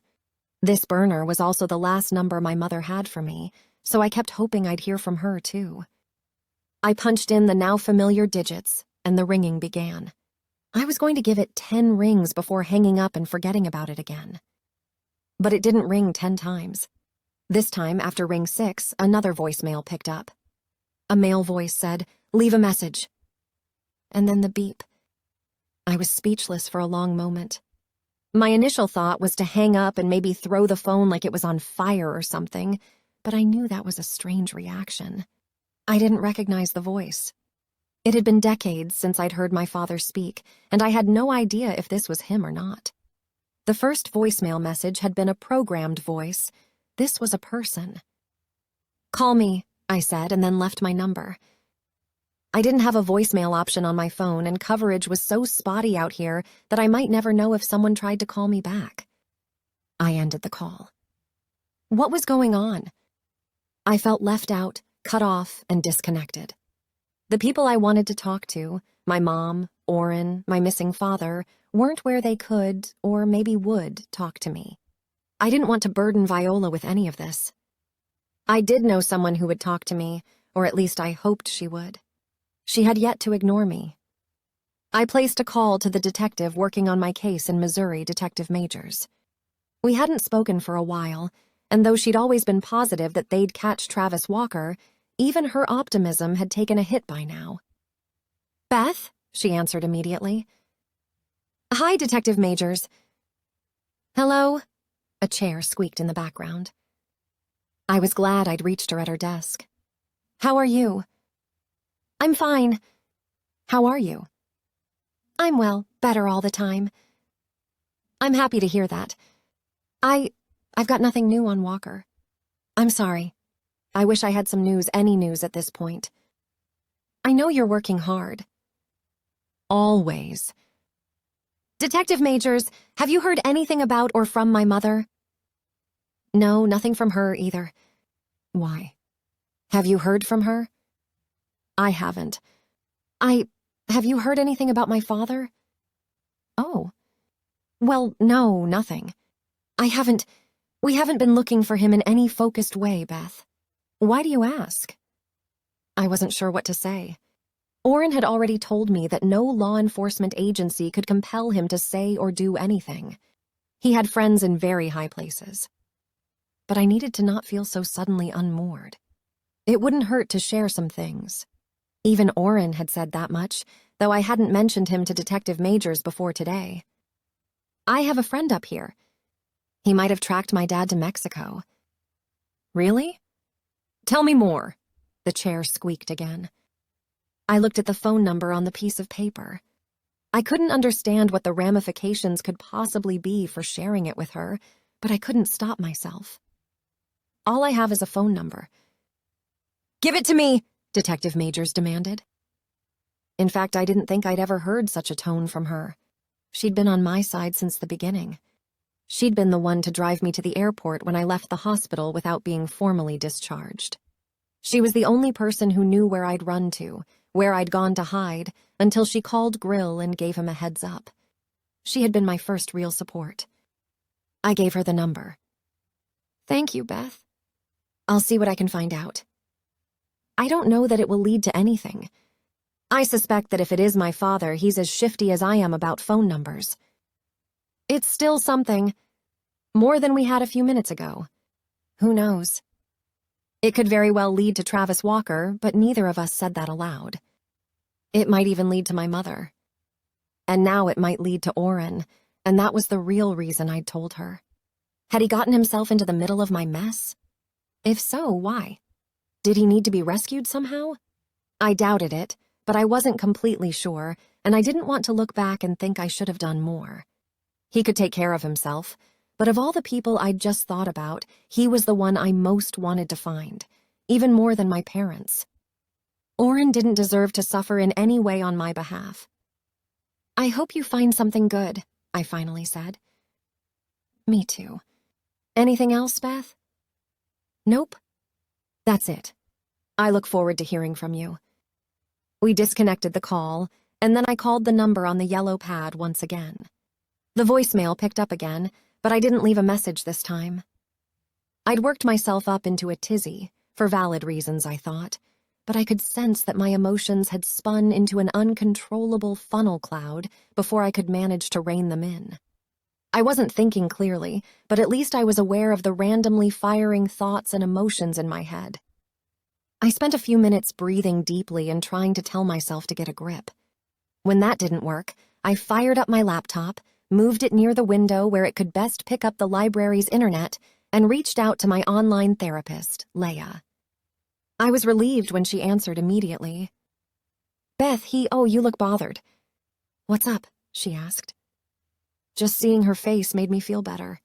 I was so glad that she was available to talk. And that's what we did, talk. Mostly, she listened and then inserted the appropriate helpful comments to get me through this. My emotional trauma was real, and she had figured out how to not only help me see it more clearly, but also deal with it. Many times now, because of her help, I could work through a big wave of anxiety on my own, but sometimes I still needed to see her on the screen. This had been one of those times. "I feel so much better," I said about a half an hour into our session. "That's great, Beth. You're doing so well. It's good that you called the detective. You trust her, and it's a good reminder that you don't need to shoulder everything. Other people are working to help solve your mysteries. You aren't alone, and you've done everything you can to feel safe." I nodded. "True." Our conversation turned casual, and we spoke for a few more minutes. She asked about Gus, and I asked about her ailing mother. My feelings and behavior were more under control. After scheduling a follow-up meeting for the next week, we said goodbye. I closed the laptop and leaned back in my chair. I took another deep breath. I felt it at the bottom of my lungs. I'd managed to calm down. People who can easily relax don't know the gift they've been given. In my entire life, it hadn't been until I started talking to Leia that I had been able to make a breathing technique work, even in a small way. As I sat in my chair, feeling the weight of my still relaxing muscles and the steady beat of my heart, the thoughts in my head didn't whir back to an unmanageable level. But something did occur to me. A phone number. But not the one I'd been dialing. It was a different one, or at least the idea of a different one. When I'd looked in Elijah's file for more information regarding what to do with Finn, I'd seen Oren's name. But I couldn't recall if there had been a phone number with it. I thought there had, and I hadn't given it any real attention. Whenever I called Oren, it was on the library landline. I'd programmed only a few numbers into this burner phone. The library's had been one of my favorites. But something in the back of my mind told me the number I'd seen in the file wasn't the same one I used. I grabbed the burner and pushed the arrow to get to my favorites. I looked at the number I'd put in for Oren, but it wasn't identifiable by anything other than selecting Oren. Now I really had no idea if the number in the folder was the same number on my phone. I hadn't taken the time to check. If it wasn't, it might be a landline to his home or maybe the satellite phone I'd seen him with. I wouldn't be able to focus on anything else until I checked that number, until I called that number just to see if he answered. I gathered my things. I'd heard the rain start falling on the shed's tin roof earlier, but it was coming down hard as I locked up and hurried to the truck. I glanced toward the library and saw nothing unusual. Oren's truck was still not in sight before setting out for Elijah's place. I parked in Toshko's lot and had to cover the distance to the barn on foot, my bag over my head just to keep the cap I wore somewhat dry. Nevertheless, I was well soaked by the time I got inside the barn. At the desk, I grabbed the file, then opened my burner phone. I had zero signal. I'd heard that folks called Toshko when they'd needed a tow, and then someone there would find Elijah to give him the message. I could just take the number back with me to the shed or the Benedict house and use the landline there, but I wondered if I could catch a signal anywhere nearby. I held out my phone and glanced at the bars as I walked around. It seemed that there might be a signal coming through as I held the phone closer to the wall toward the house. I locked up the barn and ran up the stairs to the front door. I got slightly more drenched, but the signal was improving. Even though I'd been given a key, I hadn't ever used the house as any sort of escape or a place to write. It was a comfortable, cozy place, but it hadn't appealed to my creative senses. I grabbed my keys from my pocket, found the right one, and turned it in the lock. The signal bumped up significantly the second I stepped inside. While I dialed, I absent-mindedly made my way to Elijah's couch. "Hello?" Oren said after half of one ring. "Oren, it's me, Beth," I said. "Are you okay?" "Beth? How did you get this number?" "You're not supposed to have this number." "I found it in Elijah's file for Finn. Are you okay?" "I'm fine. Don't call me again." The call was abruptly disconnected. I held the phone and looked at it for a long moment. He was okay, or at least he said he was. It hadn't occurred to me that I might interfere with some mission. No, he wouldn't have answered if that were the case. Would he? The relief I felt at hearing his voice far outweighed any anxiety I had about bothering him. You're supposed to bother people you care about if you're worried, right? Feeling somewhat better about Oren's well-being, I stood. There was no need for me to stay except to wait for the worst of the rain to pass. I'd looked around the house already, but I thought I'd give it another once-over. But as I turned to step around a half wall that separated the front room from the kitchen, I heard a rustle and soft thuds coming from a short hallway that I knew led to the house's 2 small bedrooms. I froze in place for a second and listened hard. I heard what sounded like a slide of a window opening. Had I thought about it, I probably should have just run from the house, but the noise made me think someone was escaping, and I wanted to know who it was. Who was in Elijah's house? Elijah? And was my mother with him? Elijah! I called before I ran to the hallway and then stopped at the doorway of the first bedroom. It appeared that someone had been sleeping in the bed recently. I was sure it had been made when I looked through the house a few months earlier, and it wasn't now. A few pieces of clothing had been thrown on its corner. I bumped my shin hard on the bed as I darted around it to get to the now open window. Ouch, ouch, ouch, I said as I leaned out the screenless window. As with most everywhere around Benedict, there were thick woods behind Elijah's house. And it was still raining. The darkness was even darker and murkier, but I was pretty sure I caught sight of someone running through the trees. They looked like they were dressed in black, but it could have just been the woods and the weather. I wasn't going to chase them and I was getting rained on, so I pulled myself back in the window. I looked around the bedroom again. There was no indication of who'd been here, but I now realized that all the clothes on the corner of the bed were black, too. Had I just seen the man who'd said hello to me at the library? That might have just been a conclusion of convenience and timing. There were other possibilities, maybe many. Everyone knew this house was empty. Maybe it was being used the same way the community center was being used, at least according to Cyrus, as an available shelter. Was it Warren I'd seen running away from the house? I didn't think so. Warren was a bigger person. The person I saw in the woods was closer in shape and size to the man at the library. Who was he? Did he have something to do with me or with Kay's murder? I needed to get a hold of Grill right away. 15. I called Grill and told him what had happened at Elijah's. I told him about the man at the library and about the stack of books. I even told him about the shadow of a phone number I'd found on the piece of paper from Oren's desk. I told him I talked to Oren. He wasn't overly moved by anything but the fact that someone had been staying in Elijah's house, and he didn't know who it was. He hadn't found Warren, and I thought that's who he pegged as being the trespasser. He said he was heading over to Elijah's right before he ended the call. And then I went home and crawled into bed. Gus lay on the floor next to me, and I pulled my quilt over my head. I was exhausted. Finn was with Viola, seeming to have taken a quick liking to her and her to him. When I woke the next morning with a start, Gus was sitting up, looking at me expectantly, but not with any sort of urgency. "Oh, I'm okay, boy. Did I worry you? I was just tired." He moved next to the bed and I scratched his neck. A knock sounded on the door. "I'm awake." "Viola?" I said as I sat up and Gus turned to the door. There was no hat nearby, so I tried to smooth my hair with my hand. Viola opened the door, and Chaz peeked in behind her, Finn next to her. She said, "We heard a scream." "You did?" I looked at Gus, who I now realized had most definitely been looking at me with question and concern, not just question. "I'm sorry. I didn't know I screamed. I guess I was just dreaming, but I'm fine," I smiled. "I had a very full day yesterday.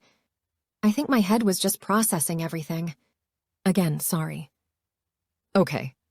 Viola stood there a long moment, Chaz behind her, both of them with concerned eyes. Gus whined once, Finn panted. I tried to remember the dream, the scream, something. Maybe it was a good thing I didn't remember it. I felt great this morning. "Hungry?" Chaz finally asked. so very hungry. Okay, Viola said. Meet us in the dining room. I got ready quickly and then took Gus and Finn outside. I stood next to the Benedict house's parking lot with my hands in my pocket and my face aimed at the sky. The sun was shining and warm on my face, even if the air was still chilly. "Beth!" a voice called. I opened my eyes and then shaded them with my hand. Grill was walking toward me. "Good morning," I said. Morning. "Did you find anyone at Elijah's?" I asked, resuming the conversation from the previous day's call. "No, but I'd like to talk a bit. You have time?" I do. "What's some breakfast? Viola's latest client is a great cook." Sounds good. Viola and Chaz greeted us as we made our way back inside with the dogs. I watched as Grill looked at Chaz with the extra scrutiny he always had for one of the clients. He always let them know immediately that he was the law, even above Viola. So if they were afraid of her, they should be doubly afraid of him. Chaz seemed a tiny bit uncomfortable under Grill's gaze, but remained friendly as he gestured at the buffet-style spread he'd set up. "Eat up." Thank you, I said. Grill only nodded his thanks. After a shared look between Viola and Grill, Viola instructed Chaz to grab the dogs and told us they'd leave the food and the dining room to Grill and me. A few moments later, it was just us as Chaz took both of the dogs back outside, and Viola went back to her office. There weren't quite as many food choices this morning, but Grill and I each had a waffle, which Chaz had left in a food warmer. I put whipped cream and butter on mine. Grill put only syrup on his. I spoke up before Grill could even taste his food. "Grill, what does Oren really do? Where does he go?" After he chewed a bite, his eyes brightening from the flavors, and swallowed, he said, "I don't know specifically. There's a clearing near his house where a helicopter has picked him up a time or two, but I don't have any idea what he does when he's on assignment. I don't know if the helicopter was here recently." A helicopter. Wow. He so doesn't seem the type.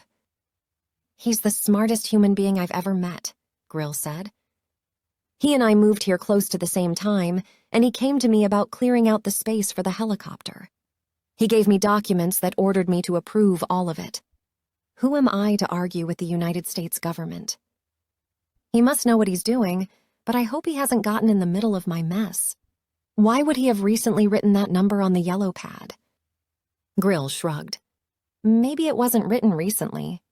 Who knows when he last used it?" It was a point I had considered. Oren didn't take notes. He could remember anything and everything. Maybe the impression of the number was from a long time ago, during a moment when his mind was being used for something else. Maybe the original writing had actually been my mother's when she'd stopped by the library and left it for him on her way to wherever she'd gone. That could be true. He memorizes everything. "He does," Grill sighed. "Honestly, I'm not worried about him too much, particularly since you talked to him. Who do you think I saw at Elijah's? The man at the library? Could they have been the same person? Am I making a mystery out of something that isn't a mystery?" I asked. "Could be any number of people. We have folks moving through all the time. Some want to get away, some are on the run. The weather is clearing, which makes it easier. There are too many possible scenarios to guess without something more solid, but I'm still checking manifests. I've got people on the alert, Beth. Walker will not make his way here without me knowing." I had considered that the person I'd seen might be Walker, but that hadn't felt completely right. I'd been anxious the day before and had apparently had nightmares about something, but no, I'd been confident in the idea that I hadn't seen Travis Walker. A year earlier, I wouldn't have wondered if I was overreacting or overreaching on something either. I would have been convinced it was Walker. It felt good not to carry the weight of paralyzing paranoia. "Why did you want to talk to me? Something going on with the investigation into Kay's murder?" "Nothing new. Donner told me you were there when Cyrus came in." "How's Cyrus?" "He wasn't talking when I made it into the office. Now we can't find him." "Oh no," I put my fork down. Grill shook his head. "He's hiding, or something. Are you sure it wasn't him you saw at Elijah's? I'm not sure, but it's impossible to say. I thought maybe it could even have been Warren, but the trees are dark. It was raining. I paused and thought back. I'm positive that the man I saw at the library wasn't either of them. And that man just said hello to you? I cringed a little. I know. There's no real reason for me to turn those things into something bothersome, but I'm sure I didn't recognize him. And that stack of books? Beth, you are known around here, but not as Elizabeth Fairchild, but as the woman with the scar. Folks know that woman as Beth. I nodded. He smiled. Lots of folks around here have a small limp. Shoot, sometimes I do. He paused. Sometimes both sides. I nodded again. And even though they might not know you're Fairchild, lots of people like your books. I suspect that the stack was put there by a fan, and that man was just saying hello. If they were one and the same, I can't tell you. We heard the front door opening and the return of Chaz and the dogs. Those dogs were getting more walks than they'd had in a long time. Sniffing out where we were, they bounded in to enthusiastically remind us that we adored them.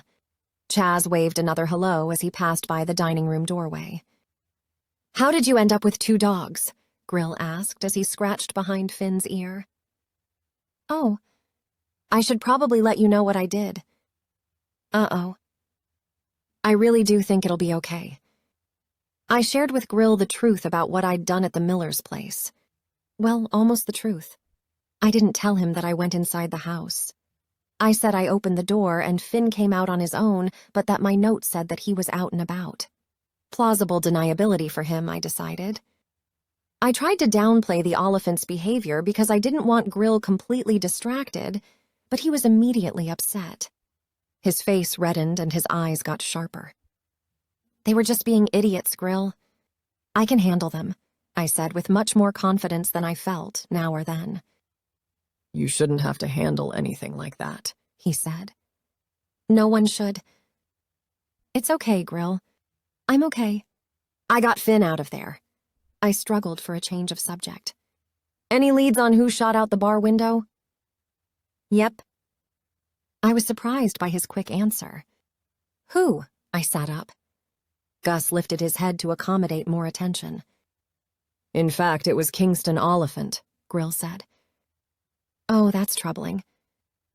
He claims it was an accident, that he was loading his weapon into his truck and it fired accidentally. He took off because he was embarrassed, but thought better of it when I was out there talking to all of them later.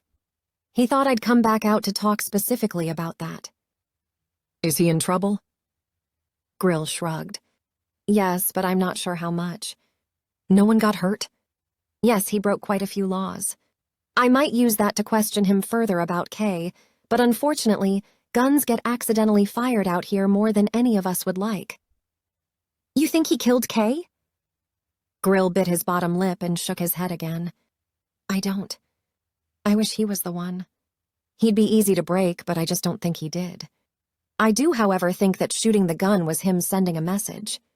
He probably saw the Miller's trucks there earlier and shot the gun thinking no one would get hurt, but just to let everyone know he was watching where they went. There was always a chance he could have hurt Benny. He could have hurt anyone, but he didn't. I never heard about the Millers and the Oliphants and their feud until these last few days. They've been behaving lately, but if Kay and Cyrus were more than friends, things were bound to get out of control again. I need to find Kay's killer and get that person out of here, which will not, by the way, diffuse everything. It'll be tricky. Oh, Grill, I'm sorry. I wish I could help. Grill shook his head. Stay safe. Be careful. I have to get back at it, Beth. I nodded. I hear you. Right. His breakfast barely touched, Grill stood. The dogs and I saw him to the door. 16. I took time to get cleaned up, not just presentable by plopping on a hat, and then met Viola and Chaz back in the dining room. The dogs were spread out in the hallway, fast asleep. Chaz's skills were going to cause me to size up in jeans if he stayed very long. Lunch, which seemed to occur right after breakfast, was Philly cheesesteaks. I'd never had one from Philadelphia before, but if they didn't taste like the ones Chaz created, the city of brotherly love needed to level up. "Are you sticking around here the rest of the day?" Viola asked me. "Do you need me to?" "No, but I want you to be careful. I got a call from Ike Miller. He asked if the dog was here." What did you say? "I said that the dog was fine. He wants to come get him. He can't have him yet. Should I stay here to let him know that?" "No, I told him that the dog had been meant for Kay and that you were in charge of deciding where he goes now.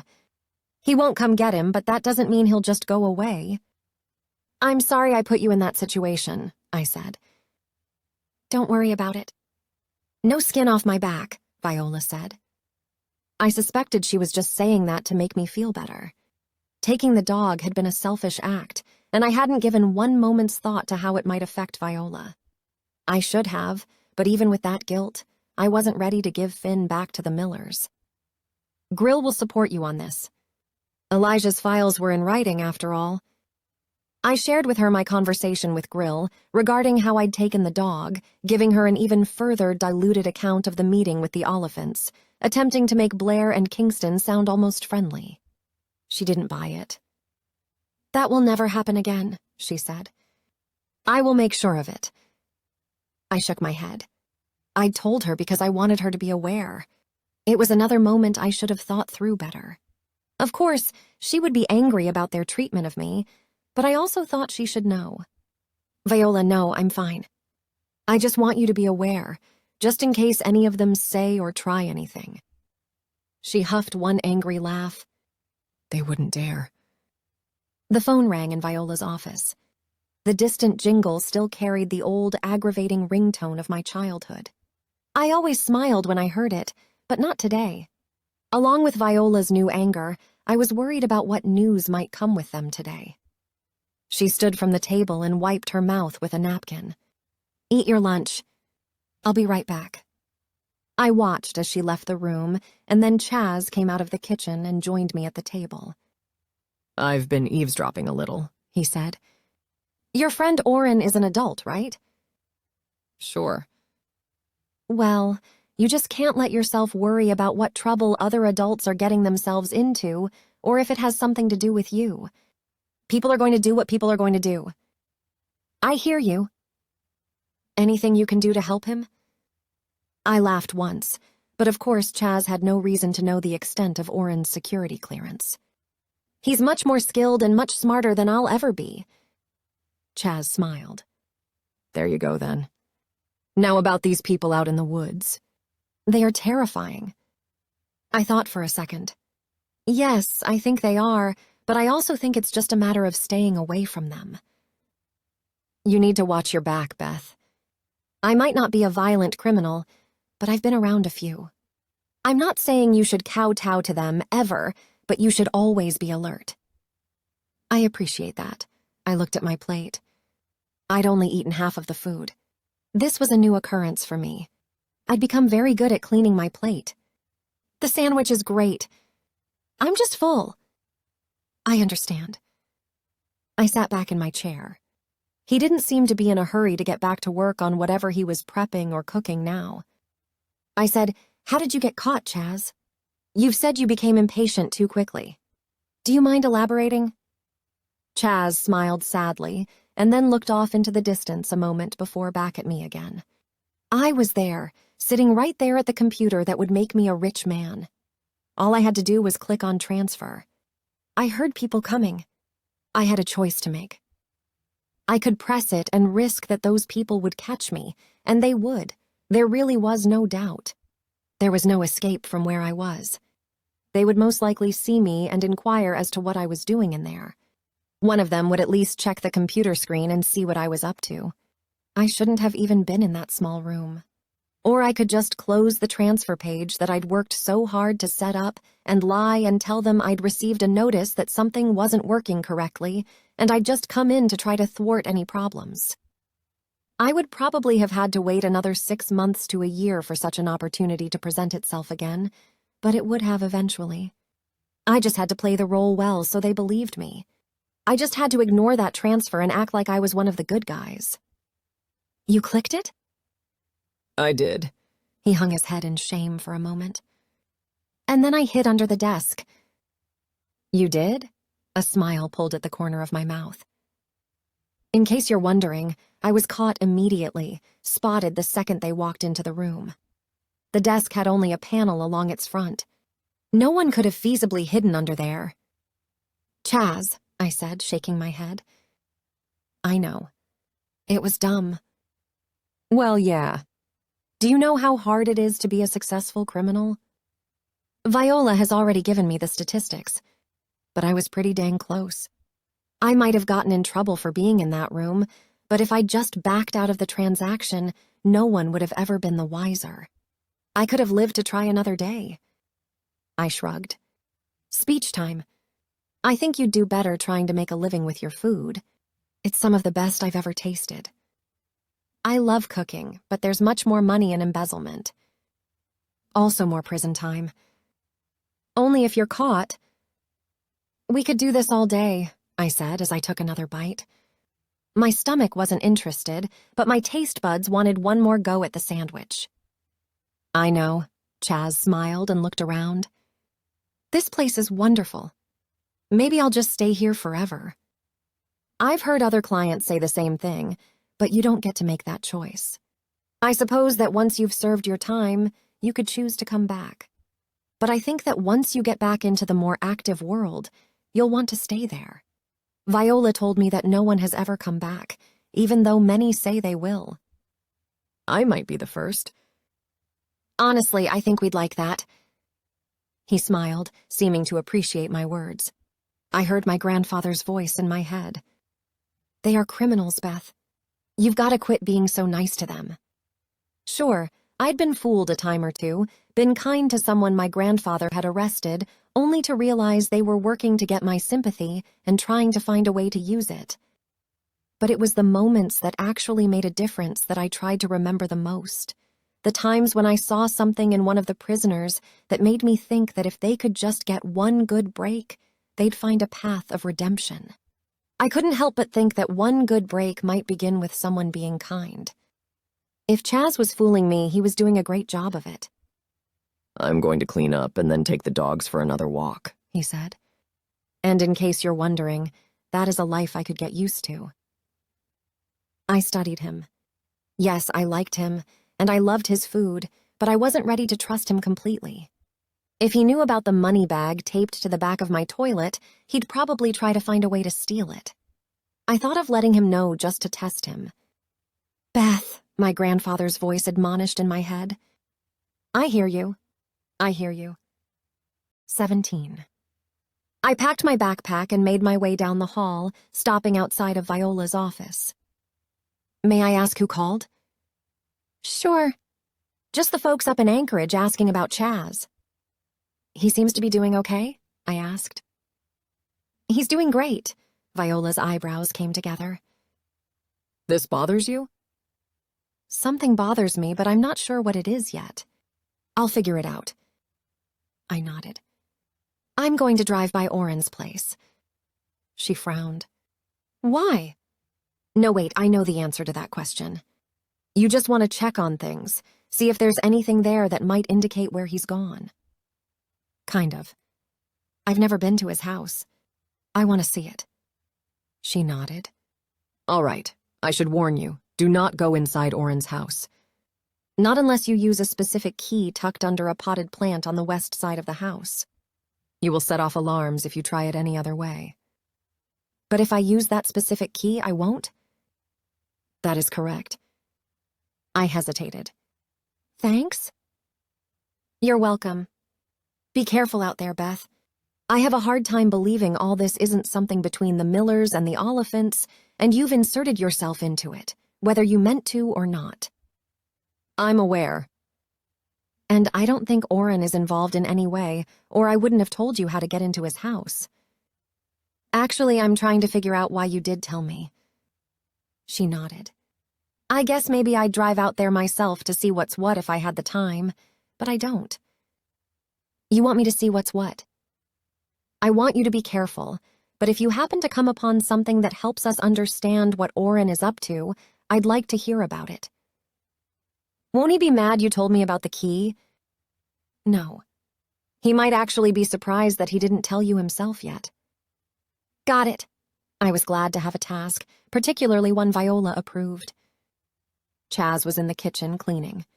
I waved goodbye at him and then bid the dogs adieu. I vowed to walk them both more if Chaz had to suddenly leave. I knew where Oren's house was, even if I hadn't been to it or driven by it yet. There was not a lot of just driving around in Benedict. You got where you needed to get, and then you got back as quickly and as easily as you could. As I steered the truck down the road the direction of the community center, I saw something I hadn't noticed before. Off to the side of the road, near the shoulder, an area of ground had been disturbed. It looked as if someone had tried to clear away the foliage back from an old stump. And then someone had purposefully placed a rock on top of the stump. I wondered if someone had had an accident at that spot. Perhaps someone had died.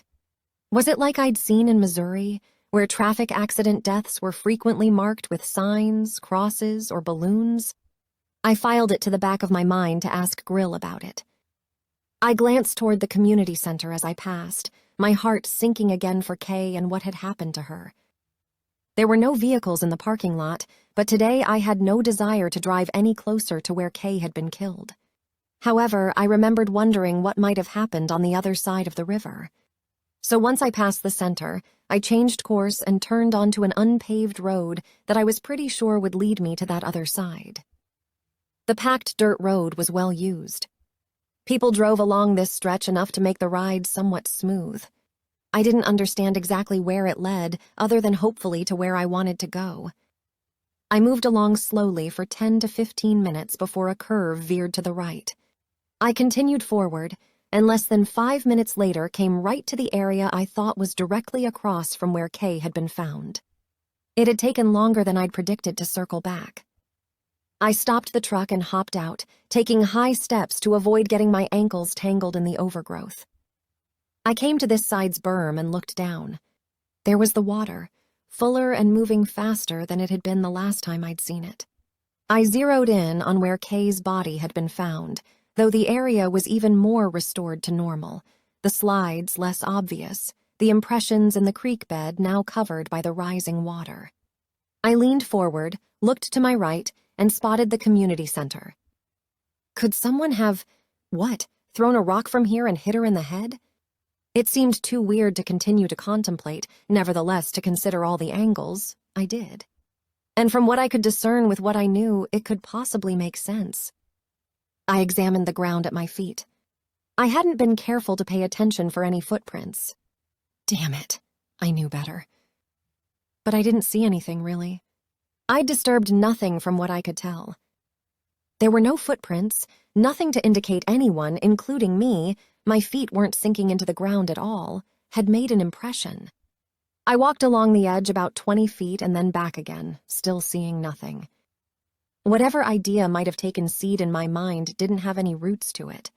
I shook it off and looked across the creek again. What happened, Kay? There were no answers here from what I could tell. I got back into the truck. The road was wide enough that I could easily turn around, but I felt like exploring even more. I continued in the same direction. Maybe I could find another shortcut. After another 10 minutes through only woods, I decided I was probably just wasting my time. 1 more minute, I said aloud. And that's all it took for me to come upon something at least a little interesting. I'd become accustomed to things that weren't quite natural. A grouping of obviously crushed leaves and branches, for instance, might indicate that a wild animal had used that spot for a bed. So I should be alert for the animal and its potential offspring. What I saw now wasn't crushed leaves and branches, but there was something unnatural about some of the bushes between 2 trees on the left side of the road. It was as if someone had cut away enough to serve as an opening to something beyond. The woods were too thick to see what might be beyond, but I was certainly curious enough to look. I grabbed my bear spray and made sure my small, probably ineffective knife was in my pocket and got out of the truck. The ground was still solid under my feet as I made my way toward and then ducked into the opening. A tunnel had been formed. The walls were made of natural twine someone had taken the time to weave and mold into an archway. I had to duck to move, but it was a wide enough path. Once I'd traveled about 30 yards, I looked behind me. There was enough curve in the tunnel that I couldn't see the opening any longer. That made me nervous, but I trudged forward, still hunched over because of the low ceiling. Another 20 yards later, I came upon the reason for the secrecy. I exited the tunnel and stepped into a clearing, a well-hidden pocket with enough elbow room for about 4 or 5 people if they were inclined to sit on some exposed tree stumps or the ground as they gathered around the object in the center of everything. "A still?" I said aloud. In fact, I'd seen plenty of them in Missouri. Milton had been a small town, and there had been plenty of folks living in the woods surrounding it. Stills weren't as uncommon as maybe they should be, considering you could get beer and booze at almost all of the corner marts and gas stations. A still was a sort of hillbilly rite of passage in my home state, even though the end products I'd tasted had all reminded me of paint thinner. This still had probably been here in this clearing a while, living through winters and thaws, but it was relatively solid. Nevertheless, it was ancient, homemade looking. I touched one of the old coils. It was surprisingly well soldered into place on one of the cone pots. I didn't sense it had been used recently, maybe even ever, but with a little elbow grease and some extra solder, it probably could be. I was sure any antiques dealer would love it. Was this a strange sight in Alaska? Last I knew in Missouri, all a person had to do to operate a still was be 21 years old. I didn't know Alaska laws. Was this someone's legal or illegal hobby? Could it be more than a hobby? Did people make money off these sorts of things out here? It seemed pretty harmless, but it did give me pause to wonder if someone who owned it had somehow seen or been involved with Kay's murder because she'd... discovered it. It was a weak lead, but I'd mention it to Grill as soon as I could. I couldn't find evidence of anyone else having been there recently. Shortly, I left the clearing through the tunnel, now anxious to get out of there. It wasn't a long journey, but being hunched over didn't make it easy. As I veered around the curve again, I heard noises coming from where I'd parked the truck. "Oh no," I said, speeding up when I should have probably slowed down. I grabbed the bear spray from my jacket pocket. Before the tunnel's opening, I stopped and leaned out to see what was going on. It was as I'd thought, wildlife. A mama bear and 2 cubs were curious about my truck. I was relieved that they were black bears, not grizzlies, but a bear was a bear. And no matter how cute they were, I wasn't interested in getting to know any of them better. I pulled back into the tunnel some and then wondered how good of an idea that was. Would they chase me farther into it? The mama would win. I couldn't step out of there without them seeing me, though, so exiting wasn't an option at the moment anyway. As I crouched, I wondered if I could go back to the still and then look for another way out. I nixed that idea immediately. I hadn't seen anything but woods on the other side of the still. I'd get lost or run into other bears or other wildlife, I was sure.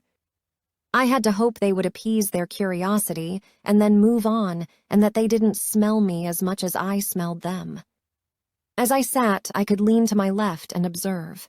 I watched the mama heave herself up and put her front paws on the hood of the truck. She was looking in through the windshield, seemingly disappointed not to see someone in there. Did I have any food that she smelled? I didn't think so. I'd been pretty careful not to keep any snacks around. The 2 cubs were at her side, looking up at her, trying to figure out how to do the same trick. They weren't big enough, of course, but their attempts to lift their front paws so they could reach the hood were too humorous not to smile, even if my nerves were starting to fray. They needed to move along. One of the cubs peered over and noticed me, its eyes meeting mine. Oh no. It bleated a message to its family members but didn't seem to garner their attention. I reached for the bear spray and readied it. For all intents and purposes, I was easy prey. I was trapped in a tunnel, my escape cut off by the very things that might chase me through the tunnel. I had some quick decisions to make. Did I want to stay here or risk a run to the truck door and hop in? The answer was not easy, but it became much clearer when the mama bear noticed me too. Her nose was working 1,000,000 miles an hour, but I didn't know if she found me because of my scent or if she actually saw me.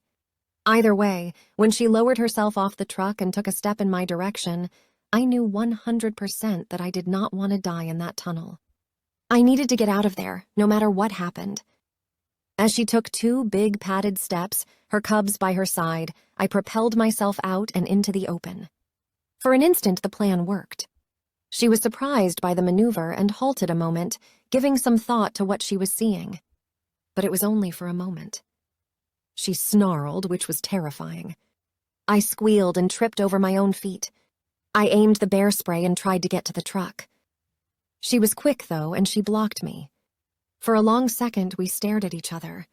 And then she stood on her back legs and roared at me. I was frozen with fear, my finger immobile on the spray trigger. But then I yelled too. We yelled at each other. My yells were strangled with the tears that were springing out of my eyes, the mucus clogging my throat before I could process that I'd started crying. She dropped back to the ground, her landing quaking the earth beneath our feet. And then one of the cubs mewed and turned, hurrying toward the woods. The other cub followed. Mama gave me one last angry look before she turned and followed her babies. I laughed as I shook, breathed noisily as I got into the truck. I fumbled the keys, dropping them twice before I managed to get them turned in the ignition. I didn't remember getting out of there, but I did, more quickly than I'd driven in. At the intersection onto the main road, I sat for a long time. I worked through the residual sensations left over from extreme fear and then an adrenaline drop. I laughed a little and sensed some gratitude that I was okay out to the universe, as well as that the animals were okay, having gone on their way without any of us incurring an injury. I didn't spend a lot of time out in the wild, particularly alone. I thought Tex would have been proud of the way I'd handled myself. You gotta make yourself big, he'd once said as we watched some bears across the river behind his house. They're all going to win a fight, but make yourself big and loud if you come across one. He'd paused. And you will. I suddenly missed him more deeply than I thought I would. It wasn't the bear encounter as much as that I wished he was there to talk to about everything. Intermittent email didn't make for an easy back and forth. As my frayed nerves wove themselves back together, and he came to my mind as the person I most wanted to tell what had just happened, I came to a wavering conclusion that maybe there really was something to the two of us. I'd come to such a conclusion before, but hadn't embraced it quite like it seemed I was doing at the moment. I imagined telling him as much. And then I smiled at what I was sure would be his response. Uh-huh. Took you long enough. My escape from the bears was now behind me. Another thing I'd learned here in Benedict, all's well that ends well. You have to keep going. The alternative isn't good. Keep moving. I grabbed the steering wheel. I was exhausted, but I didn't want to go home. I'd come out to see Oren's place, and that's exactly what I was going to do. With Tex's voice in my head this time, I found some resolve. 18. I found Oren's house more easily than I'd found any other place in Alaska. I knew the general area, and then a sign nailed to a tree announced, "Oren lives right down this way," with an arrow. Oren may have participated in covert operations, but he wasn't trying to hide. His driveway was paved, which was a luxury not widespread throughout Benedict. Dr. Powder had a paved circular drive, but most I'd seen were gravel or dirt that had been tightly compacted from use over time. I took the drive up to the house and laughed once when I could see the full structure. Surely this was a sight unequaled around here. Oren's house was done in the style of a log cabin, but a very big one, 3 stories with edges too smooth to be made of real logs. "Nice," I said as I parked and noticed the circular helipad next to the house. I laughed again. He wasn't hiding much of anything. I parked the truck, got out, and looked up. There were various structures on the roof of the tall house. Among them were a satellite dish and a telescope. I wondered about whatever else was up there and could not believe I hadn't been invited out to stargaze. Did Oren invite anyone out to his place? I hadn't heard about gatherings or parties. I climbed the stairs up to a porch that took up the entire front of the bottom level of the home, which sat atop a rise in the land. First, I knocked on the door and was not surprised when no one answered. I walked to a window to the right and tried to look in, then tried the one on the left. Both were covered by closed shutters. I looked around for cameras, because if anyone had them, it would surely be Oren. But I didn't see any. I assumed they were there, but well hidden. I stood on the porch, my hands on my hips. Going into Oren's house was a ridiculous idea. Why in the world would I ever think that was even a semi-appropriate thing to do? It was the wrong thing, even if Viola had told me where a key was located. I wasn't even all that worried about Oren anymore. If this was the way he lived, I just hadn't fully understood him. He could take care of himself. He'd answered his phone. I'd heard his voice. I took the stairs back down to my truck and turned again to look at the house. No, I wasn't going to go get that key and go inside. But then I saw something on the roof, a flash of movement. "What?" I muttered as I hurried backward so I could get a wider angled view. I saw movement again, a person, I was pretty sure, but they were quickly heading toward the back of the roof. "Oren!" I called, but whoever I'd seen was no longer visible. Had they gone to the back of the house? I stood close to the middle of the wide front yard. I couldn't manage a quick decision on which way to go around the structure, but I finally chose the way that probably also had a key under a mat. It wasn't an easy journey to the back. The ground was uneven. But at least there weren't any fences blocking my way. Once I made it to the backyard, I came to a stuttered stop. A pole connected the ground to the top of the house, giving a quick escape to anyone who might be up there or might have been up there. I looked out into the woods, clocking what I thought was a retreating figure, dressed all in black. It wasn't Oren. Of that much I was sure. They were slightly bigger than Oren. Was it the person I'd seen at Elijah's? They were a similar size, at least from what I could tell. I wasn't going to give chase, but I knew I should do something. I would call the police, but there was no signal in these woods. Except there probably was. I'd seen the satellite dish. I ran back to the front of the house and to my truck. I rummaged around in my backpack for my phone, finding it at the bottom. I opened it to a signal, all bars. I hadn't seen that once since coming to Alaska. I dialed the police station, and the biggest miracle of the day might have been that someone was actually there to take the call. "Benedict Police," Grill said. "It's Beth. You need to get out to Oren's place right away. I saw someone." Grill hesitated, but only for a brief second. "On my way." It didn't take him long to arrive, even if to me it felt like it did. I shut myself in my truck as I waited, afraid to lock the doors because there was a good chance I wouldn't be able to get the ancient mechanisms to unlock again. From the driver's side of the bench seat, I kept my eyes moving around the property and surrounding woods. I didn't see any other movement. I was sure I'd seen someone on the roof, and then someone running into the woods, but as minutes ticked by, slowly waiting for Grill, I began to question everything. I was sure I'd seen the figure in the woods behind Elijah's house, but what were the chances I'd see the same person near Oren's? What were the odds, even in a place with a small population? "You okay?" Grill asked when he arrived and we both exited our trucks. "I'm fine." I told him quickly what I'd seen and then shared with him the notion that had come to me. Maybe someone just knows which houses are empty, even temporarily? We hurried around to the back of the house, both gazing out into the woods. Grill put out an arm to keep me back as he stepped a little closer to the thick trees, though not past a natural tree line. He turned around and rejoined me only a second later. He shook his head. "I don't know, Beth. You're sure of what you saw?" "Pretty sure, but I hear your doubt and I get it. But really, what are the chances it was the same person I saw at Elijah's?" "Anything is possible. Did this person limp?" "I tried to see, but I couldn't tell. Sorry." Grill bit his bottom lip and seemed to ponder his next move. He didn't venture into the woods, which I was grateful for. I would have either followed him or been worried about him as he searched on his own.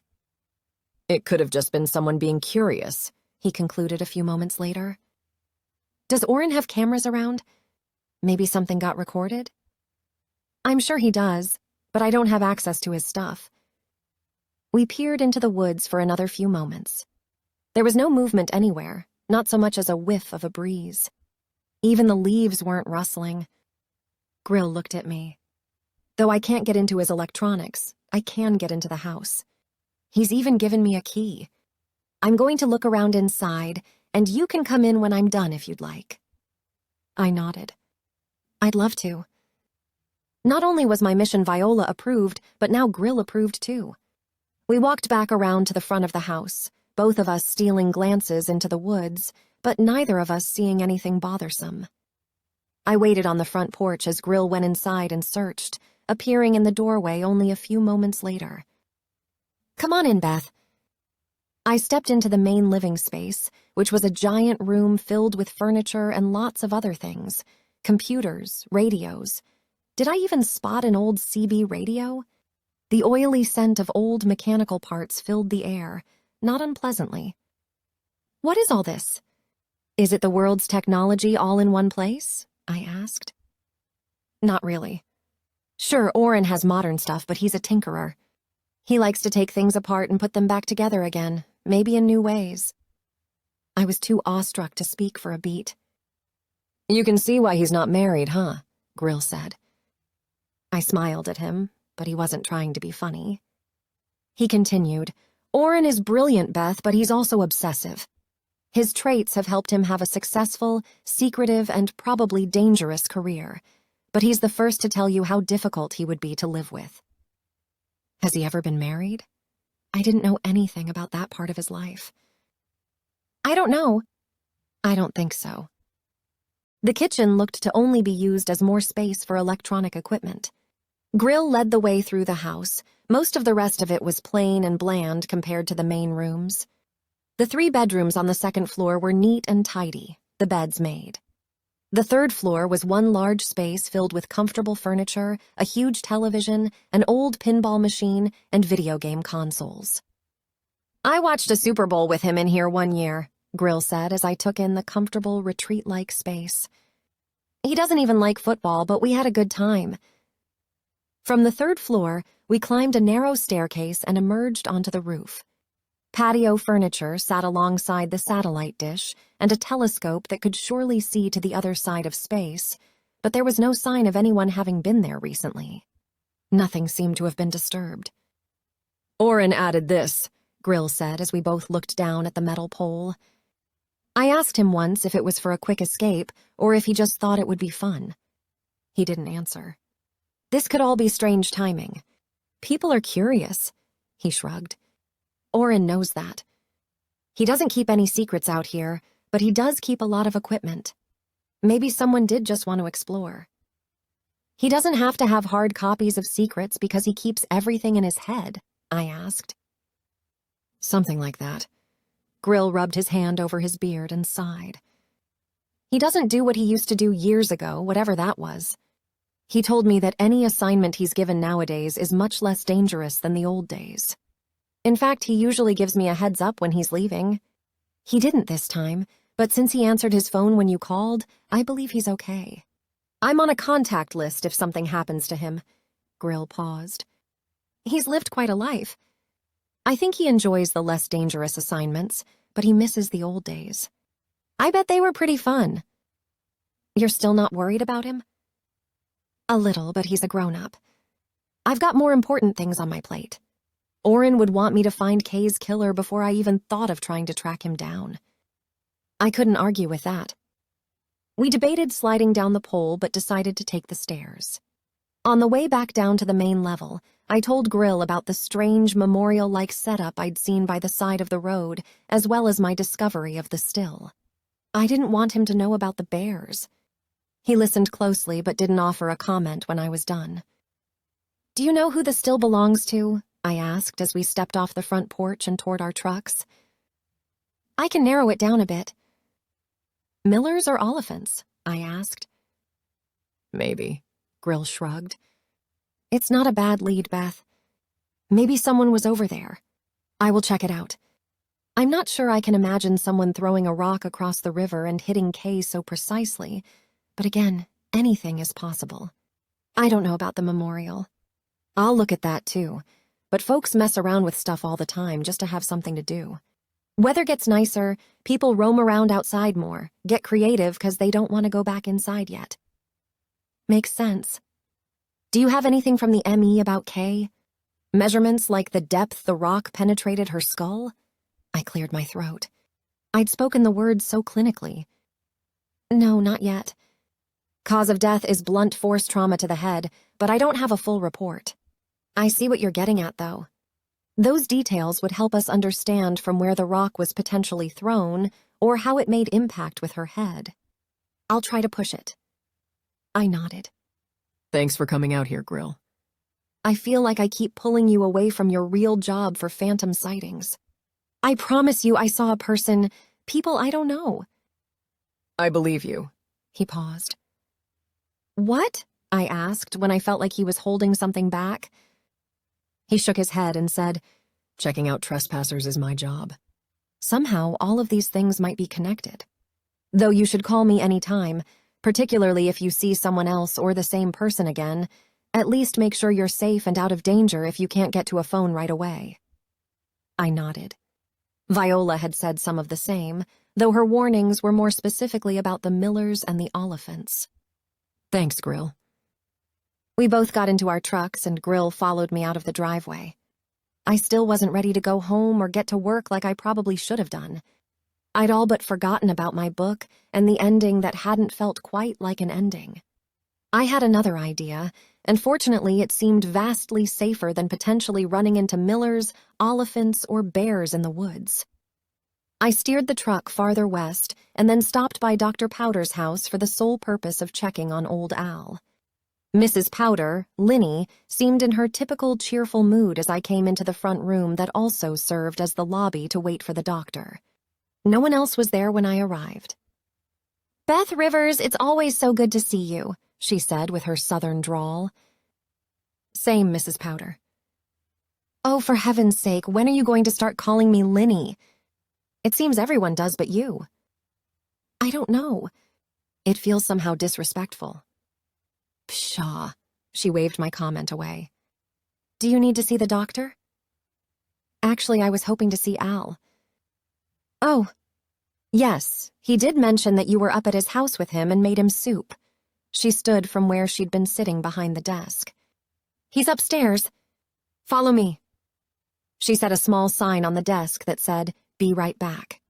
"Have a seat. Yell if you're bleeding out," and led me up the stairs to the second floor. Though this wasn't an old cabin, the house wasn't anything modern like Oren's. It was fashioned like an old brick two-story, and I always thought it seemed so homey.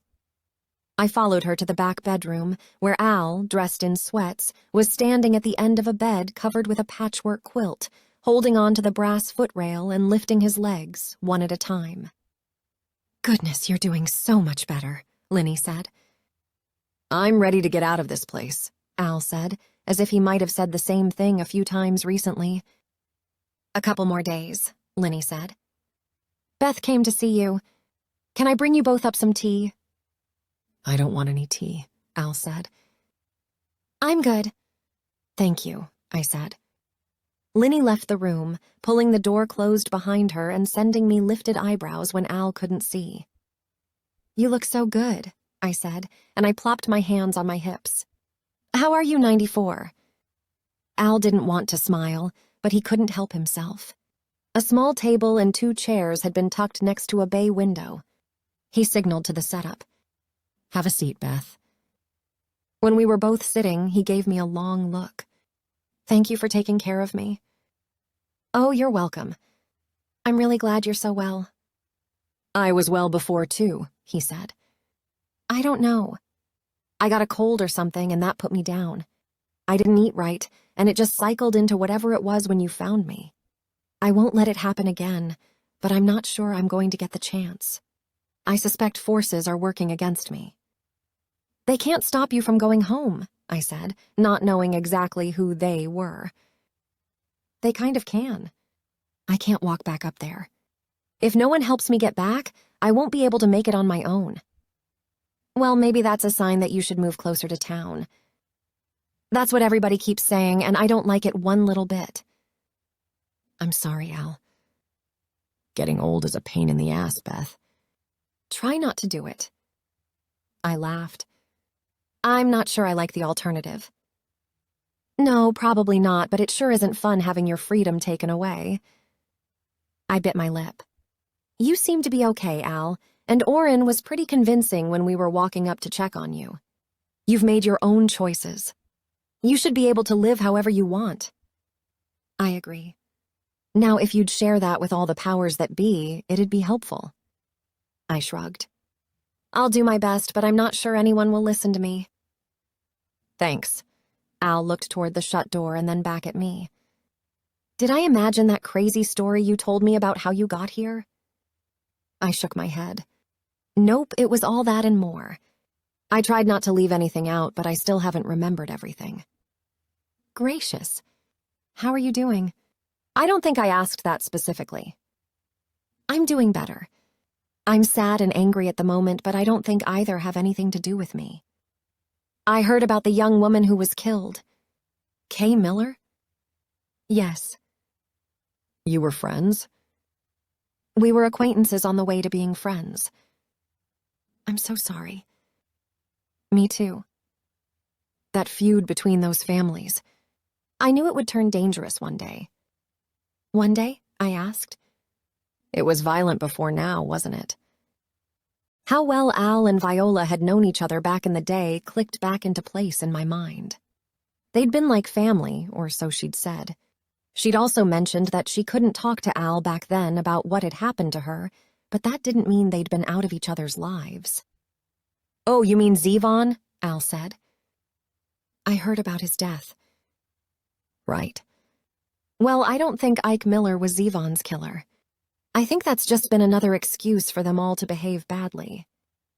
Isn't that what most people do think, though?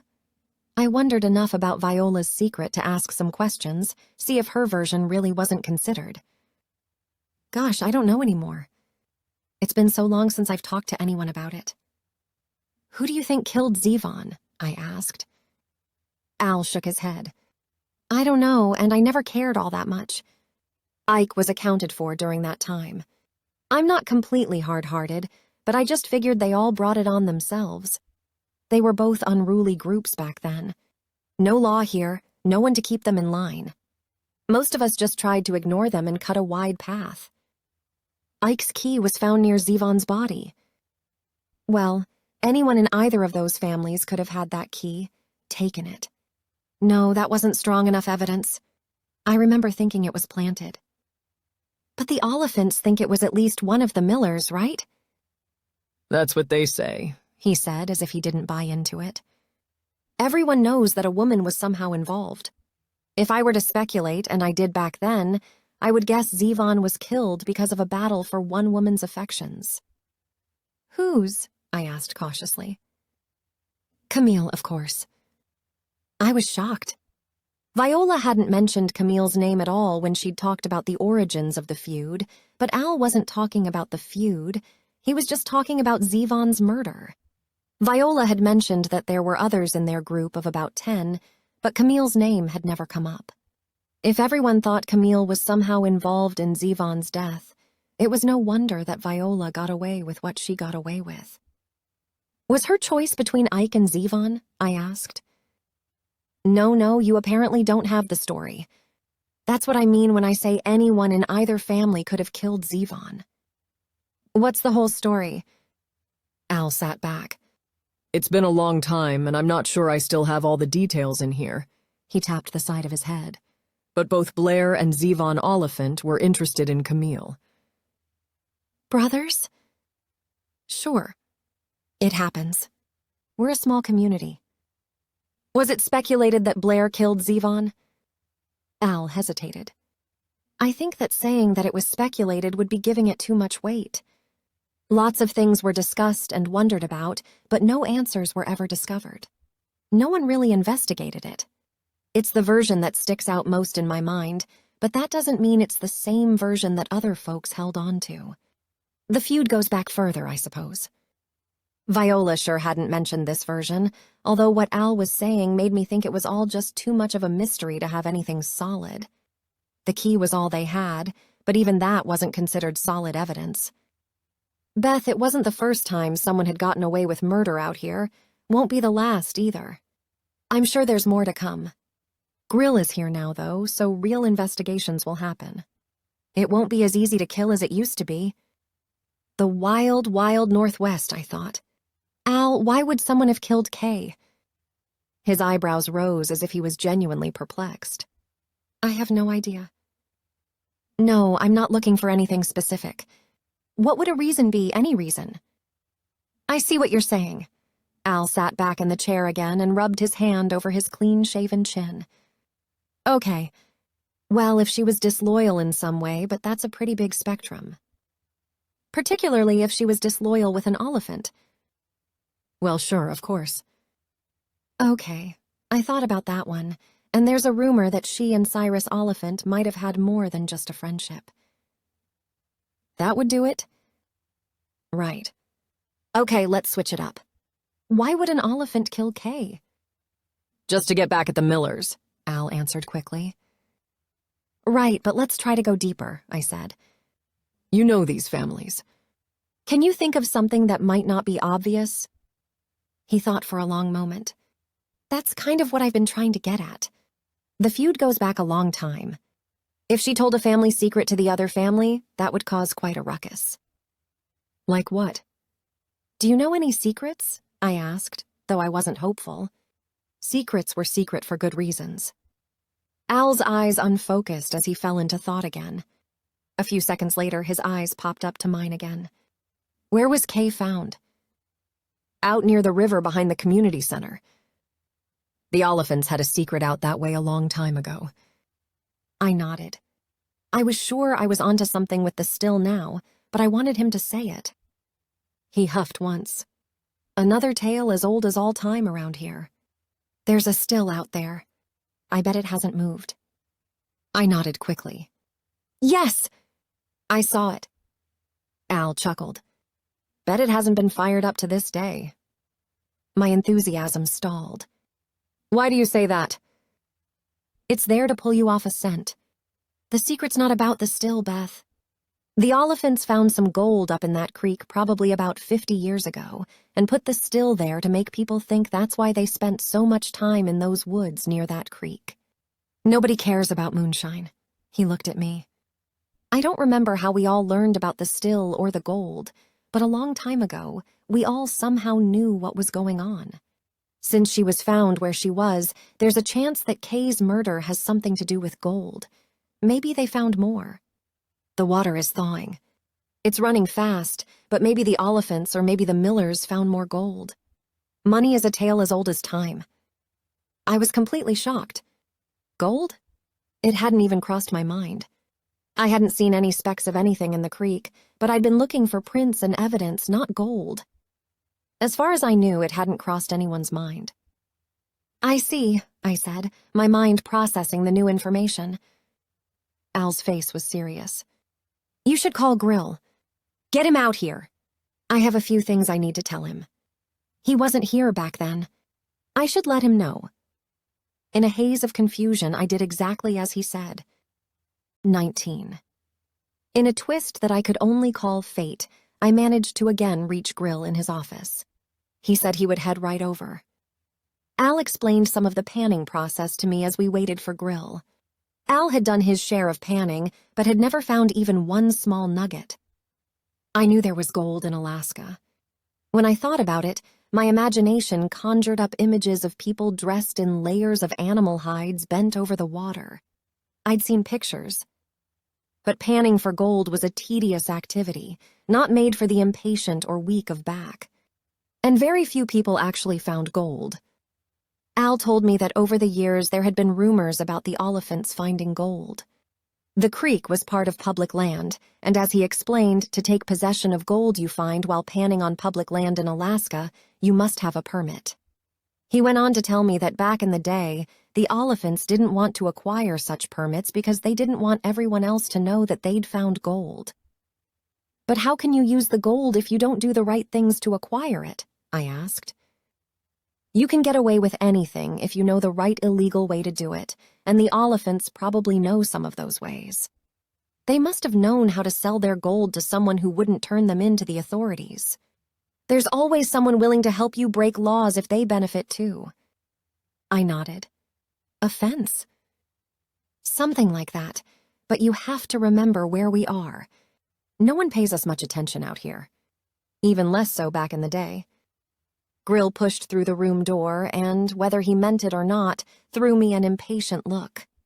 He'd told me to call him, but it had been less than an hour since we'd seen each other. It might have been a bit soon. I know, I began. But this might be important. Really? What's up? He asked Al as he sat down on the edge of the bed. Grill was more than a friend to me. He was almost a father figure. He'd certainly shown me kindness in ways he didn't owe me. But he had a murder to investigate. If I hadn't thought Al truly had something that might help solve that, I wouldn't have bothered him again. What do you know about the Oliphant's past with gold in the creek behind the community center? Al asked Grill. Not one thing. Al shook his head and then went on to tell him about the secret that hadn't ever really been a secret, at least back in the day. The Oliphants had taken gold from that creek. They'd set up the still and then manned it with someone drunk on the moonshine to make the area less desirable for others to explore, as well as give them a reason for being out there. It had worked, and it had all been a ruse. According to Al, no one knew how much gold the Oliphants had mined from that creek, but their behavior kept people away even after rumors of gold spread through the community. Al leaned closer to Grill. Some folks even said that the Oliphants bribed looky-loos with moonshine from somewhere, but I would bet you $1 to a donut that that still has never seen a drop of the shine. I'd heard about the still and Beth mentioned it, Grill said. I just came upon it today, I said. It's not grown over in the clearing, but the area looks ignored. It's all an old story, maybe, Al pondered. Though Grill's been here less than 10 years, I suspect many of us sometimes think about Benedict as before Grill and after Grill. It was wilder before, but the weather always kept things in check some. Things are much better now with you here. Grill smiled weakly at the compliment. All right, so if Kay came upon the gold, that might be enough to anger the Oliphants? I think we all knew that answer. Yes, sir, Al said. and maybe the Millers, too. Right. Both families would claim it was theirs if one of the family members found it. They think the land all around there belongs to them. I can see that reigniting anger, jealousy, and possessiveness. Absolutely, Al said. I said, if Kay found gold, maybe that's why Warren's in hiding, unless something more terrible has happened to him, I guess. Maybe he's in trouble with his own family, too. Grill thought for a long moment and then said, it's all more to question them about. I appreciate knowing it. He looked at me. Thanks for calling. He turned his attention to Al. Thank you. Al put his hand on Grill's arm as he stood from the bed. Grill, I'd like to get home. I can't get up there on my own, but I'm okay to take care of myself once I'm there. Behind his old and smudged glasses, I saw Grill's eyes pinch with what I thought was understanding or maybe sympathy. All right. Can you give us a few days? I need to focus all my attention on finding Kay's killer, but I'll get you back home. You have my word. That was enough to allow Al to relax. Thank you, Grill. At your convenience. After Grill left, I told Al I needed to go too. He tried to hide his disappointment, and I refrained from pointing out to him that he sure seemed to enjoy company for someone who claimed they liked living alone on a ridge in the middle of the Alaskan woods. As I pulled the door closed behind me, I gave him one last look. He'd closed his eyes and was leaning his head back in the chair, a smile pulling at his mouth. The promise that Grill had made had given him an enviable peace that I suddenly wished I could someday have. I'd talk to Leia about it. 20. I needed to talk to Viola again. I headed back to the Benedict house, my mouth already watering at the thought of what Chaz might be cooking for dinner. As I came upon the spot I'd noticed with the rock on the stump, Chaz and the dogs appeared. The dogs were sniffing around the ground while Chaz studied the stump. He saw me as I brought the truck to a stop.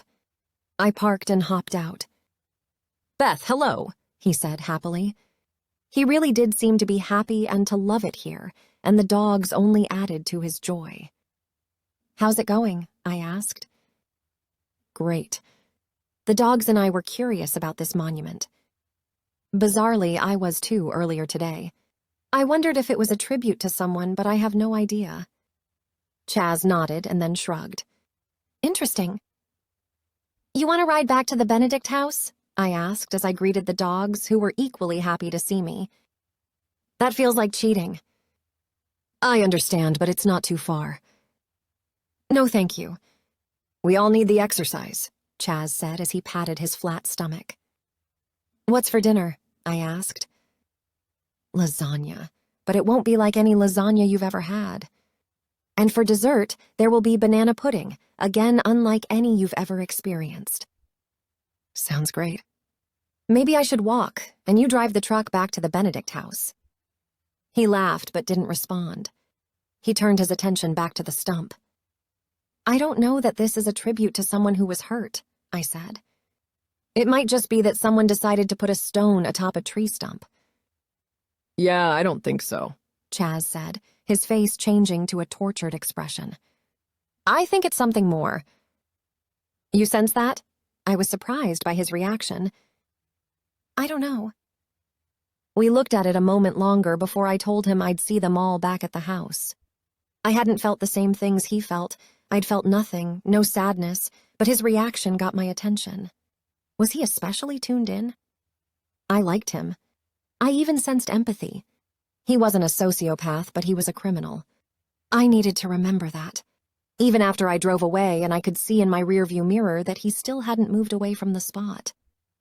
I found Viola in her office, squinting, through glasses, and frowning at her computer screen. Everything okay? I asked as I took a seat, not waiting for an invitation.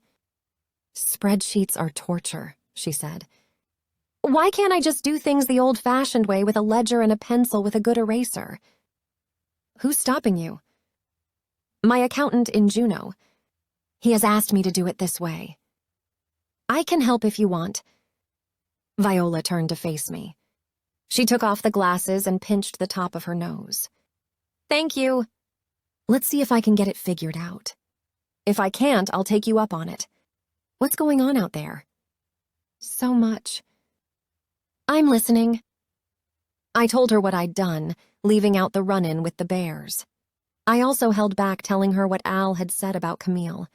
It didn't seem important at the moment, and I would never want to say anything that even slightly sounded like I was accusing her of a lie. It hadn't been a lie anyway, just her version. And since she'd done what she'd done to Zevon, her version was probably more accurate. Viola sharing what I thought was the only real choice she'd had in a horrific situation hadn't done one thing to change how I thought of or felt about her. However, I had spent a moment wondering if maybe it should have, as if I should be more bothered by what she'd done than I was. I just wasn't. Gold. Yes, I remember those rumors, but it was a long time ago, Beth. You think maybe Kay came upon more gold and the Oliphants didn't want her to have it? Or the Millers didn't want her to tell the Oliphants, tell Cyrus? I shrugged. Lots of maybes. She shook her head slowly. Gold. Could it be? It feels like a possible motive. Viola sighed. Well, I'm glad Al is doing better. Ah, there was the lead-in I was looking for. Viola, I have an idea. She nodded me on. What if... you got the room next to me ready for my mother. What if you rented out to Al for a while? Viola's eyebrows furrowed. What? You mean see if he wants to stay here? Just for a little while. You were close at one time, right? A long, long time ago. But you don't have a bad relationship now, do you? I haven't talked to Al in months. Not only that, our last conversation was only us greeting each other as I came into the mercantile and he was walking out. No, our relationship isn't bad, but it doesn't really exist anymore either. I shrugged. He's in a room at Dr. Powder's. He's doing fine, but I think he would enjoy the company and eating Chaz's food. Who wouldn't? Viola's eyes softened and she smiled to herself. He was so good to me and Benny when we were kids. She looked at me again. You know, it sounds like a great idea, I have to admit. I smiled. Glad to hear it. Want to call Dr. Powder and run it by him? She picked up the phone and dialed. I'd been a part of a family all my life, but not one that had meals together. My mother had often been gone, and my grandfather had been too busy to spend any time at the dinner table. Since moving to Alaska, I had had a few meals with Viola and criminals passing through, but that night's might have been the strangest and greatest one yet. Before I left her office, I mentioned to Viola that I'd seen Chaz intrigued by the stump at the side of the road. She hadn't noticed the stump, which made me think that it really had only been put together over the last few days. Viola was always driving the main roads. It would be difficult to miss. She wasn't bothered by Chaz's seemingly deep interest, but she did file away what I told her, thanking me for letting her know. She didn't bring it up at dinner, but there was plenty to observe. Al didn't like Chaz, and Chaz tried too hard to change that. Viola didn't intervene, just watched the two men as they seemed to fall into an old-fashioned pissing contest, as Mill would put it. I wouldn't have argued with her.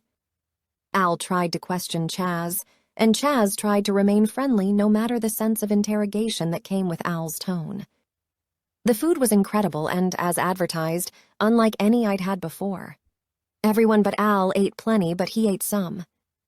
He was doing very well health-wise, though, and was grateful to stay in the Benedict house. When he'd arrived, he'd held on to Viola's arms with tears springing to his eyes. They'd hugged, and then she'd shown him his room. Finn had not moved from Al's side since the second he walked into the house, and Al enjoyed having him there. Gus had been torn between all the humans and gave us each some of his time. I figured it would all work itself out. After dinner, Viola and I made sure Al was comfortable in his room, and then we all went our separate ways to our rooms, Gus following me to mine. I was beat, so it didn't take me long to fall asleep again. Gus woke me up with a paw on my arm and a whine. "What is it, boy?" I said, noticing that it was about 2 a.m. "Did I scream?" He whined again. I didn't think I'd screamed. No one was knocking at the door to check on me. "Need to go out?" "Okay," I said. I rolled my legs over the edge of the bed. Gus didn't usually need to go in the middle of the night, but I was ready when he did. I grabbed a cap and jacket I kept nearby and slipped them on. I found some socks and put them on too. Gus was prancing in place by the time I was fully dressed. "Let's go." I unlocked my door and peered out into the dimmed but lit hallway. There wasn't a soul in sight. I thought about checking on Finn, too, but no sounds came from Al's room, and I didn't want to wake anyone else up if it wasn't necessary. Once outside, Gus took care of business quickly. Too quickly. It was a beautiful night, with barely any chill to the air and not a cloud in the sky. I walked out toward Ben, the bear statue that welcomed everyone to town, and looked up at the sky. The sight was breathtaking. A blanket of stars like I'd never seen. "Wait," I said aloud as my eyes refocused. Not just stars. I was seeing colors waving through the atmosphere. "Oh, Gus, it's the Northern Lights," I said as he took a seat next to me, wondering what in the world I was looking up at. This was my first time seeing the phenomenon. Conditions had to be perfect, and tonight they were. The colors literally waved and undulated through the dark sky. The natural beauty of the moment seemed like something from a movie. It was breathtaking. A tide of emotions washed over me. I wasn't the same person I'd been when I first arrived, but I also wasn't turning back into the person I'd been before Travis Walker. I was becoming someone new, even if I didn't quite understand who that person was or would ultimately be. I didn't know if she would be better or worse. But she sure loved Alaska. I sniffed. My eyes had adjusted even more to the dark, and I took in the other sights. The downtown store windows were all dark. Somehow I'd missed when the bar's window had been fixed. I didn't sense anyone watching me, not even wild animals, which were surely out there and would notice me before I would spot them. "We should go inside," I said to Gus. Neither of us was excited about that idea, though. I patted my jacket pocket. My truck keys were right there. Let's go for a ride. I changed course. Gus was agreeable, and we hurried to the truck. When I started the engine, I was worried I would wake either Viola or Chaz, but hopefully they'd go right back to sleep. I'd left in the middle of the night before, when sleep wasn't easy and story ideas wouldn't stop dancing around in my head. I wasn't going to the shed, though, but to the community center. Once along the main road, my headlights caught only the shadows of some bugs before they ran into my windshield. "Wow," I said to Gus. "That's a lot of bugs. It's not even overly warm out yet." I turned onto the road leading to the center. I had a million second thoughts.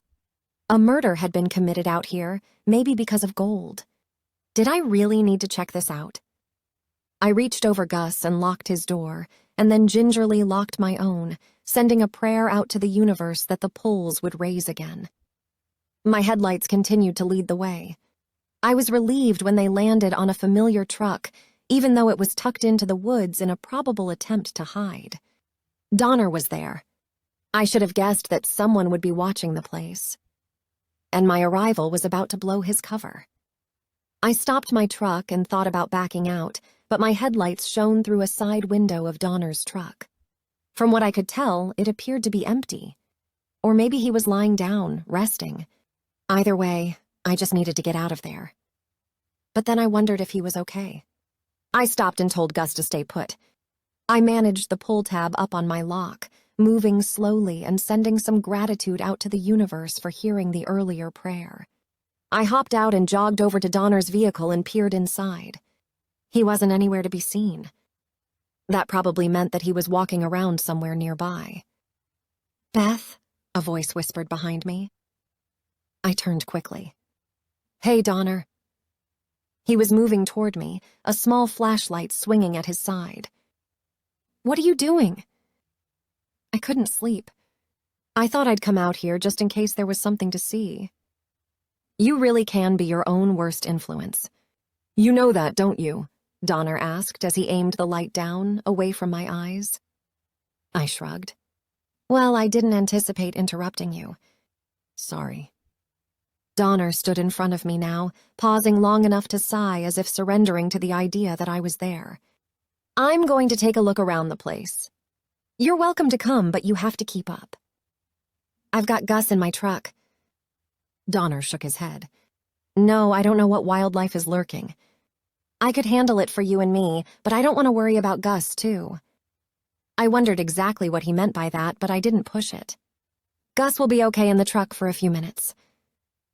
"Let's go." Donner turned, and I had to immediately take off quickly just to catch up. "There's a walking path around the center." "Have you been here since Kay's body was found?" I kept my voice as low as he kept his. "At night for a few hours, yes, and I haven't seen anything, not even a wayward porcupine." I'd seen a few of those in the last year. They were spectacular, but I didn't want to come across one at night. "Any new leads?" Donner stopped walking but kept his light on the path in front of us. "No, but your information about the gold might help get the job done." Al remembered it. "Well, it really could help." "How?" "Not sure yet," Donner set out again. And again I hurried to catch up. "Shh." Suddenly he put his arm out to stop me and flipped off the flashlight. I stopped moving too, but my breathing and heart rate suddenly seemed loud in my own ears. I worked to quiet them both. A twig snapped somewhere up in the dark middle distance. "Get behind me," Donner whispered. I did as he said. We waited. I could tell Donner was listening. I tried to as well, but though I heard a million things, I couldn't make out any of them. At a moment he must have known was right, Donner flipped on the flashlight. A gurgled noise came from up ahead. I peered around Donner. "Cyrus, it's Donner," Donner said. "Hey, what's with the light? You're blinding me." Cyrus lifted his hands and squinted. Donner lowered the light some. "What are you doing out here, Cyrus?" "Trying to figure out who killed Kay, which, if I were to guess, is what you're doing too." His eyes landed on me as I came around Donner. "Oh, there's a gal with you." Maybe that's not what you're doing, Put your hands down, Cyrus, and come inside and talk to me, Donner said. I heard weariness in his voice. You and I have already talked. Enough already. You didn't tell me anything, Cy. Now, if you're serious about finding Kay's killer, sit your ass down with me and talk. What about the girl? Cyrus asked. This is Beth. She was in the office the other day. She's out here on her own. She your girl? She's a friend who does happen to be around a lot. Donner paused. Were you going to sleep in the community center tonight? No. Just tell me the truth, Cyrus. I am, Donner. I came out tonight to see if I could catch whoever was here, and all I caught was you and the missus. People go back to where they've done things, and they always think the darkness is a good cover. I haven't caught anybody at all except you two. Donner sighed again. Let's go inside. There's a coffee machine. Let's have some coffee and talk. Just us. Okay? Only if she stays too. Cyrus nodded in my direction. She'll keep you civilized. Damn it, Donner muttered under his breath. All right. Deal. I'll go get Gus and meet you inside, I said. Donner nodded. She's going to run to her truck to grab her dog. She'll be right in to join us. That works. For a long beat, no one moved. Finally, I turned and hurried back. Donner aimed the light that way so I could better see, and then he and Cyrus followed the same path. They waited for me and Gus to join them before we all went into the community center.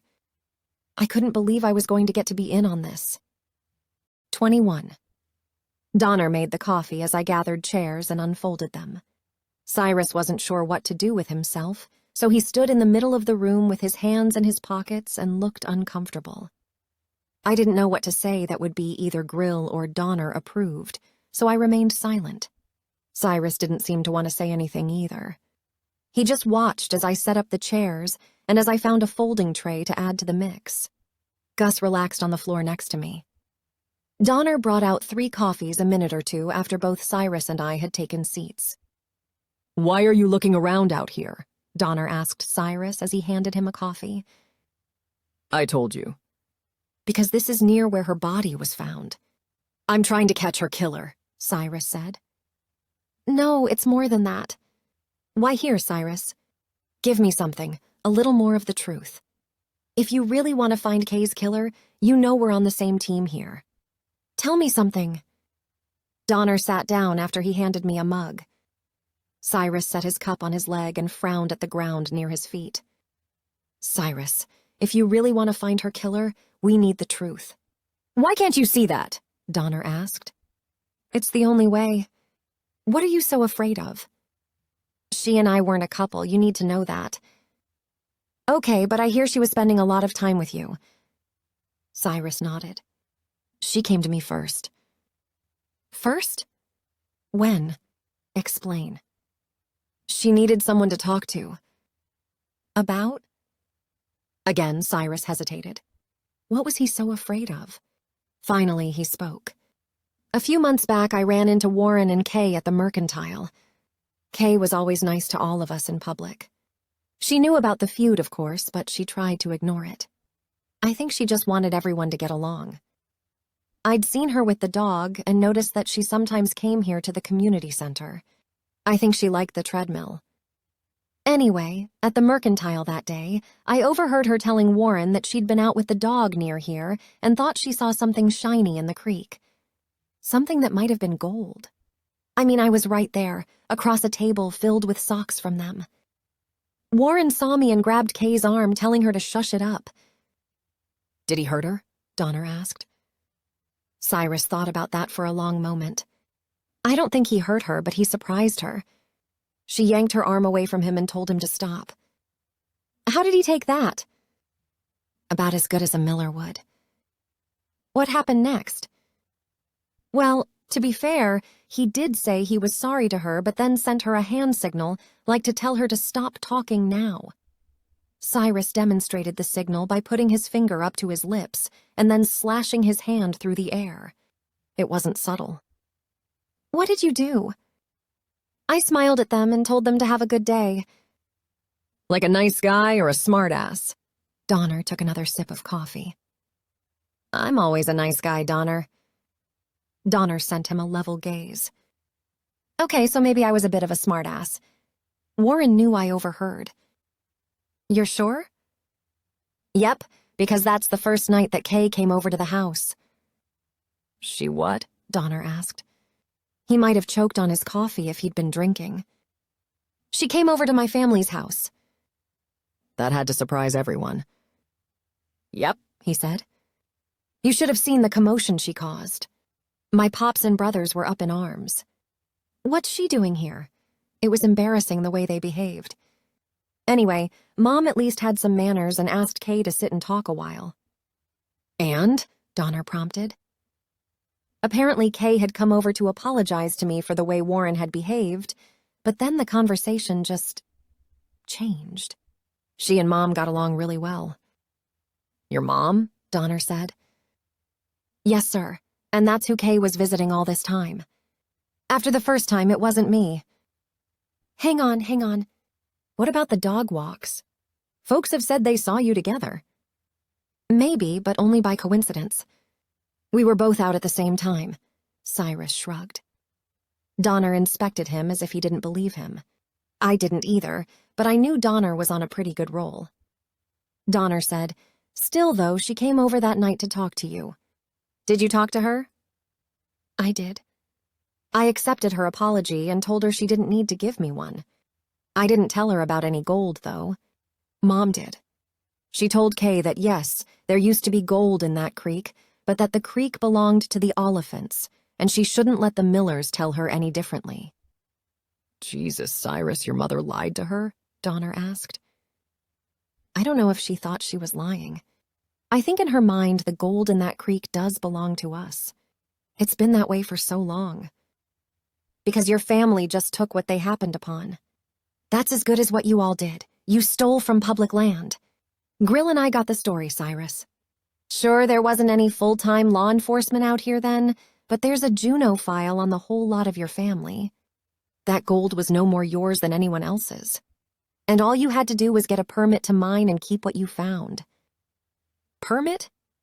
We don't do permits out here. You know that. You do now. Grill will be expecting it. Then everyone will know about the gold, and other people will get permits and they'll take it. Donner leaned forward, his arms on his knees. Which is the legal way it should be. God damn it, Cyrus said, but there was more resignation in his voice than anger. Good luck explaining that to my family. I don't have to explain anything. Neither does Grill. If you don't follow the law, you get arrested. If your family can't understand that, that's on them. He paused and then shook his head. Doesn't matter.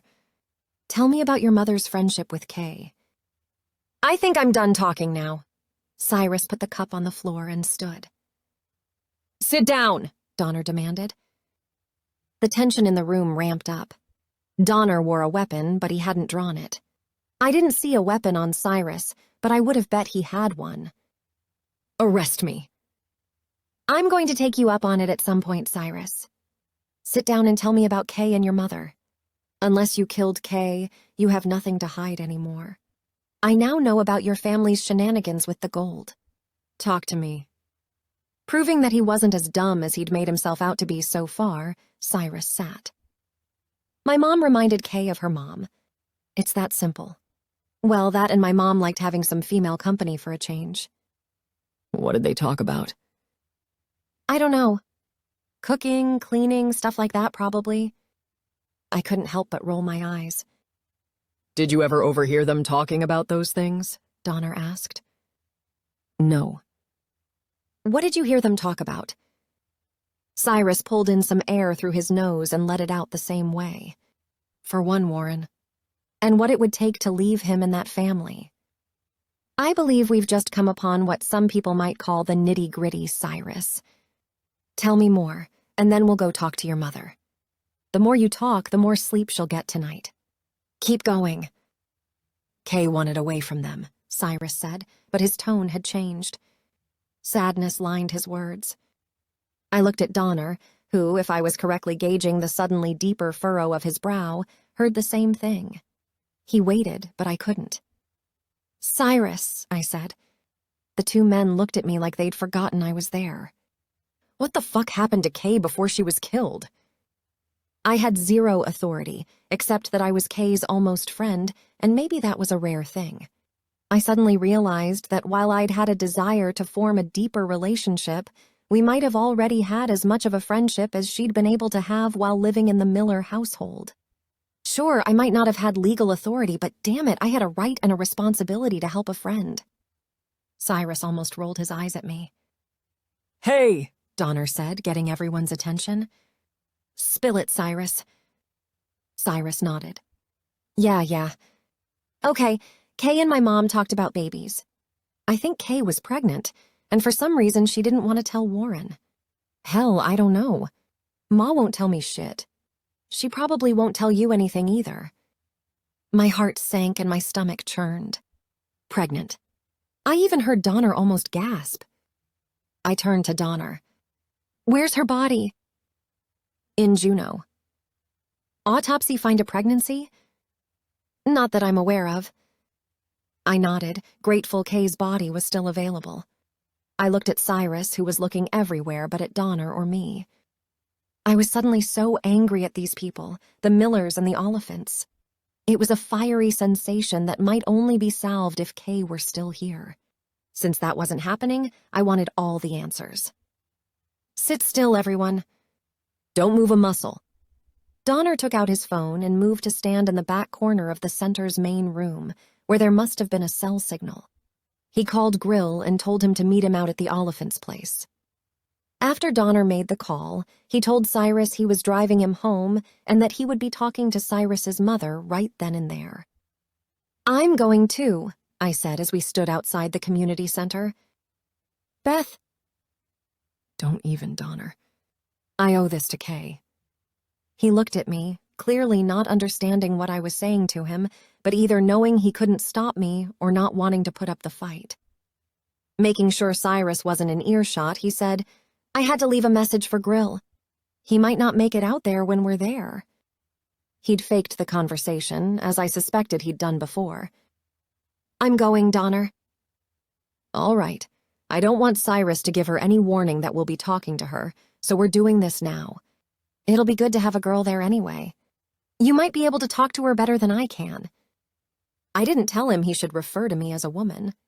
My anger was otherwise directed. "I'll follow you." 22. The Oliphant place was not like the Miller place, but it was just as improvised. I parked my truck behind Donner's in front of what must have been the main house. There were 6 cabins spread out on the property, none of them striking me as cute or appealing. They were put together with one clear goal in mind, making sure no one would be tempted to go into any of them. Keep out. Signs were posted everywhere, some whose words or graphics were more threatening than others. Late night had turned to morning, but that didn't seem to deter Blair Oliphant from greeting us with a large shotgun. As both Donner and I brought our trucks to a stop, Blair emerged in full gear from the front cabin. "I won't be long," I told Gus. I hoped he wasn't keying in on the giant wave of nerves that had come over me. The dog's attention was on Blair. He seemed curious about the man. I petted Gus's head. "It's okay." "It really is. Gosh, I hoped so." Gus remained sitting up and alert as I got out of the truck. I didn't lock him in, but if anyone so much as touched my dog, I'd grab a nearby gun and shoot them. "Cyrus, what's going on?" Blair asked. "I'm here in a legal capacity." Donner stepped in front of Cyrus. I thought it was interesting that Donner didn't tell Blair to put the gun down. I wished Blair would put it down. "You have no legal authority on my property," Blair said. "We're gonna play it that way?" Donner asked. "Are you sure you want to, Blair? How hard do you want to make this on yourselves? Because even if you don't accept that we or the feds, I might add, carry authority over you, we in fact do, and we will throw all your asses in prison before you can even reload." They faced each other. I hoped Donner knew what he was doing. "Blair," a voice said from the door of the cabin. Stop it. Let them in. We turned to see a woman in a robe at the door, her long gray hair only sort of pulled back into a ponytail. I'd never once seen her anywhere around Benedict. Morning, Esther, Donner said, his voice still stern but friendlier. Good morning, Donner. Blair put the gun down.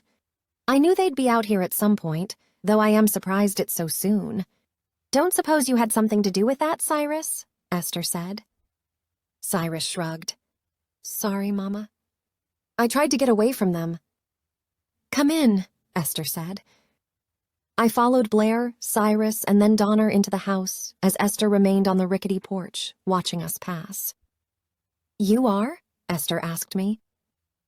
Beth Rivers. Esther Oliphant, she offered me a small smile.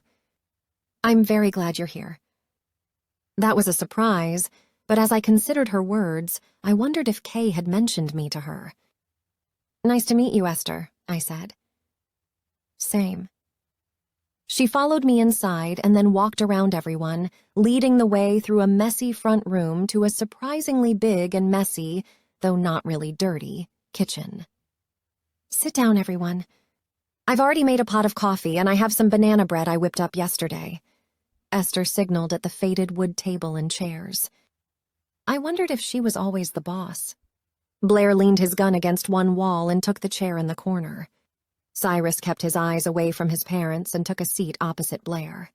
Donner sat in between Esther and Cyrus, and I sat on the other side of Blair, which put me in between him and Donner. We fit snugly around the round table. Cyrus, grab coffee for everyone, Esther said right after we'd all sat. Cyrus stood again and started gathering the coffee things. You said you expected us out here, Donner said to Esther. I did. Why didn't you just come to us or tell us everything on one of our previous trips? You had to figure some things out first. She looked at Cyrus as he wrangled coffee and mugs. I looked too. Cyrus's back was to us, but I saw it bristle slightly. I couldn't tell if Esther was angry that her son had shared things with Donner or if it had been part of some plan.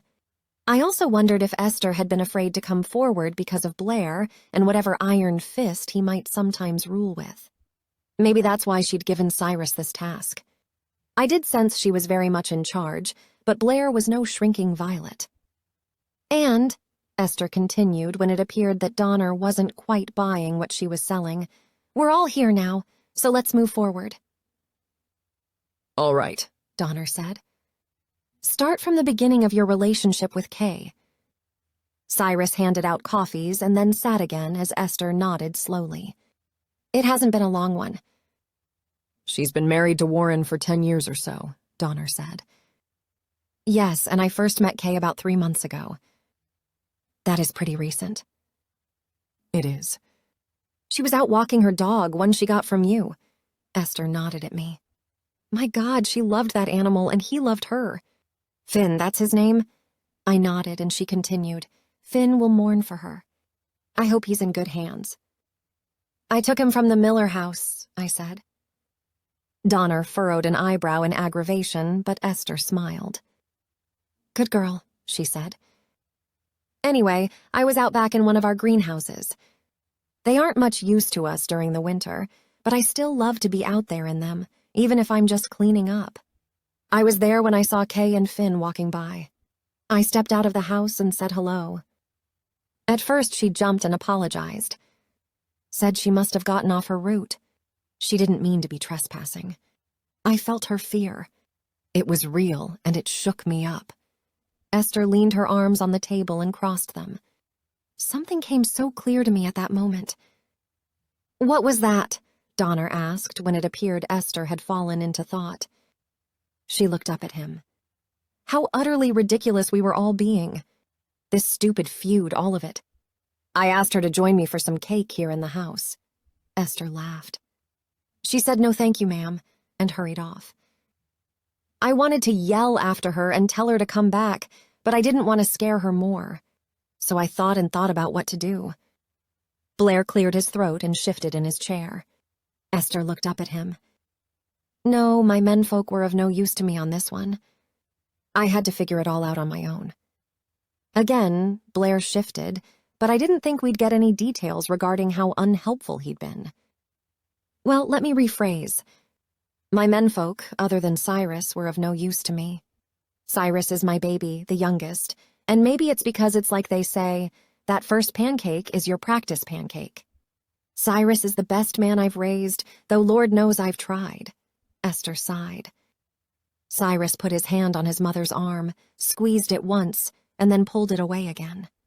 Again, I wondered if there would be any fallout from Blair regarding this obvious play of favorites, or how much of Cyrus's behavior had been a ruse to get us out here. Though they were healing quickly, he still had the black eye and the cut lip. Who'd given those to him? That answer might never become clear, but my suspicions were changing from a miller to an Oliphant. So I asked Cyrus to track her down, apologize to her, and tell her our intentions were only friendly. Esther looked at Cyrus. But it worked backward, he said. I happened to see her in the mercantile with Warren, and she came here to apologize. But that probably wouldn't have happened if I hadn't said hello to her earlier, Esther added. Then what? Donner asked. We struck up a friendship. I was more like her mother than Camille ever was. We got along. Donner shook his head slowly. I don't know. That had to be pretty risky on her part. She was afraid of us, and what her family would do or how they would react if they saw her interacting with us, at least in a friendly way. How did you convince her otherwise? Donner asked. I told her we'd never tell her family that she was visiting us, Esther said. And did everyone keep that promise? Donner asked. Esther surveyed the people in the room. Her eyes landed on Blair. I never said a word, Es, you know that. None of the boys did, Blair said. Well, there you go, Esther said. No one said a word. What did you all talk about? Donner asked Esther. We talked about all sorts of things. Some about her growing up down in the 48 and how she got up here. Did you know she answered a personal ad that Warren had placed in the paper? Yes. Alaska, Cyrus said, as if that explained it all, and it kind of did. There were more men than women out here. I'd heard a phrase, where the odds are good, but the goods are odd. My favorite people in the world were here, but we were all a little odd. Right, Donner said. So let's go back to when she came over to apologize. What happened that day? She and I had snacks, talked a little, and then she went home. We got into the other stuff later on. What did she say about Warren specifically? Donner asked. Well, she told me that she really loved her husband. She loved Warren, but she was a little afraid of him because sometimes his family was just not right. Did she say any of them hurt her? Donner asked. No, but that didn't ease her mind much. She was always aware they could and they might. I wondered about the differences between the families. The things Esther was saying about the Millers would have been assumptions I'd made about the Oliphants. Was that fair? Probably not, but I couldn't deny my own prejudices, I supposed. Though I could choose not to vocalize them. Go on, Donner said. We talked about a lot of things about the family, but she never went too deep. I know she didn't want to badmouth any of them. I tried not to, but I've had enough run-ins with that group for a few lifetimes. Once we got through the initial getting to know each other, though, I guess we became friends. Esther smiled sadly. I haven't had a female friend in a long time. It was very nice. Donner nodded and then looked at Blair. And how did you feel about this? Blair made a distinctly unpleasant sucking sound with his teeth. At first, I didn't like it. Not one bit. But when I realized it was pretty harmless and Esther here was enjoying her time with the girl, I stayed out of it. Donner looked at Esther. Did he? She nodded and then sent her husband a semi-glare. He did. I'm not sure I gave him any choice, though. You know, Esther continued, I'm not being held here against my will. This is my family. I wouldn't be here if I didn't want to be, so Donner, if I were you, I'd quit looking for a reason to dislike us. I'm just trying to find a killer, Donner said evenly. There is nothing I would love more than for you to figure out who killed Kay. Well, so far nothing you've said seems to help much. I told you she was a little scared of her family. And I registered that. Donner sat forward, pushed his mug toward the center of the table, and put his arms atop it. But you could be making it all up. Besides, I'm not sure you've told me anything that would get her killed by her own family. I can see them being angry at her, but killed? There has to be more. I'll get to the brass tacks then. Please? At one point, she started talking about a baby. Donner put his hand up. What? Like she was already pregnant or just thinking about it? Esther frowned. That she was pregnant. Donner nodded. At one point, she said she wasn't feeling great and maybe she was pregnant, haha, that sort of thing. I took her seriously, though, and asked if she really thought she was. She said, "Oh, no, just kidding." But then one day she said she was having trouble sleeping, and she put her hand on her stomach. I asked if it was that baby again keeping her awake at night. She looked at me like I'd just shared state secrets or something. Afraid, almost angry. I changed the subject. Did she look pregnant? Esther shook her head slowly. I looked, but there was no belly. You knew I was pregnant about 5 seconds after I got that way. My stomach just appeared. It was winter, though, and she always wore big sweatshirts and things. And Donner, we never brought it up again, so I don't know anything more about it. She never drank, Blair added. We turned our attention his way. Blair shrugged. I offered her a beer sometimes, and she always declined. She might not have liked beer, Donner said. Blair sniffed again and shrugged.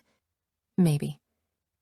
I saw something in Esther, something I thought Kay might have seen too, something friendly and motherly at the same time. She was someone I could imagine Kay being drawn to. What else, Esther? I need to know anything else you can tell me, Donner said. She was from Montana and grew up an only child to parents who weren't bad people, but didn't have much time to care for their daughter. She loved the idea of adventure in Alaska, marrying Warren, and being a part of a big family. I don't think she and Warren had a perfect relationship, but who does?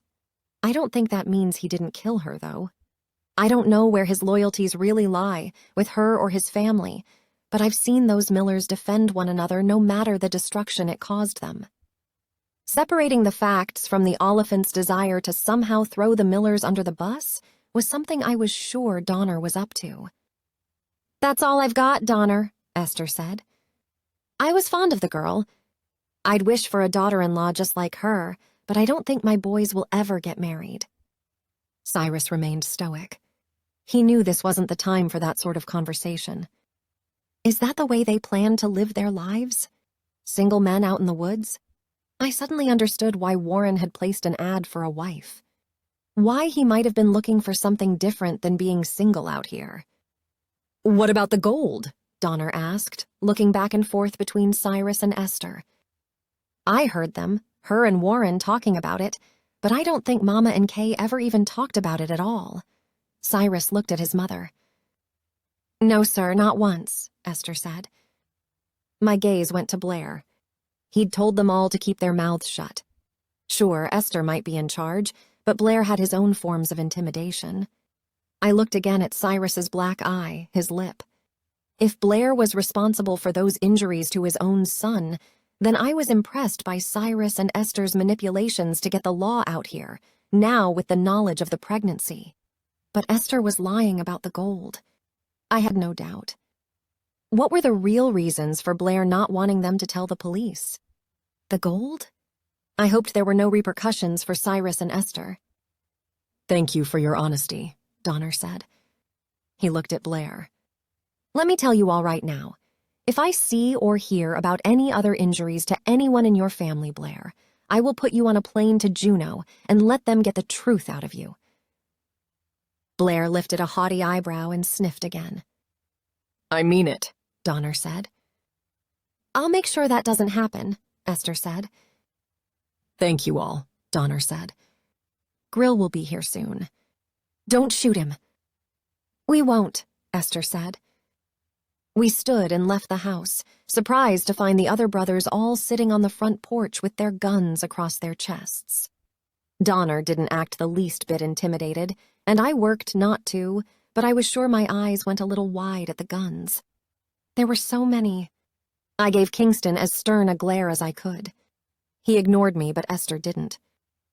Beth, I heard about your time with my son and husband on the Miller property.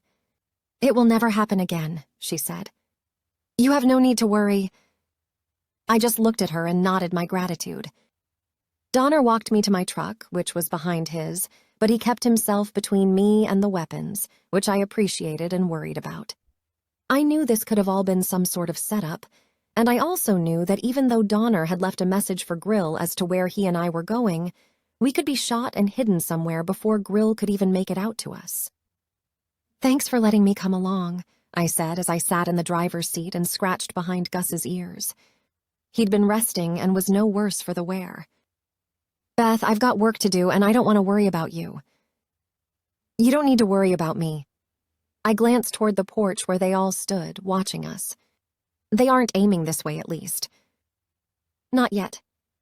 Drive out. I'll follow. Meet you at the police station. I'd like for both of us to talk to Grill if he's there. Only a few moments later, we were out of sight of the Oliphant compound. With an oof, I exhaled a relieved breath out of my lungs. I'd been on alert, but I'd had no idea how stressed I'd been. Gus whined as I laughed with some more release. I looked at him. I'm fine. Even as I drove, I pulled him close to me. I'm glad you're with me. He licked my cheek, and everything was right with the world, at least momentarily. 23. It had started to pour by the time Donner, Grill, and I all parked our trucks in the gravel lot outside the police station. Come in with me, I said to Gus. We all hurried inside. Grill hadn't gotten any of Donner's messages yet, and we managed to tell him everything before he even tried his voicemail. You think the Oliphants were telling the truth? He asked Donner. I think some of it was the truth, but not the whole truth. I think Kay was pregnant, or she told Esther she was. Grill picked up the landline on his desk and dialed some numbers. A moment later, he asked to speak to Christine Gardner, the medical examiner in Juneau. He was disappointed to be sent to voicemail. Christine, Grill here. I just received some information regarding the body we sent to you a few days ago. Kay Miller. I know there's a backup there, but I have another favor. I don't need the full report quite yet, but I'd like to know if she was pregnant as soon as possible, please. Okay, thanks. Talk to you soon. He hung up the phone. I don't know if anyone else knew about the possible pregnancy, Grill. I haven't talked to the Millers. And Warren is MIA. Who knows what he knows, Donner said. We'll have a chat with the family as soon as I hear back. I'd like to go in with confirmation one way or another. Me too, Donner said. Grill looked at me. You okay? I'm fine. I'm surprised about Kay, but maybe I shouldn't be. Grill, I really didn't know her that well, but I think she was using me as an excuse for when she went to visit Esther. I thought it was Cyrus she was visiting, but I don't know now. She wouldn't want the Millers to know she was visiting any of the Oliphants. Motive enough for murder? Donner asked. Maybe, Grill said as he sat back in his chair. What? Donner asked him. I hadn't seen Kay for a few months before she was killed. I keep trying to get my eyes on people all year around out here, but some folks really do want to be left alone. There's only so much you can do, Donner said. Isn't that why we have the death walk? I asked, but I knew the answer. Yes, Grill said. It took me 5 years to get everyone aboard. People fought me for a long time, but even Al would have been there if he could have. I wish I would have made more of an effort. I shook my head. No, Grill, they all keep to themselves. It's the way they live. Grill kept stealing glances at the phone, but it didn't ring. I realized that though Grill and Donner wouldn't have minded if I waited for an answer, they'd now prefer if I left them to whatever other work they had to do. I'd better let Viola know we're okay, I said to them as I petted Gus's head. No one stopped us from leaving. They told me again to be careful, and Gus and I drove away. There was nothing about the Benedict house that day to indicate it was a place for parolees to reform. Everyone was happy and in great moods. Of course, Chaz was cooking again. "Hi," I said as Gus and I walked into the dining room. It appeared that no one had even heard us come through the front door. They were all surprised to see us. "Beth!" "Hello," Al said as he stood from the table. Gleefulness emanated from him. "Come sit and join us." "Hello, Gus." I wanted to ask who he was and what he'd done with the old curmudgeon we'd found a few days earlier. Chaz and Viola also greeted me. Chaz filled my plate with more breakfast food than I'd ever eaten, but which I knew I would conquer easily. "Thanks," I said. "Where have you been?" Viola asked. If Chaz wasn't there, I probably would have told Viola and Al everything, but I didn't think I was supposed to share police investigations with other criminals. I didn't know the rules, but it was only common sense. "Working some," I said as I sliced my fork through some fluffy pancakes. What'd I miss here? "I took Finn for another walk, but we both missed Gus," Chaz said as he made his way back to the attached kitchen. "Sorry about that," I said. I stopped before I stuck the pancake bite with the fork. There was something about that, about Gus missing the walk with Chaz and Finn this morning. I couldn't place what my mind was working through, what my gut was trying to tell me. It couldn't possibly have anything to do with Kay's murder, could it? I looked at Chaz. What was going on? Was I just trying so hard to find an answer that my mind glommed on to the nearest criminal as a somehow guilty party? That was pretty unfair. "You okay, Beth?" Chaz asked as I was still scrutinizing him. "I'm fine." I scooped up the food and took the bite. "Oh my Chaz, once again, how do you make everything so much better?" Chaz shrugged and smiled. "Thank you." "He should open a restaurant, right?" Al said, all signs of him not liking the younger man now gone. "Yes," I agreed. "But he should do it in Juneau or Anchorage or someplace bigger than here," Al said. "You and Viola have told me that I won't be able to stay here forever anyway." "You won't," Viola said. That's just the way it works. "Have you never worked as a chef, other than in prison?" I asked him. "Never. Not officially. Even in prison, no one gave me the title," Chaz said. "How did you get to be so good at it?" I asked.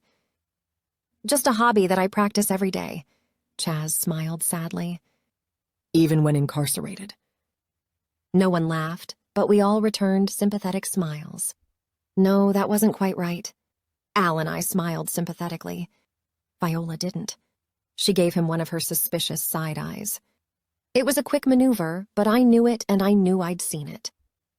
As I enjoyed the food, I wondered what I'd actually missed. Viola was a pro, and she didn't immediately believe anyone, let alone all of what her clients told her. I'd ask her about it later, but something was up. "Hello?" A female voice called from the direction of the front door. We'd all been talking so much we hadn't heard anyone come inside. "We're in the dining room," Viola said as she stood to greet our visitor. But she didn't make it out of the dining room before Camille Miller appeared in the entryway. She looked around the room quickly, her eyes landing on Finn. "You took my dog," she said as she took a step toward Finn, who was sitting happily next to Al. "Hang on there, sister." Viola stepped in her way. "Get out of my way, Viola. That's my dog, and I'm taking him home." I stood now, too. "No, you aren't, Camille. I'm in charge of where that dog goes, and you aren't taking him today. He was Kay's. He was the family's." I shook my head. "No, that's not how it worked. He was Kay's. I will determine where he goes from here. That's my responsibility, and Grill will back me up." "Grill," she huffed. Like he has any say whatsoever. Viola cleared her throat. "Grill has all the say, Camille. And for now, this dog is staying here. If you'd like to adopt him, put in your application with Beth and she'll consider it." "I'll do no such thing," Camille huffed. "She came into my house and took him from me." "The dog was outside," Viola said. "That's on you. He shouldn't have been left outside." He hadn't been, but I was mightily impressed by how well Viola kept the lie going.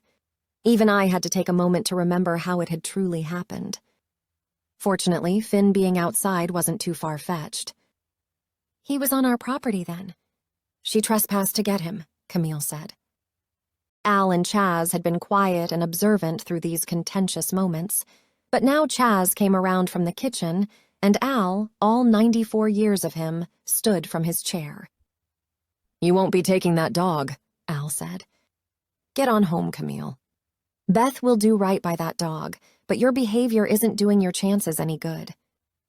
Camille fumed, but then she took a deep breath and looked at me. "Beth, I will take good care of that animal, I promise. I loved him as much as Kay did, I promise that too. I'm not happy you took him from me, but I want him back, and if being nice to you will help me accomplish that, I'll do it. But not forever." I didn't point out the flaws in her argument. I nodded.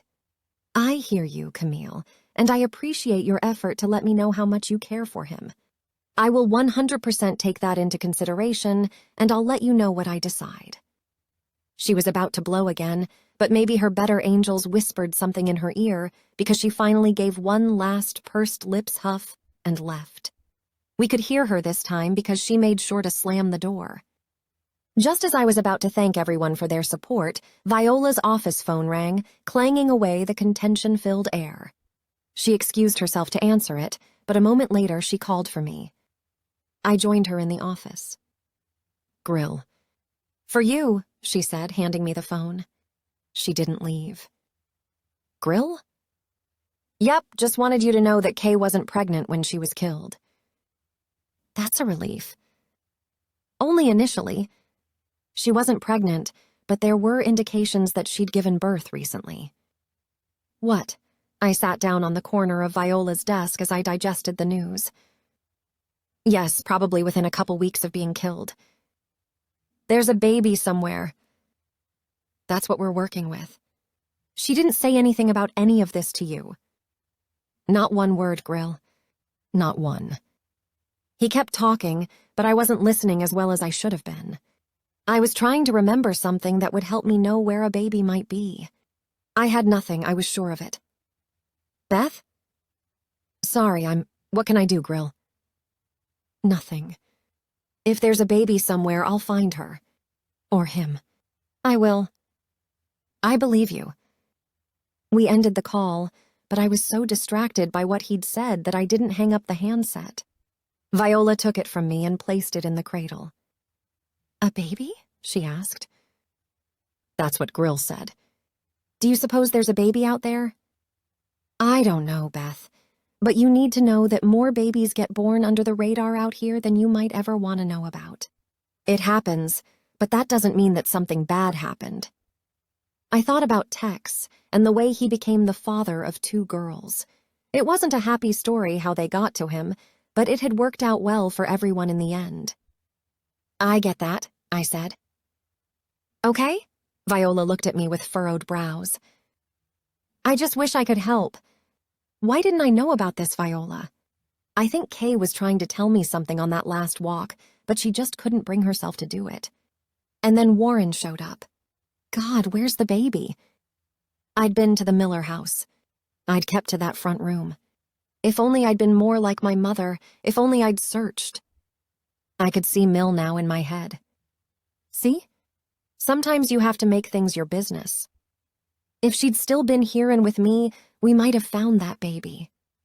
Okay, I was overthinking this. "I need to go," I said. I walked around Viola. "Beth!" she called from her office. "Where are you going?" "Not sure," I called back before I went into my room, shutting the door behind me. I didn't know what I was going to do, but I had some ideas. I added a pair of socks over my feet and made sure I had an extra layer of a shirt on underneath my sweatshirt and coat. I loaded my backpack with things I might need: snacks, a water bottle, a knife, matches, some hand warmers, one of those silver emergency blankets, and other emergency essentials. I'd been preparing myself for this sort of thing. I'd been getting in good shape and learning how best to survive out in the elements if I found myself out there. Screw that. I was putting myself out there. I was taking a hint from my own mother and doing what I thought I needed to do, even if it wasn't quite the right thing. 24. I parked my truck at the community center. I was the only vehicle there. I didn't bother locking it, but I did slip the keys under the floor mat. I didn't want to risk losing them somewhere out in the woods, and that's where I was headed. Then I took a closer look inside the community center. I pushed through the doors and made my way to the back of the main room, where the bedding had been piled up.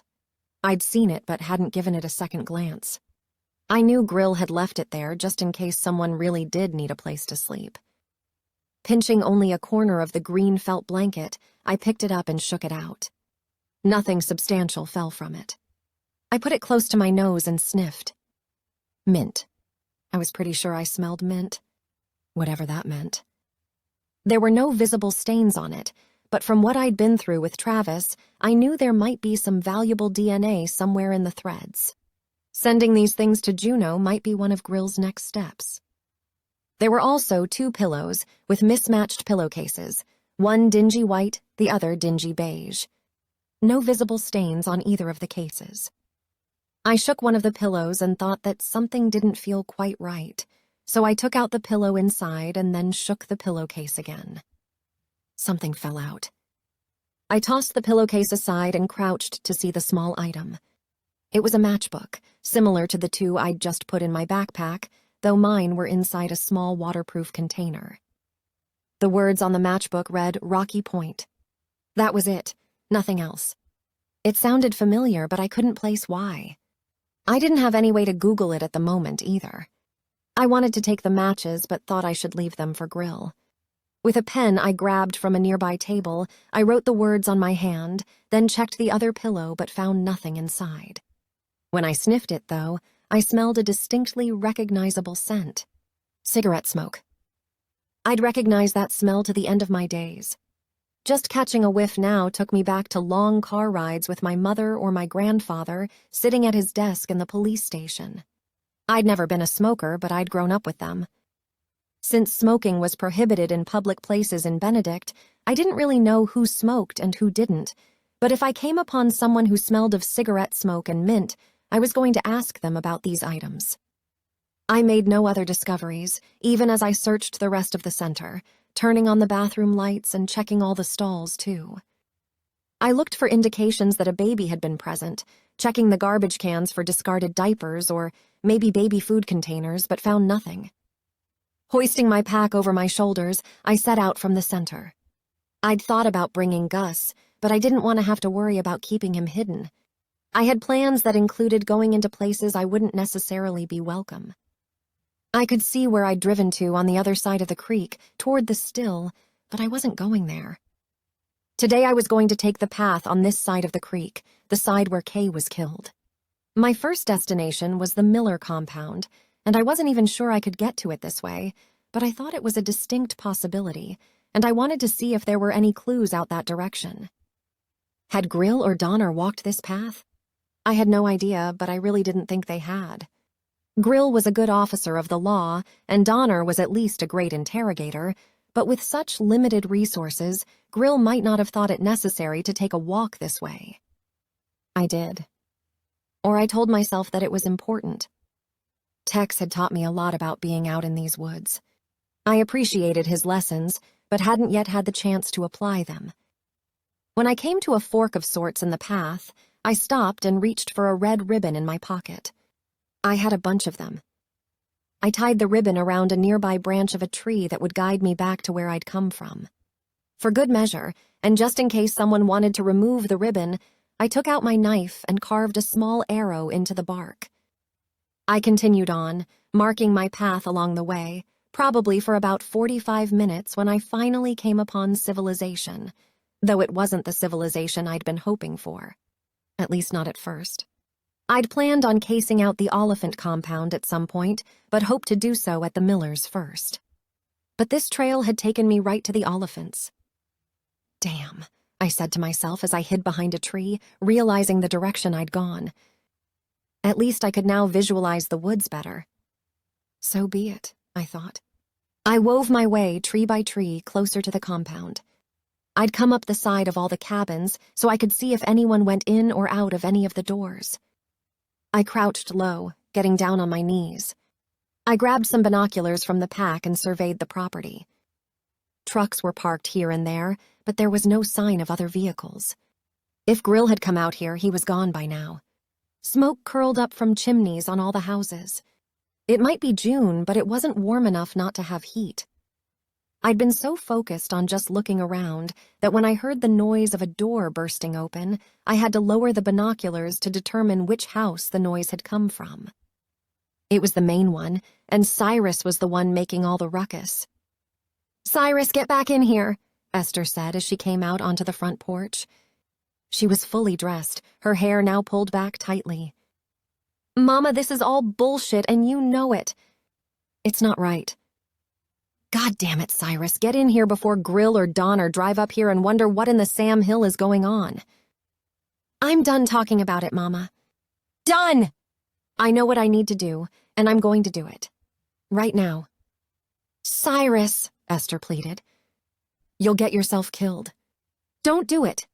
We will figure it out." As Cyrus reached for the handle on his truck door, Esther moved quickly to grab a shotgun leaning against the front of the house. She wasn't going to shoot him, was she? She didn't, but she did step off the porch and shoot the gun up into the air, looking as close to any real-life Annie Oakley as I'd ever seen. Cyrus jumped at the noise and then released the door handle. He slumped into a defeated posture before he turned toward his mother again. The other cabin's doors were opening, and I saw Kingston jog out of a cabin behind the main house, spitting a wad of tobacco as he hurried to join his mother. Blair also came out of the main house, but he remained on the porch, leaning on a railing as he scowled out at Cyrus. "Cyrus, you can't put us all in that kind of danger." "You know you can't," Esther said. This has gone on too long.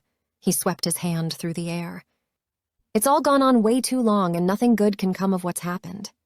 I don't mean to put the rest of you in any danger, and I'll make damn sure they know it's just me. But I've got to do something. For once in my pathetic life, I've got to find a way to do the right thing, my own safety be damned. Don't you understand? I can't live with myself if I don't try." I was putting meaning to everything I heard, but still nothing was all that clear. I really didn't know what Cyrus was referring to. I hoped someone would say something that would help me better understand what was going on. "Son," Blair called. "Don't think you can come back here if you leave." Esther turned around and faced Blair so quickly I could almost see the air move around her. Shut up, Blair. "You don't get to speak about this. Do you hear me?" She was angrier at her husband than she was at Cyrus. That was, of course, intriguing, but I was more intrigued by how Blair responded to her. He didn't say a word. He just kept leaning as he stared at her. Esther turned to face Cyrus again. "You are always welcome in my home, Cyrus. Always, but you will do us harm if you do this. There's no way around it." "I don't have any choice, Mama. You're going to have to shoot to stop me." Cyrus and his mother looked at each other for a long moment. Finally, Esther put the gun down on the ground. "Think hard about it," she said.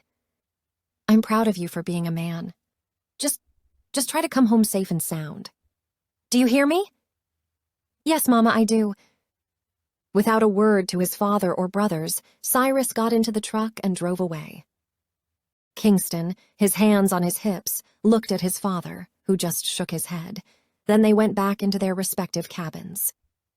Esther picked up the gun and made her way to the front porch, where she sat in a rocking chair, holding the weapon across her body as she slowly rocked. I lowered the binoculars, feeling like the show might have just ended, at least for now. My mind had turned Cyrus's behavior into something that had to do with Kay and probably the baby. But what I'd witnessed might not have anything to do with Kay, and Cyrus might not be headed over to the Miller compound. From my low position on the ground, I looked behind me, seeing nothing but the woods I'd just come through. I'd thought I was headed toward the Millers. Evidently, I wasn't as ready for this outdoor adventure as I'd hoped. I couldn't picture how to get to the Millers other than walking back the way I came, getting in my truck, and driving over there. I knew I wasn't good enough at my outdoor explorations to just walk around and hope for the best. I had witnessed an argument, though, and it might prove to be important at some point. I sighed. At least I hadn't seen any bears yet. I took my own advice and turned to head back to my truck just as the main cabin's door opened again. You coming with me? Blair asked Esther. She gave him a look that might have been worse than if she shot the gun at him, but then she softened. I'm coming. I need some stuff. For the next 30 seconds, I thought I saw the depth of their marriage. They'd been fighting angry at each other just a few minutes earlier, but that dissolved, and with his hand at her back, Blair walked his wife to the passenger side of his truck before he got into the driver's side. I would have loved to hear that conversation, but something told me they weren't going to further discuss whatever it was Cyrus was doing. They'd moved on, and their cabin was now empty. I didn't feel the same surge of Mill's righteousness as I'd felt earlier, but if she were here, she'd have made her way inside the cabin. I stood and repacked the binoculars. I swung the pack back over my shoulders and boldly emerged from the woods, beelining it to the main cabin. It wasn't just the ghost of Mill's bad behavior guiding me. I wanted to know what had happened to Kay. I wanted to know what had happened to a baby. No one burst out of the other cabins, a gun at the ready, so I was pretty sure I hadn't been seen. I climbed the porch steps and went inside. Hello, I said, because even though I shouldn't be there, announcing myself was probably safer than surprising someone. No one answered. I'd spotted a desk on the far wall when we'd been there earlier. I hurried to it. It might have been the nicest piece of furniture in the house. I lifted the roll top, exposing the insides. Everything was neat and tidy, stacks of papers, magazines, a current calendar. I didn't much care about their financial situation, so I didn't look closely at papers with numbers or inside envelopes that had come from a bank. Hang on, I said. A bank? It was unexpected that the Oliphants trusted banks. I'd become so concerned about the baby that I'd forgotten about the other part. The part where they'd found gold and somehow managed to secretly monetize it, or so the theory went. I grabbed a bank envelope. It was intact, having been opened at one time with a straight edge and the papers stuck back inside the envelope again later. I pulled out and unfolded the papers. It was a savings account statement with some pretty big numbers. The Oliphants had over $250,000 in this account. I had no idea how they'd gotten that kind of money, but it might not have been from gold. It also might have been. And I didn't much care about the gold or the money anyway, particularly when I noticed a brochure stuck in the back of the desk. I put the statement back how I found it and reached for the brochure, which featured an angry man pointing from the page with a dialogue bubble coming from his head. Did your sperm boldly go where it shouldn't have? Okay, I muttered as I opened the brochure. It was a guide on how to get out of taking care of a child you'd accidentally fathered. Basically, a list of reprehensible things to do and say so that you didn't have to fork up any money for some brat you didn't want in the first place. Not surprisingly, there were diatribes about women not doing what they know they can do to not get pregnant, like jumping up and down after the act, etc. It always surprised me that people like whoever made this brochure could still get away with this ridiculousness. I put it back and had an urge to wash my hands. I closed the roll top and continued to search the house. There was only one bedroom and one bathroom, both of them small. Though my mother would have searched the nightstands, I wasn't prepared to. I did open the medicine cabinet in the bathroom. I spotted pain relievers and a prescription for Blair from a Juneau pharmacy for a statin, but that was it. Standing there in that bathroom, I had to check myself, though. I was doing something I'd told Donner I wouldn't do. I was projecting my experiences on people who had never lived anything near the life I had. I'd scrunched my nose up at the idea of trapping animals. I still did, but that was the way some people put food on their table. Donner had simply shrugged and told me that if I was going to live here, it would behoove me to be open-minded about all kinds of things I hadn't considered before. He was right, but I did have a limit. That brochure would never be something I could accept. To be fair, I didn't think Donner would be able to either. From the front of the house, I heard the door open. I caught my reflection in the medicine cabinet mirror. My eyes got big and my face went very pale. I heard someone walking around out front. I had nowhere to go. I had to hope they wouldn't come into the bathroom. With no other choice, and as quietly as I could, I jumped into the tub and pulled the curtain shut. This was not the way I wanted to die, but not hiding didn't seem smart either. Someone started whistling, and heavy footsteps brought them into the bedroom. "There you are," I heard a man say. I was pretty sure it was Kingston.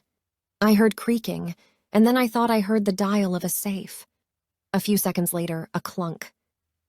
"And they'll never even notice I took you," Kingston said before breaking into another whistling tune.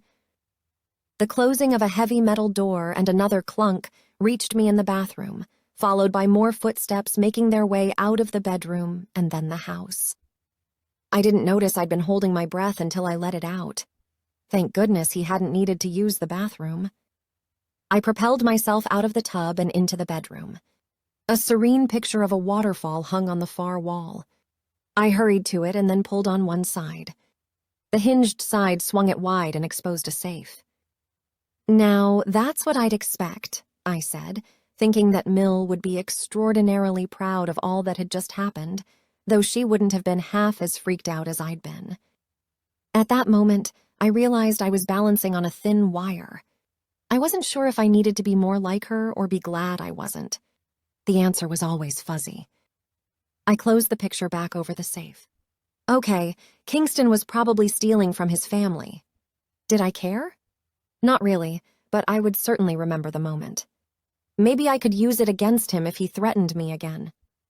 I needed to get out of there and probably get back to my truck and park closer to where I knew I could get to the Miller's place. I liked what I was learning, and I wasn't ready to give up expanding my knowledge. I hoped again that no one was watching me leave, but I kept up a confident stride on my way back to the woods. Well, maybe stride wasn't the right description. I full-out ran. 25. The ribbons got me back to my truck, though the trek took longer than I wanted it to. As I climbed into the passenger seat, my progress was further thwarted. Someone had stuck a piece of paper under one of the windshield wipers. I hopped out and grabbed it, my heartbeat speeding up in anticipation. In a scribble I didn't recognize, it said, "There are wild animals in these woods. Stop exploring." "What?" I said into the quiet. There still wasn't another vehicle in sight. I didn't see anyone. No one. I looked at the note again. I didn't recognize the writing at all. I took a few steps away from the truck and investigated the woods again.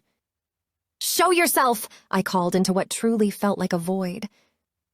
No one came out from behind the trees or from the community center. I felt distinctly alone and spied on at the same time. Who was watching me? Why? Another unnerving sensation washed through me. I knew this feeling, this sense of losing control, and I didn't like it, but what used to scare me about it now only made me angry. I gritted my teeth and got back into the truck. Again, I risked breaking the lock by pushing down on the tab, and then I reached for the keys under the mat. They weren't there. "No," I said as my unnerved feeling ramped up to full-on panic. "No." I put my hands on the steering wheel and squeezed my fingers tight. I breathed in and out, working to relax my jaw as I noticed how tight my teeth were clenched. This was not going to get the best of me. Nothing was. I suddenly knew that my keys were still under the mat. I'd missed them only because I'd come to expect the fear, the anger. No, I didn't want to do that anymore. Slowly, methodically even, I reached under the mat and found the keys. That part of me that had been buried by the fear and anger had pushed itself through. I put the keys in the ignition and turned hard. The gravel from the parking lot sprayed as I drove out of there. I had to put the note to the back of my mind as I made my way toward the Millers. It kept wanting to nudge its way forward, but I kept fighting it. I'd deal with it later. I pulled onto the dirt road I'd taken to the Miller place before, but this time I stopped when I thought I was half a mile from the entrance to their compound. I pulled off to the side of the road. This time I put my keys in my pocket, adrenaline from those earlier moments still propelling me back into the woods. I was pleased that I'd been correct in my assessment. I was about half a mile away. The scene at the Miller place was much busier than at the Oliphant compound. I spotted some of the Miller's trucks, as well as Grill's, Donner's, and Cyrus's. Were they getting to the bottom of it, getting the answers? My heart squeezed at the idea that a baby was out there somewhere, maybe being ignored. Or worse. There was a design flaw in their compound that the Millers should have recognized. I could walk toward the house without being out in the open for too long, lowering my chances of being caught. It only took a few leaps between the trees and the house before I was crouched below a front window. I was confident that I hadn't been noticed. The window wasn't open, but I could hear the rumble of conversation inside. I tried to quiet my breathing and listen hard. It took a second, but soon I could distinguish different voices. Grill said, "Have you seen the child?" He was not happy. I couldn't hear the noise of answers, so I assumed people were either nodding or shaking their heads. I wasn't going to be able to get the information I needed unless I could see. In for a penny, I muttered to myself. Leaning against the house, I slowly lifted myself up and tried to peer in. I knew immediately that no one was looking in my direction because everyone was looking at Cyrus, who had yet another black eye. Without a doubt, this one hadn't come from his family. I'd seen him leave them, and this was a very new injury. I'd missed a lot, but I was sure it wasn't Grill or Donner who'd done that to him either. More likely, it was good that they had come along when they had. They might have saved his life. I saw that Ike had his arms backward around a chair, probably handcuffed. That was probably good. "I haven't," Cyrus finally said. "That child is not yours!" Camille screamed as she paced the front of the room. "You don't know that, Camille," Cyrus said, his head bowed but his voice still strong. I couldn't digest those words quickly because he kept talking, and as I listened, it did occur to me that this was new. Cyrus had said he and Kay weren't romantically involved. Was he changing his story, or was he just trying to get under Camille's skin? That child was Warren and Kay's. I saw spit fly from her mouth as she yelled again. "Enough, Camille." Grill turned to her and put up his hand. "Honestly, it doesn't matter who that child belongs to. We need to find it." "Her! It's a her!" Camille yelled again. "All right." Grill looked at Camille. "So you have seen her?" Camille looked as if she realized she'd been caught in a lie. "No, I haven't seen her, but I know it's a girl." "I don't believe you, Camille," Grill said. "Tell me where she is." He looked around. "What is wrong with all of you? This is about a baby, a child. We have to do the best for her." "The Oliphants can't have her," Ike said from his position in the chair. "She's ours. She's Warren's." "I understand, and that's the way it will be," Grill said. I knew he was just trying to work them, attempting to find the child. Unfortunately, so did they. They didn't buy into his easy concession. "Isn't that something you'd like to know for sure?" Cyrus said. "We'll get the tests done. We'll find out." "Don't trust any of that bullshit." "No one should," Camille said. "I want to know if she's my daughter," Cyrus said. "If she isn't, I'll step away. I promise." "I don't trust anyone but us." "She's ours," Camille said. As I continued to listen, flashes of the time Donner and I had spent with the Oliphants played through my mind, and I realized, if only with a brief moment of clarity, that not only was the moonshine set up a diversion, but the gold was too. This was all about a child, one who might belong to Cyrus. Why hadn't the Oliphants just told Grill as much? One look at Cyrus's face probably answered that question. I wondered what Grill was going to do. Arrest them all? I thought it was a distinct possibility. I watched as he turned and made his way to a chair around the table. He spun it around and sat, leaned his elbows on his knees. "We need to get an answer here, folks," he said, settling in as if he wasn't leaving until he had one. "We don't know where she is," Camille said adamantly. Grill nodded. "All right, here's the deal. There's a baby out there somewhere. If she disappears, I'll have you all arrested for murder and shipped to Juneau. I've lost my patience. No one will have patience for a dead baby. But the other answer we need is who killed Kay. Someone in this room knows what happened to both of them. If that child is alive, I want her in safe custody immediately. I want that truth, and I want it right now. He very well might have them all shipped to Juneau, but I didn't think much would come of that. Without solid evidence, they'd be shipped back pretty quickly. I don't know what happened to Kay, Cyrus said. I've asked my family, and they all say they had nothing to do with her murder. I'd tell you I really would. What, Cyrus? Grill asked. I loved her. God!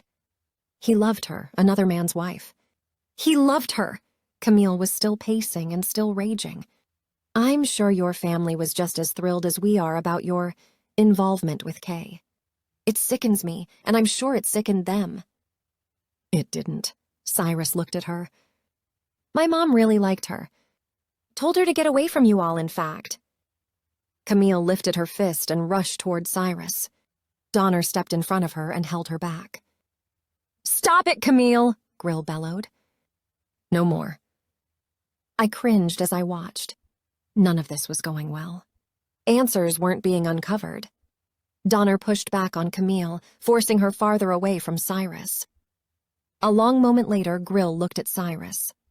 Why did you come here? If that baby is mine, it's my responsibility to take care of her. I came to get her. She's not here. She's somewhere with Warren, we think, Ike said. We don't know where they went. I don't believe you, Cyrus said. Cyrus, we've searched the whole property. There's no sign of either Warren or the baby, Donner said. I could believe that they are together somewhere. Cyrus scrutinized Donner. He's telling the truth, Grill said. We've searched the whole place, and you should have just left it up to us. What kind of a man would do that? Cyrus asked. A smart one, I thought. Nevertheless, I understood what he was saying. You're getting out of here, going home, Grill said. We'll handle this, and we'll make sure we figure out who the baby's father is. I swear, Cyrus. You won't put a hand on my granddaughter. If Warren comes back, I'll tell him to run so far away that you'll never find them, Camille said. And I'll have you locked away for that, Grill said. I don't care, she retorted. I looked closely at her and thought that maybe she really didn't. She was motivated by her hatred of the Oliphants. She didn't even want them to have a child her daughter-in-law had given birth to, even if it was more their bloodline than hers. She'd taken ownership of Kay, too. There was never going to be a way to broker a peace between these two families. If Cyrus was telling the truth now, Kay had been unfaithful to Warren, which, in itself, was ammunition for destruction. Not to mention the timing. They'd been seeing each other for at least 9 months, probably right about when winter set in hard. A baby might just ruin them all. Where would Warren go? The possibilities were both limited by the geography and also limitless because of the vast, wide openness. Grill would have made sure to tell the people running the ferry and the Harvingtons to let him know if Warren tried to get away using those modes of transportation. I had an urge to talk to Viola, to ask her if she had any idea of secret Miller hiding places. I was sure Grill didn't know Viola's history with this family. I'd come out here to snoop. I'd planned on trying to get inside, just like I'd done at the Oliphants, but there was no way to do that. I'd spied, and if Grill caught me, it might mean an end to our friendship. I crawled away from my spot under the window. Once I was close enough to a tree, I stood and brushed myself off. In the distance, I saw movement. My first thought was to wonder whether this was a wild animal, not the person I thought I kept seeing everywhere. But the shape was distinctly human, and they were dressed in black. They were far enough away that I could wait them out from behind the tree. I tucked myself behind one and peered around the trunk as the figure approached. They were recognizable in that they moved the same way the person outside Elijah's, and maybe the one on Oren's roof had moved. Mill? I said quietly to myself, even if that didn't quite jibe. It came to me then, mint and cigarettes. Those were classic Mill scents. Had she been hiding in the community center? Why wouldn't she just let me know where she was? She was up to something, and she wasn't going to show herself to me even as she was spying. I was going to have to catch her. I took off in a run. It wasn't easy in these cramped woods, and the person ahead of me noticed me, turned, and ran away. They were faster, more agile, even as they limped a little. I closed the space somewhat and managed to catch another full-on look at them. It wasn't my mom. Was it? I did the best I could to catch up, but when I got to my truck, I lost sight of the direction they'd gone. Breathing heavily, my thighs burning from the journey, I looked around but couldn't see anyone. They were either hiding or gone. Had they left me the note? If it wasn't Mill, was it Orrin? I didn't think so. I knew it wasn't Warren because he was so much bigger than the wiry, agile person I'd seen. I'd have to figure out a way to set a trap. I had other things to do first, though. I got into my truck, dug my keys out of my pocket, and quickly made my way back to the Benedict house. 26. I found Viola quickly, but before she would talk to me, she made me sit down in her office and pull myself together. I did the best I could. Then I tried to keep a level tone as I told her everything that had happened. Well, first of all, I'm glad you got out of there. You are correct. Grill would be upset at you for eavesdropping and putting yourself in that situation. He had enough to worry about. Secondly, holy Moses, what a mess. A baby? The father could be Warren or Cyrus. This just isn't good. I know. Can you think of any Miller family hiding places? I have no idea, Viola said. It's been a long time since I might have known about a Miller hiding place. I wish I could help. She frowned. Honestly, no sign of the baby anywhere? I shook my head. No. I don't know for sure that anyone actually knows. My goodness, that's, well, shocking and awful at the same time. I nodded and reached into my pocket. I handed Viola the note that had been put on my windshield at the community center. What's this? I gave her the details. You're being followed? She asked. That was my first thought, but if it's who I've been seeing, I came upon them at Orrin's and Elijah's. They might think I'm following them. I don't like it. Viola handed me the note. You need to tell Grill. He knows about the people I've seen, but I'll tell him about the note at some point. He's got a lot on his plate. I thought it might be my mom, but the person isn't really built like her, not even like a woman at all. They seem male and agile, which also kind of rules out Orrin. I don't think he's all that agile. No, I don't think he ever was. We both fell into thought for a moment, but then I held up the note again. I'll tell Grill tomorrow. Good. I took a deep breath, wanting a distraction. Similar to my writing, thinking about something else sometimes helped other answers surface. What's going on around here? Viola smiled wearily. She tried to lighten the mood. Viola's halfway house for criminals and old farts? Everyone is behaving themselves. Did Chaz take the dogs out again? I petted Gus with my toe. He was lying on the floor at my feet. He did, and he promised to cook more tomorrow. We're all going to be very fat, I said with a happy smile. Viola glanced at her door and then leaned over her desk to talk to me quietly. He'll be leaving in a couple of days. I don't want him to know yet. Oh. I think we'll all be disappointed. Our first male prisoner was a success, or they've found a more appropriate place for him. I don't know which it is. It hasn't been inappropriate. I think it's been fine. They do like to keep the boys and girls separated, and it's for good reasons. This has probably been a one-off. I nodded. I still miss Ellen, and I'll miss Chaz. I think I'm looking forward to whoever comes next. It's an adventure, that's true. How about Al? Do you think he can go home soon? I asked. He can go anytime someone can get him up there, Viola said. But I wish he wouldn't. I wish he'd just stay here. That's just one more person for you to take care of. I don't mind taking care of him. He took great care of me and Benny, and it's been good to remember that and maybe pay it back a little. Though it's more than a debt owed, he's a good person, and I like having him around. I think I forgot that, but it's been good to remember it too. He and Finn get along. I'll hint around that Finn and he can hang out here together, I said. I don't think Camille will like that, Viola said. No, she forms attachments in unhealthy ways, though. Her sense of ownership of Kay is bothersome enough. I'm not going to let that family have that dog. Ever. What if Al does go home? Will you let him take Finn? That's a good question, I said. I don't know if Al can handle it, but I could run up there every week or so and check on them. The exercise would do me good. Think about it. I'm not going to require that he leave, either Al or Finn. 2 dogs? That's a lot for someone who hasn't had them before now. I don't care. We've got the room. You do more than your part. I'm totally on board with the idea. Surprising me, tears sprang to my eyes. Her words were sincere. How had I been so fortunate to find this place, find these people? Beth? Are you crying? No.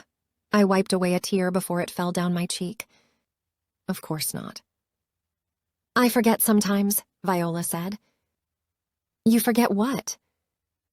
I forget that we haven't been doing this forever. I'm not one for thinking about the past or the future. I'm very much someone who lives in the moment, and this moment is right. You are here, and that's what's supposed to be. I know other people have a longer perspective, so sometimes I forget you managed to find this place by sneaking onto a doctor's computer in St. Louis. I haven't forgotten about what you've been through, but it's not happening now, so it's not at the top of my mind. I hope I don't behave unsympathetically. I got up from the chair and made my way around the desk. As she sat in the chair, I leaned over and hugged her. You are anything but unsympathetic. Thank you for everything. She patted my back uncomfortably. She wasn't a hugger. Okay, yes, you are welcome. It's all good. Thank you. I released her, and we told each other goodnight. I patted my leg, and Gus joined me at the doorway. I'll see you in the morning, I said. I'll be here. Viola smiled, and this time it reached her eyes.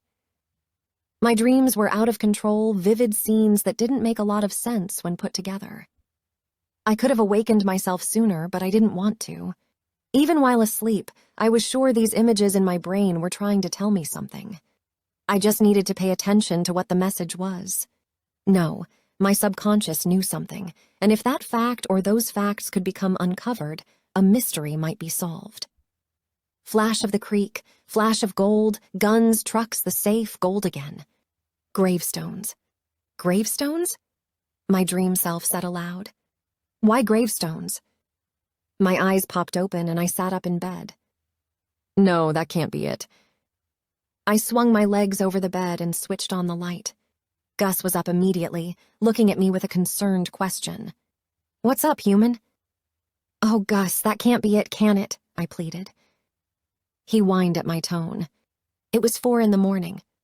The sun would rise soon, but I didn't want to wait for the sun. I needed to know. I got dressed, and Gus and I hurried down to Viola's room. I knocked loudly. She answered a moment later, wearing a long nightgown, her hair a mess. Beth? What? I need you to come with me. I swallowed hard. And we're going to need a shovel. To her credit, she only gave me a moment of uncertainty, then she nodded and said, I need a minute. Viola gathered a shovel and a full toolbox without asking what we were going to be up to.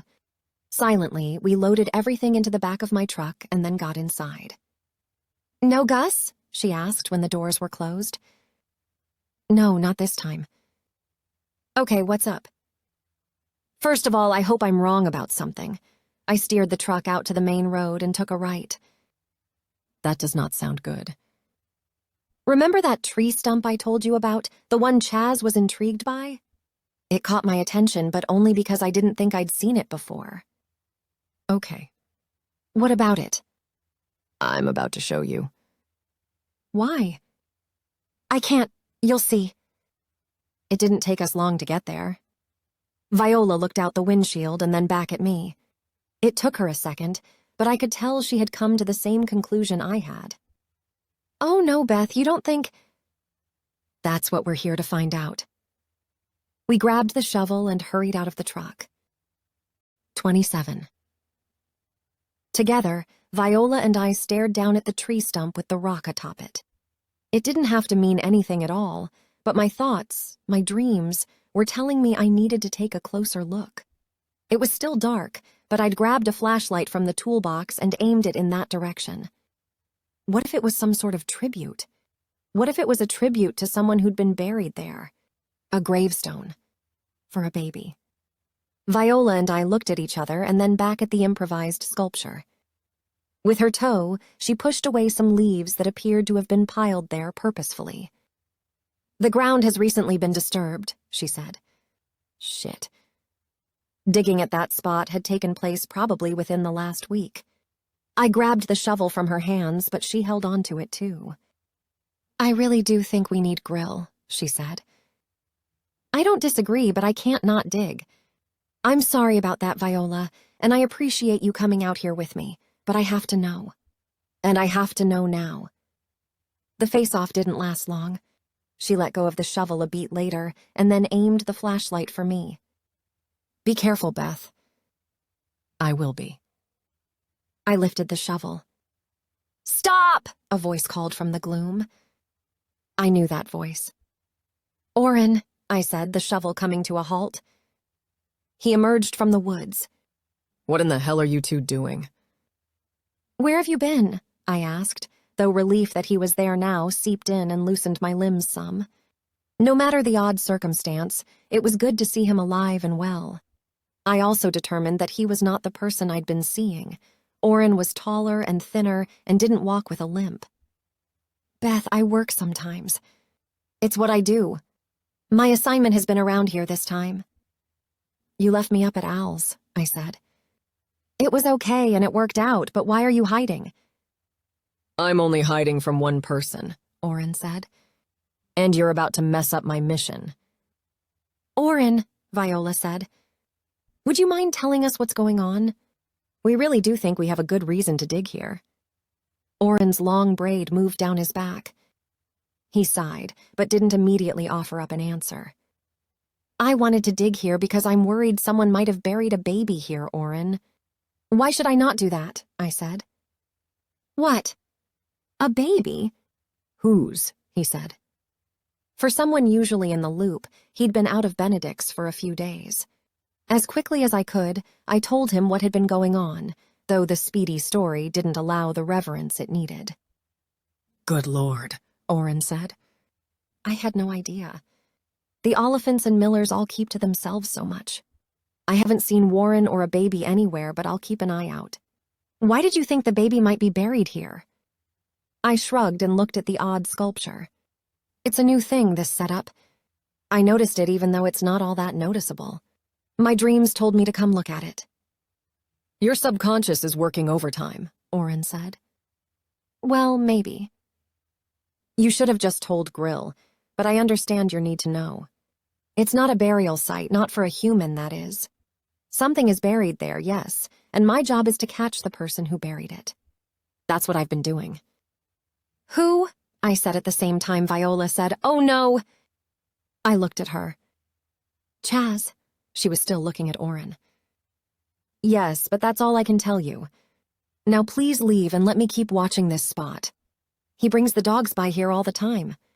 He'll dig it up soon enough." "What is it?" I asked. Oren shook his head. "Can't tell you that." "But he buried it here?" Viola asked.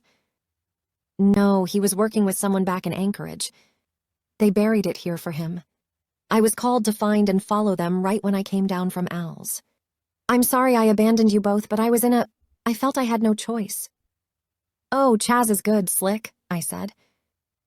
"He's not that good, but I have to catch him in the act if we want any charges to stick." I leaned and looked behind Oren. "Are you staying out there?" "I am. I have a nice, cozy setup. I'll show it to you another time. Come on, ladies, I need you to leave. Your housemate will be out here with the dogs any minute." "I'll tell him he'll be leaving Benedict soon. Maybe that will force him to dig," Viola said. Oren thought about it for a minute. "Make it casual if you can, Vi, but that sounds like a good idea." "Wait!" I interrupted. "We like Chaz." Viola and Oren looked at me. Oren spoke first. That doesn't matter. Of course it matters. Beth, Viola put her hand on my arm, we aren't out to get Chaz, but both Oren and I have to follow laws. Our jobs mean we have to do things that we might not want to do because we like someone. This isn't news to you. It wasn't. I looked at Oren. You can't tell us what's buried under there? Later I will tell you. But not now. He paused. Beth, you can't let him know about this. I promise you it's important. I will explain it all later, but please don't blow this for us. Another thought occurred to me. Is the person who buried it still out here? I saw someone at Elijah's, someone on your roof. I even had Grill come out to take a look, and then someone in the woods yesterday. And someone left a note on my truck. Oren's eyebrows came together as he shook his head. No, I watched them board the ferry. You saw someone at my house? There was a note? I nodded. It's okay. We'll deal with it later. We'll leave you to it. Thank you. Just be safe.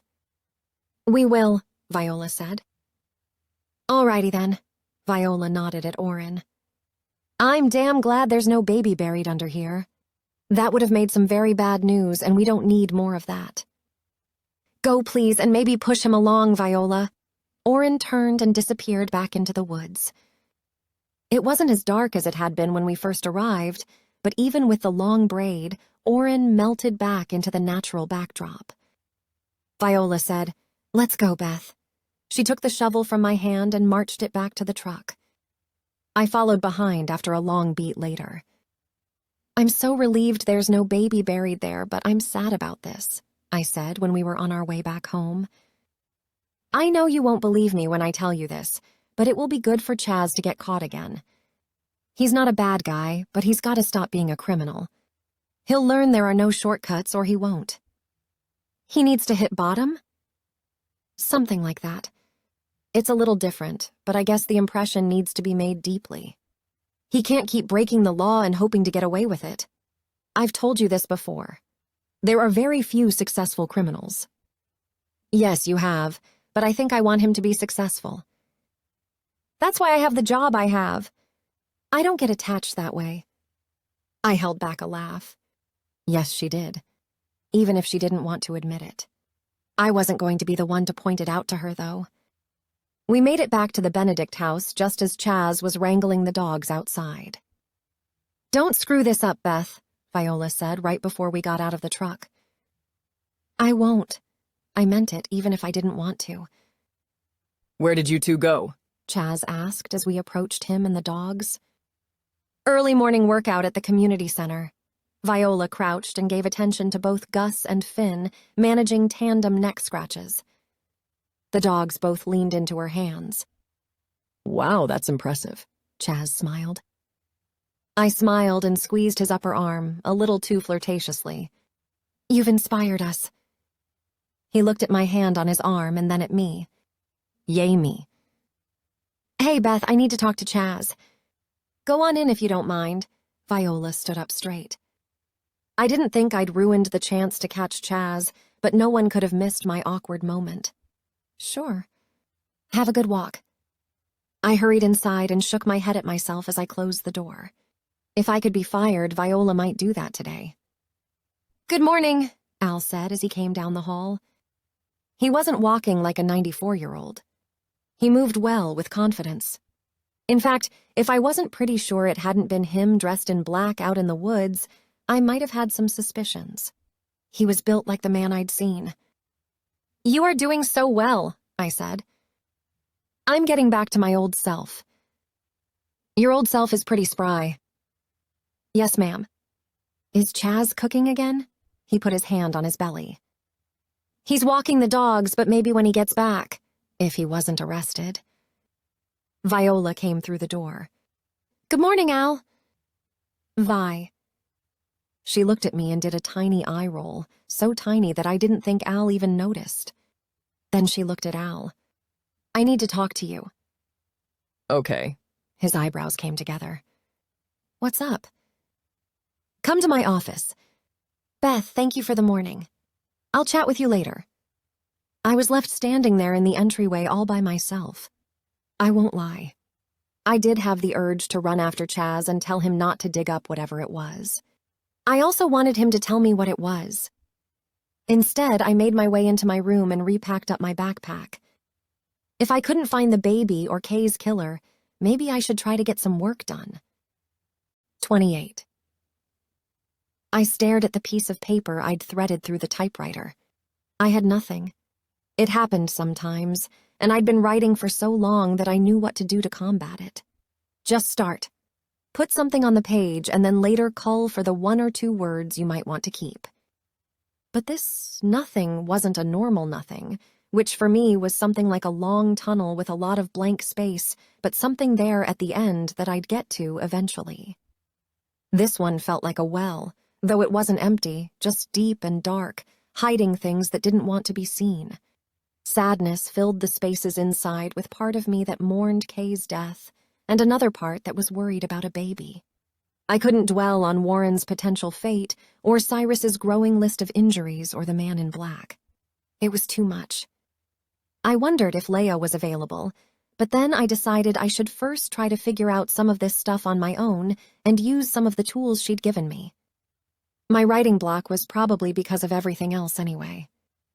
The good news was that even though Viola told Chaz he would be leaving today, which wasn't necessarily true, he reappeared back at the house with the dogs in tow just as I was heading to my truck. If he'd dug up the item, Oren hadn't taken him in or down or whatever the plan might have been. It had been difficult to hide my relief, so I just hurried away and took off.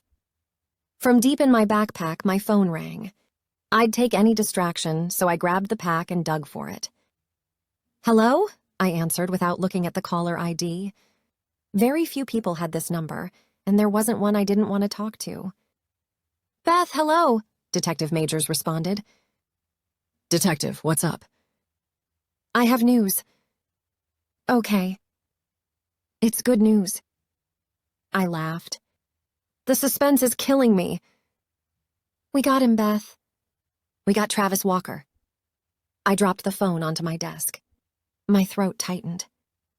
"Beth?" Detective Majors' tinny voice from the cheap speaker reached me. I'd quite literally been stunned by her news. For another few beats, I couldn't move. "Beth?" she called again. I managed to pick up the phone. "I'll call you back." I sat the phone on my desk, and my brain, which had been so tired just a moment before, whirred back to life. Memories flooded me. I'd remembered some things from the 3 days with Travis, but it had been a slow process. Now it was as if someone turned the camera back on and everything came back to me at once. Or maybe only almost everything. I'd been in my office at my house in St. Louis. It was a great house, still is, even if I had thought about never going back to it, and I was sitting at my desk, working away. I was wearing a Beatles t-shirt and some old sweats I'd cut off for shorts. My office was one of the top-floor bedrooms that looked out to some Missouri woods. The room itself was plush with seating or standing work options and comfortable furniture for writing, reading, or napping. The shed wasn't even as big as my home office, and yet I suddenly realized how much more I loved working from this place. That day, the doorbell rang. I ignored it. I always ignored it. I even had a no soliciting sign posted in the long window next to the door. It rang again. And again. "Jesus," I said, as I propelled myself from my chair and wound my way downstairs, wishing I'd installed one of those front door cameras. Through that same window that held the sign, I saw a man holding a small bouquet of daisies. He seemed slightly nervous, and my heart went out to him. A fan. How sweet. But also kind of weird that he was at my house. How did he know where I lived? Did he look familiar? Maybe a little. I peered out the window. I didn't open the door immediately. I hadn't remembered that part. At least for an instant or two, I'd been careful. "Good job, me," Elizabeth. he said as I waved at him. I heard him through the glass. "Hello!" "Hello!" I called back. "Here. For you." He extended the flowers to the glass. "Thank you. I nodded and then pointed down toward a large decorative vase. "Could you just set them there?" Of course, he said immediately. That was it. That was the moment everything changed. His quick move to do as I asked made him seem harmless. This guy was here to deliver flowers. I asked them to be set in a vase. They were just flowers, and he was just a guy. I opened the door. "I'll take them." I saw it then, a glimmer of satisfaction that brightened his eyes. But the door was now open, and he was quicker than I was. In a flash, he grabbed my arm and pulled me from the doorway. I'd screamed, but I lived on a secluded, well-treed property. It had cost a fortune for that kind of privacy, the same kind I had much more cheaply here. As he hoisted me over his shoulder and carried me to the back of the van, the flowers fell from his grip, making a breadcrumb trail from door to door. I'd struggled. I'd fought, but it had done no good. He threw me into the back of the van, locked it, and then drove us out of there in less than a minute. I continued screaming, yelling, trying to get at him, but he'd put up a sheet of plexiglass between the back cargo area and the front seats. Given enough time, I could work the plexiglass away and then somehow do harm to him, but a screwdriver would sure help. It hadn't mattered anyway. Once outside of the city, he'd pulled over and come around to the back again. He opened the doors, and I tried so hard just to run away and get out of there, but he was stronger and faster than me. I'd never bothered getting in good shape, building muscles. That's when he'd tied my wrists and ankles together, telling me over and over again how I was his now to do with whatever he wanted. I was his, and he was never going to let me go. He gagged me with an old sock and a bandana. He knew how to park in the back of parking lots when he went into restaurants to get the greasy food he loved to eat, but didn't share with me. He kept me in the back most of the time, but after he tried and failed to rape me, he moved me up to the front seat. He had slapped me a few times and thrown me around some. He'd tried to feed me, but when I wouldn't eat, he stopped trying and just used the food to torture me. By the time I'd realized I could throw myself out of the van, I'd been ready to die, ready to kill us both if that was necessary. But that's not what had ultimately happened. I'd gotten away. Maybe not quite unscathed, but here I was living a life I loved. Maybe even more than the life I'd had before. Back in the here and now, I realized tears were streaming down my face. If it was true, if the police had truly caught Travis Walker, I was free to go home. I was free to do anything at all, go anywhere. I'd never felt anything like it. It was like flying, soaring, maybe even dancing. I'd ended the call so quickly that I didn't have the details, but hearing those words, that they got him, was like flipping another switch and turning my life back on to living mode. Oh my God. I could go home. I could go anywhere I wanted to go, and Travis Walker wouldn't be there because he'd be locked away in prison. Hopefully forever. This was what real freedom felt like, and though I wouldn't wish what I'd gone through on my worst enemy, what I felt now was so sweet, I wished everyone could feel it. I wiped away some tears and blew my nose. Then I picked up the phone. "Beth, are you okay?" Detective Majors answered before the first ring was finished. "I'm fine. I just needed a minute. Tell me what happened." You really caught him? "We did." He's behind bars in a place you won't believe. I had to squeeze my eyes shut and swallow hard. "I'm listening." Milton. "What?" I smiled as I sniffed. "My hometown." It did seem fitting. Tell me the details. He couldn't stay away. We'd been zeroing in on an idea that he traveled a certain route over and over again, including Milton, but we couldn't quite get the pattern. He's been in Missouri this whole time, hiding but still with the same van. He's so arrogant. Anyway, he was gassing up in a corner gas station. Stellan was there too. Inside, not working, so he was dressed in civilian clothes. He was paying for a coffee when he looked outside and saw the van. He couldn't believe there would be more than one of those old things on the road, but he also couldn't believe it was Walker either. Nevertheless, he made his way to the station's front window and just watched for a moment. When Walker came around the van, Stellan choked on his coffee. Then he apparently threw it down, ran outside, and tackled Walker. Took him down right there in the gas station parking lot. Stellan was Milton's police chief, a position my grandfather had held for years. "That's incredible," I laughed. Right? So Stellan grabbed some rope from inside the station and tied his hands and feet until one of his other officers could get there. It was quite a thing. Had he been shot in the leg? I asked, wondering if Mill had actually managed to do what she'd been on the run for doing. Yes. Shot through and through and healed as well as it's going to heal. Here's the thing. He claims not to know who did it to him. Just some crazy woman in the grocery store parking lot. We have no witnesses. We have no idea who shot him. More tears flowed down my cheeks. My mother, wherever she was free now, too. "No suspects?" I said, asking only to hopefully hear what I wanted to hear. None at all, I'm afraid. Well is right. We'll be transporting him to the Missouri State Penitentiary as soon as we can, but I wanted you to know. When did this happen?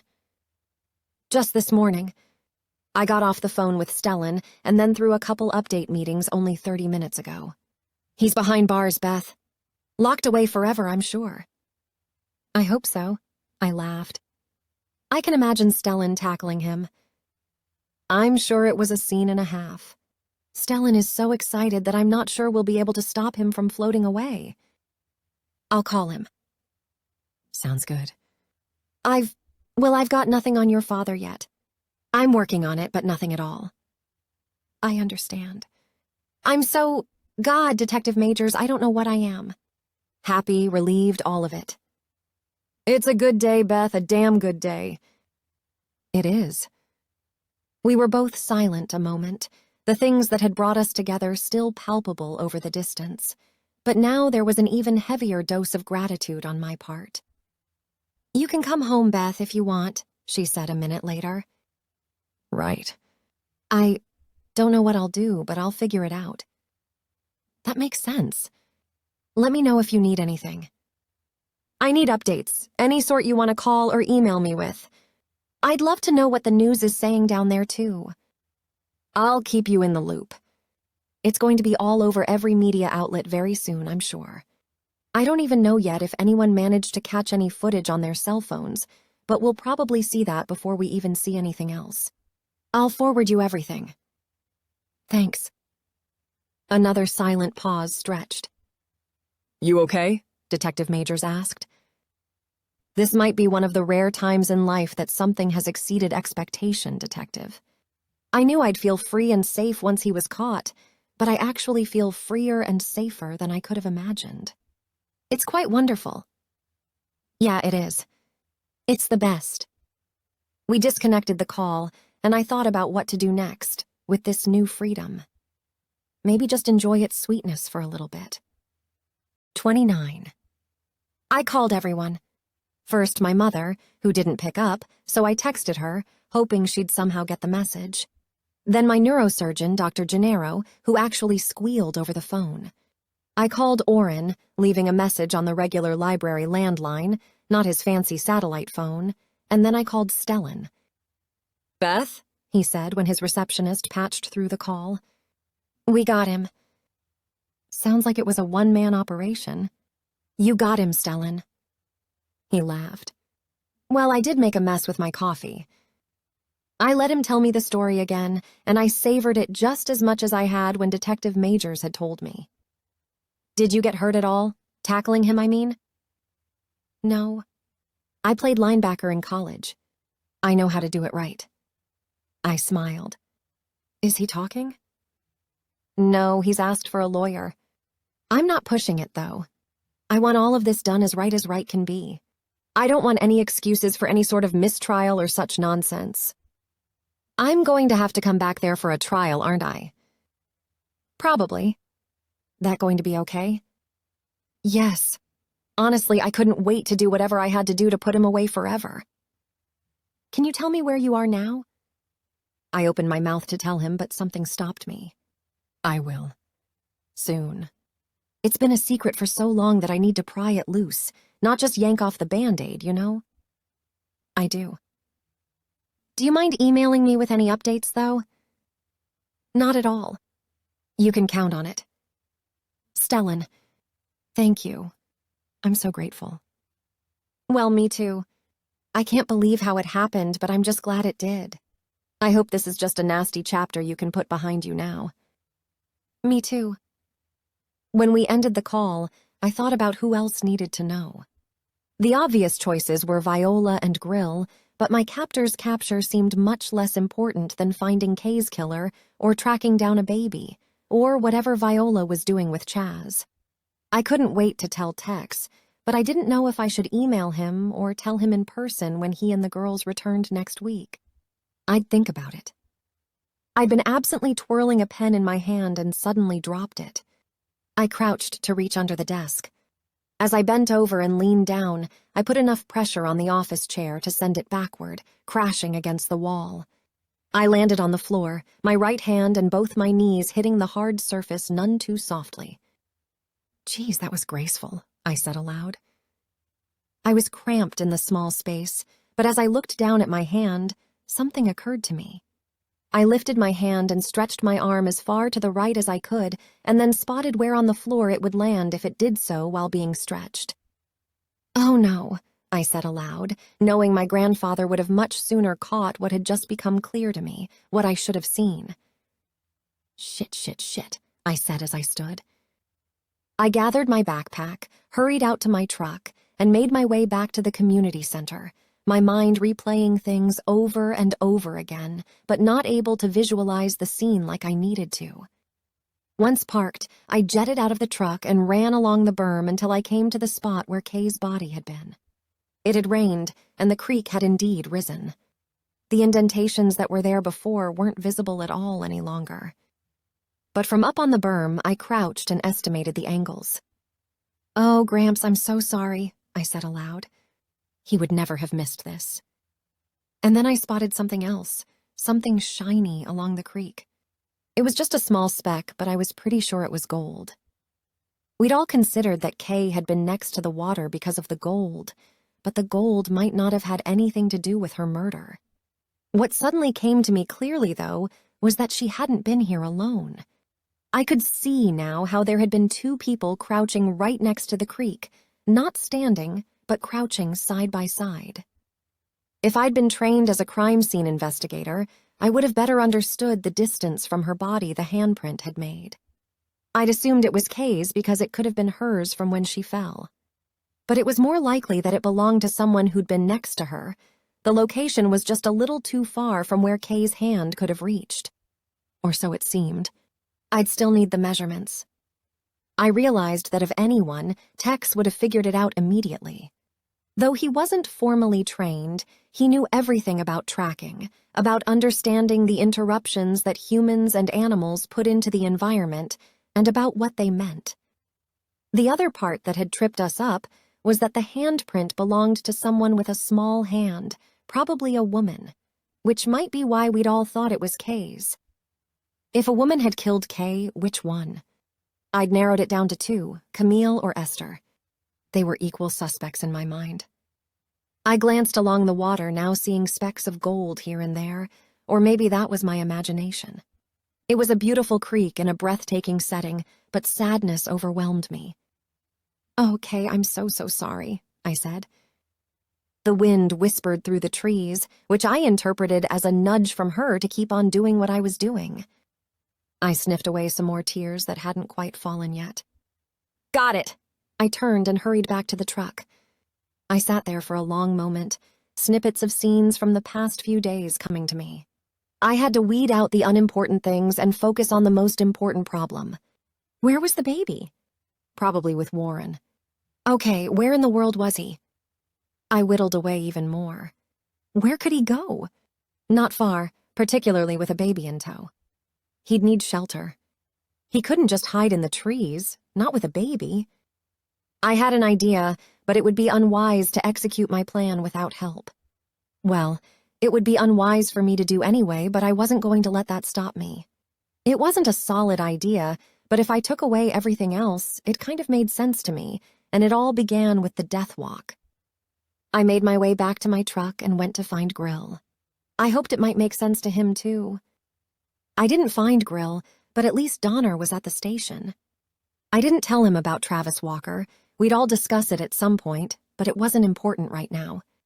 I didn't share with him what I'd overheard as I'd spied under the miller's window, but I did give him my thoughts on the handprint. I think you're right, he said, as we peered at the pictures from the crime scene on his computer. We all thought it was Kay's print, but I think you're absolutely correct. Someone else with a small hand was next to her. Nice work, Beth. Donner wasn't one to compliment unless he really, really, really meant it. Thanks, I said. Okay, so do you think the killer was Camille or Esther? I think you're also right about the killer being female, but it's a mistake to automatically and immediately assume it was one of them. Case in point. Of course. Never assume, but I think they're good possibilities. In fact, I thought they were the only possibilities, but I got what he was saying. I still hadn't shared my plan. Donner wouldn't approve anyway, even if he thought it was a good idea. He'd wait for Grill's approval. But time was ticking, and it could rain at any moment. You think Grill will be back soon? I don't know, Donner said, as if he'd had to tell me that a few times, even though he hadn't. Right. Where is he? Miller's and Oliphant's again. He took off out of here an hour ago. That was about the same time Chaz had taken the dogs out for a walk. Do you know if he's talked to Oren today? No idea. I wasn't good at waiting, but I wasn't sure exactly what to do next. I sat back in the chair on the other side of Donner's desk. Okay, I said, as if I were starting a meeting. We think Warren might have been sleeping in the community center, right? Some nights, yes. Donner looked at me as if he didn't want to discuss this further. Nevertheless, I persisted. Do you suppose he's really at the Miller house with the baby? They're able to hide when people come looking? Donner sat forward on his chair, swiped away a notebook, and then leaned on his desk. No, I don't. Grill and I have searched that place up and down. He's just trying to get someone to break and tell him where they are. I was just about to head out to do the same with the Oliphants. I've watched the community center, too. We also had a trap set up there that no one knows about, but it hasn't been tripped. Tell me more. Nothing sophisticated, but something that would at least inform us that someone had been there when we couldn't watch it. I need to go, Beth. I nodded. Donner, whatever happened to the people who didn't show up at the death walk? I mean, the couple you mentioned. I can't remember their names. The Abacos? Yes. They were fine. They just forgot. How does anyone forget that? We posted about it everywhere. I waved away my own question. Doesn't matter. I paused for a long moment, and then I looked up again. What would you say if I told you I think I know where Warren and the baby are? Donner squinted. Where? I stood and shook my head. Come with me or don't. I'm not telling you, so you can tell me we'll wait for Grill. I know where that baby is, and I'm going to get her. With or without you. Of course, I knew he'd come with me. I really hoped I was onto something, but I wasn't sure at all. 30. Donner drove. We should have brought an ATV, he said as he looked up at the rocky ridge. I don't want to announce our arrival. I think it will be better this way. I got out of his truck and led the way to the path up the slope. Not only had he come with me, he'd agreed that I might be onto something. Warren was on the run, but where in the world could he possibly run? Right now, only to homes he knew were empty. He had a baby to take care of. Oh, I hope the baby was okay.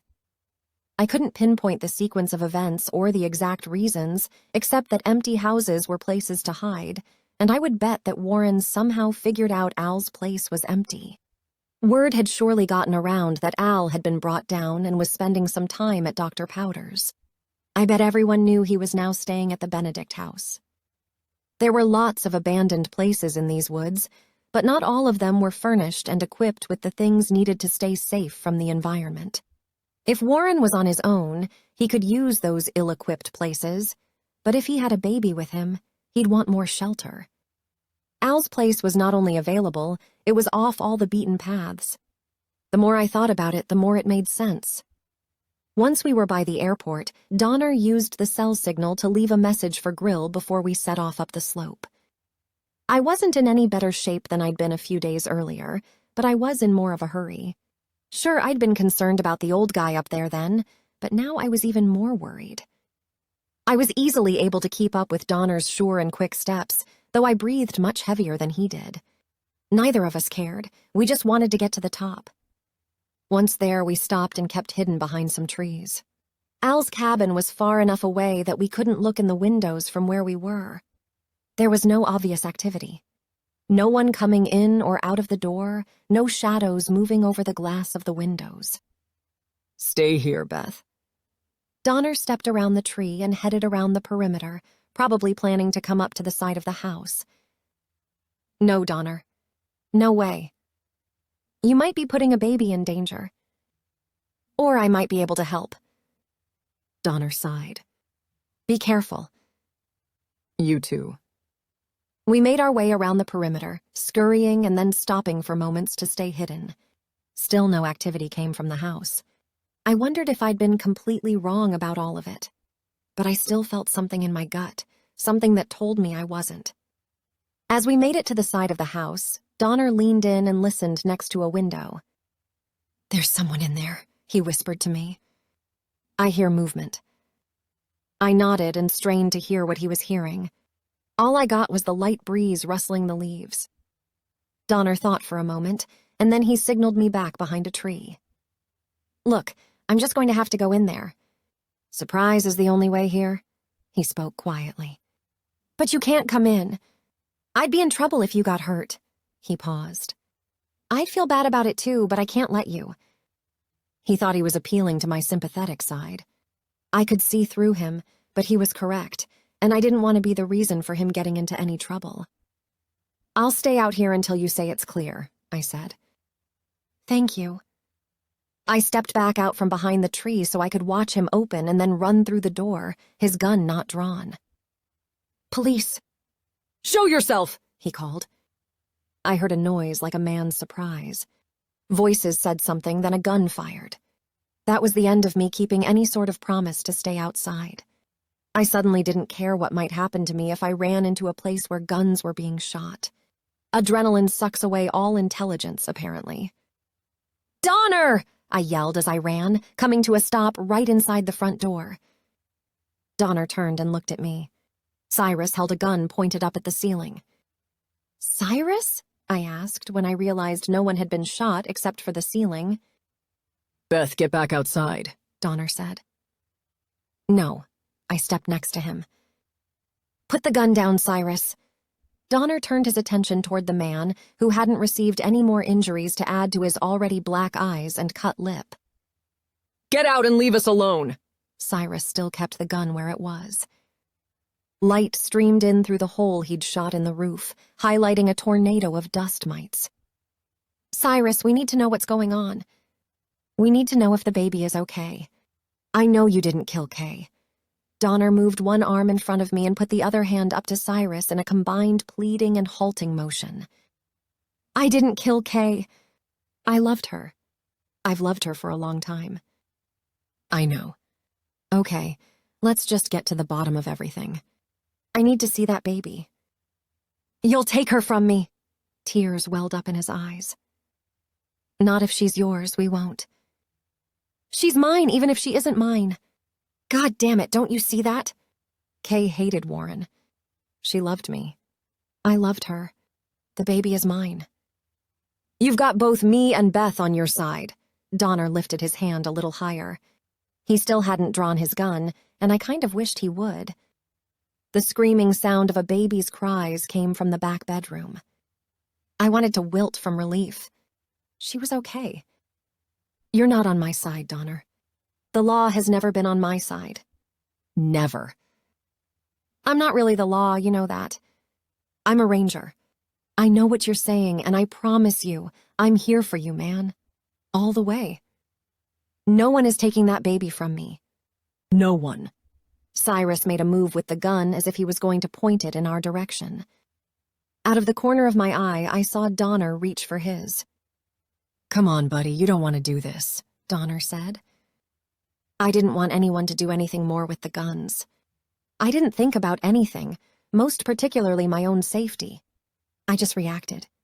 Maybe it was the way someone who'd vowed to never be afraid to fight again would react. Maybe it was stupid. Maybe it was anger. I did what I did.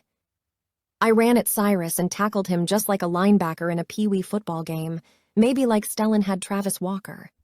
It didn't matter that Cyrus was bigger than me. It didn't matter that he was stronger or had a gun. I was quick, and I wrapped him up so well that he went down, losing his grip on the gun. A few seconds later, Donner had him handcuffed and all guns were far from his reach. "God damn it, Beth, what is wrong with you?"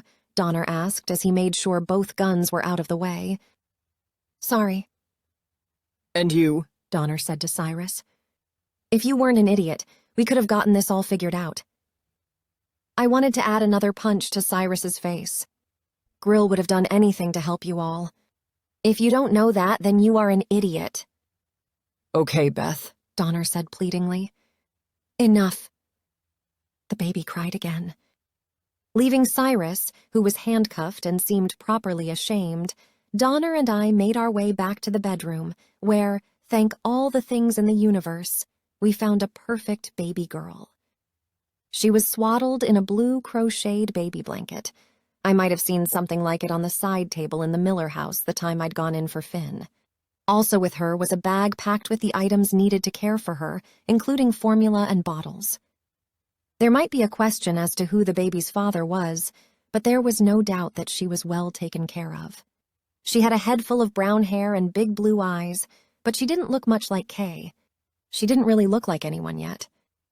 When Donner picked her up, she stopped crying and gazed at him as if she was trying to figure out exactly who he was and why he would want so much beard.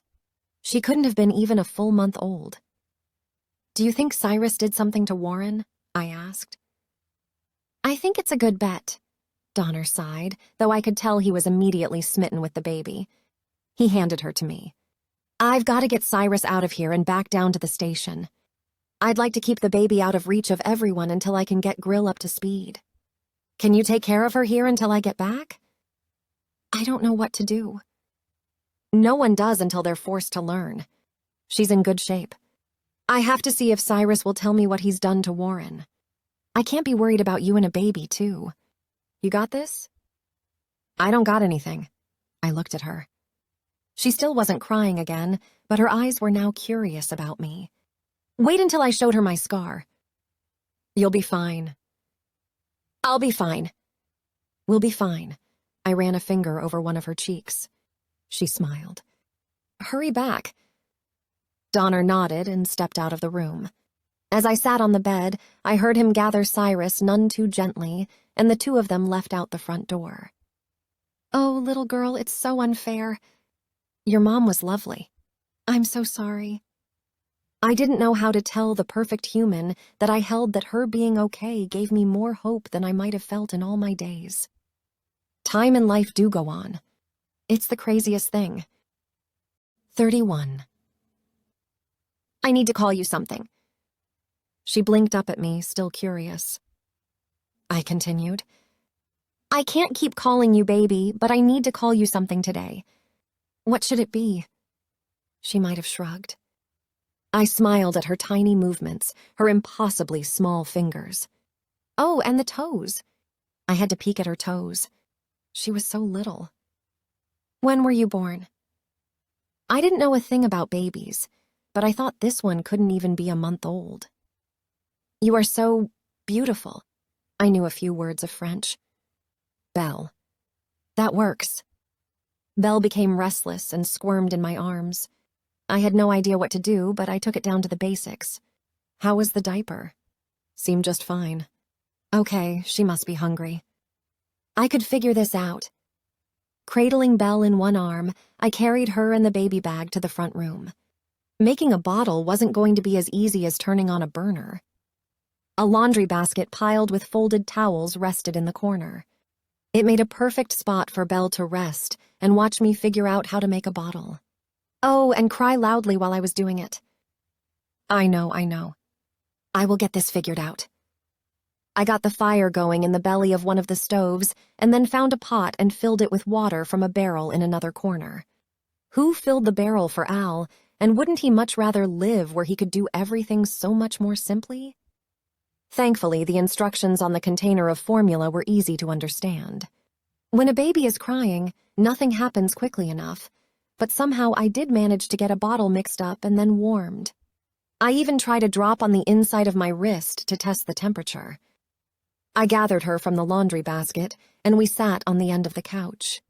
Once I got the bottle into her mouth, I felt like I'd solved all the mysteries of the universe. She sure seemed hungry.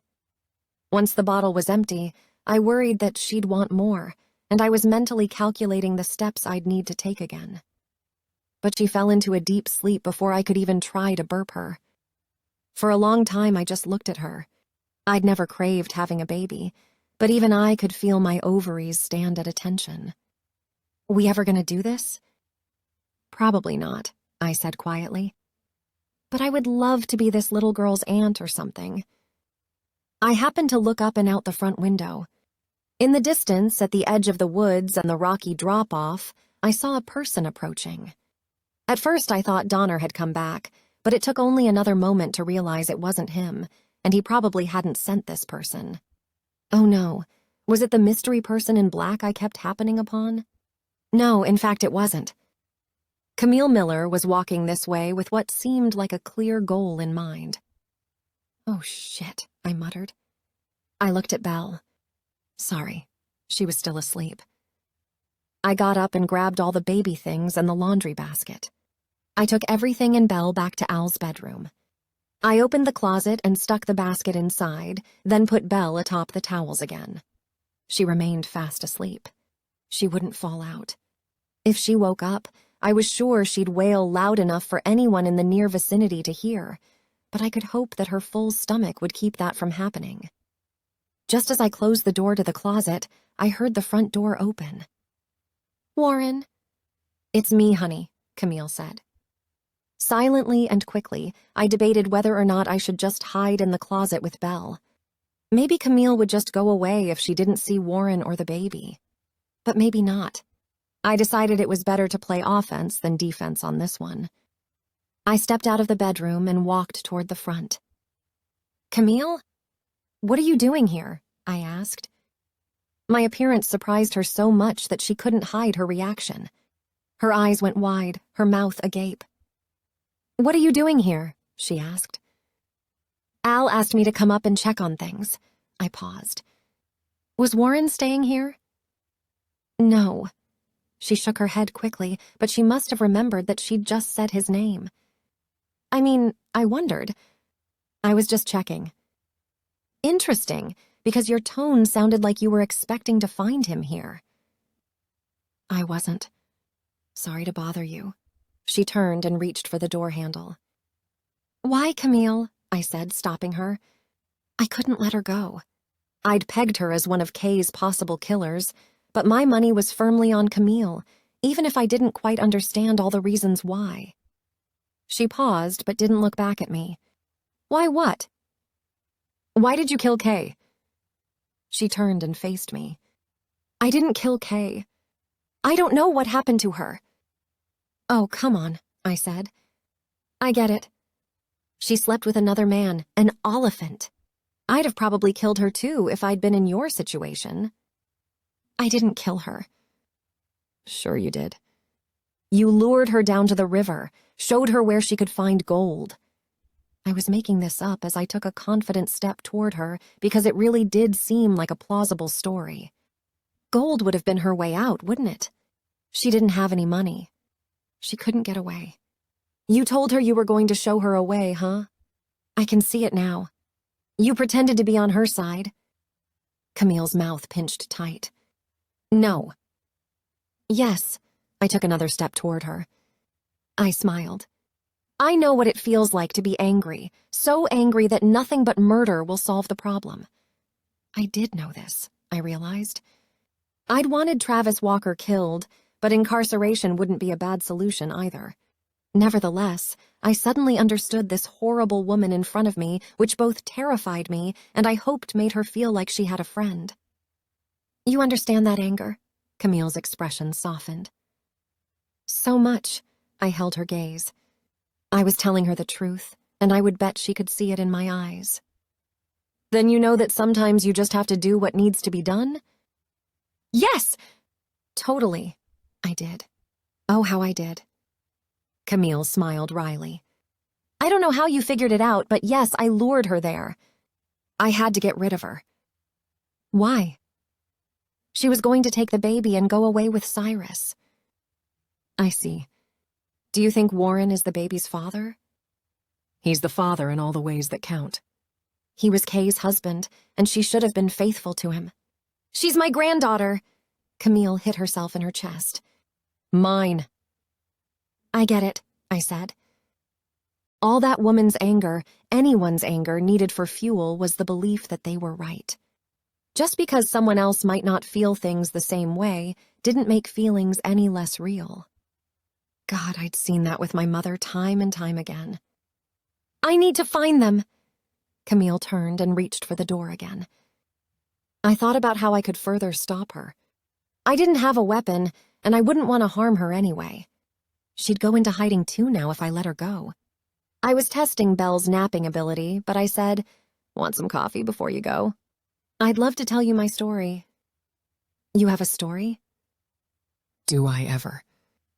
She let go of the door again, but it was all for naught. From so far away in that bedroom closet, Belle awakened and screamed. Camille and I looked at each other. I saw her face scrunch and light with fire. She came at me then.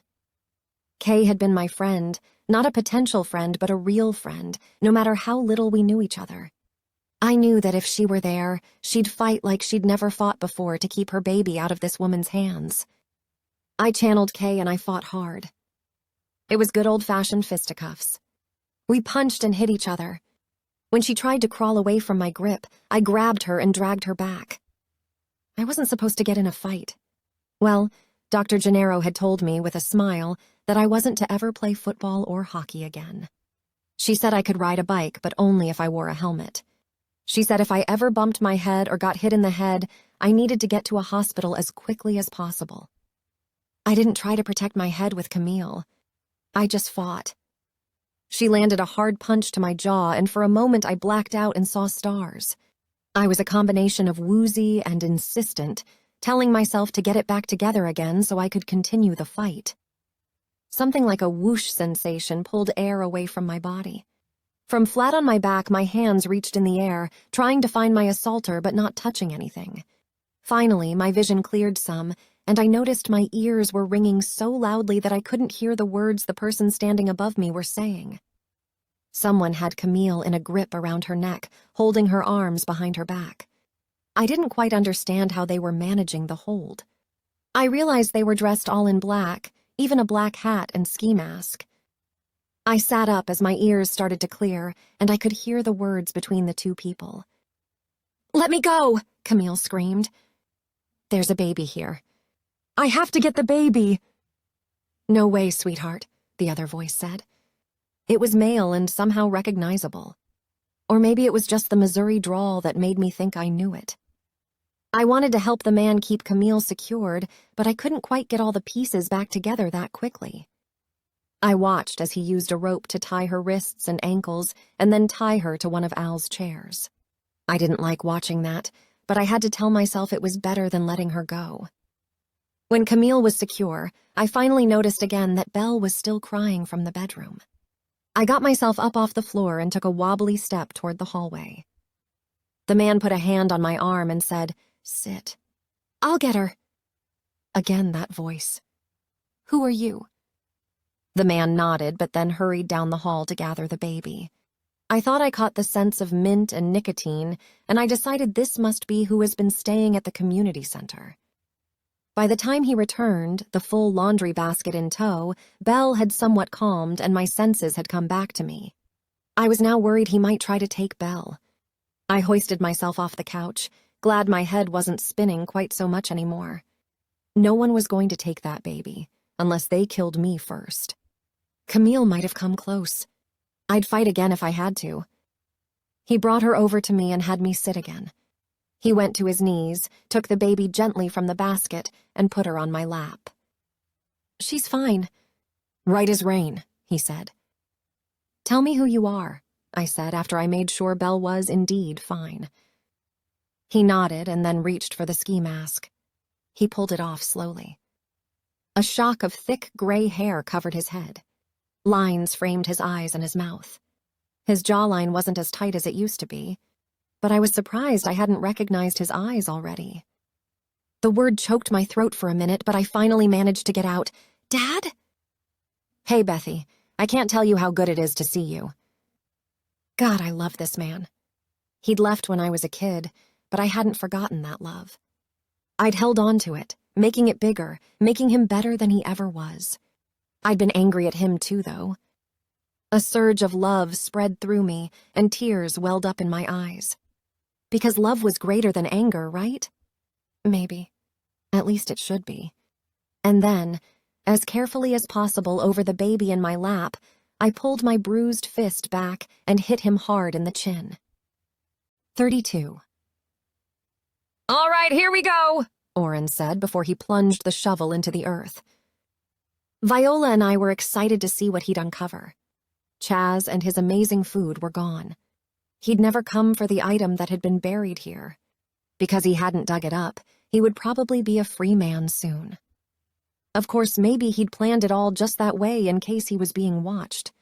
Maybe he thought that playing the long game this time was better than losing patience again and digging something up while he was possibly being observed. Was he going to come back sometime later?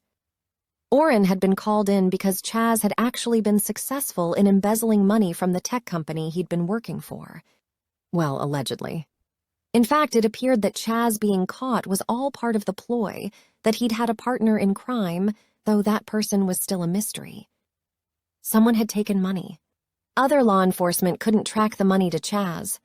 He'd been sent to Benedict specifically because Oren was here, and federal investigators on the case knew Oren's reputation. If anyone could catch Chaz or figure out who his partner had been, it would be someone with Oren's skills.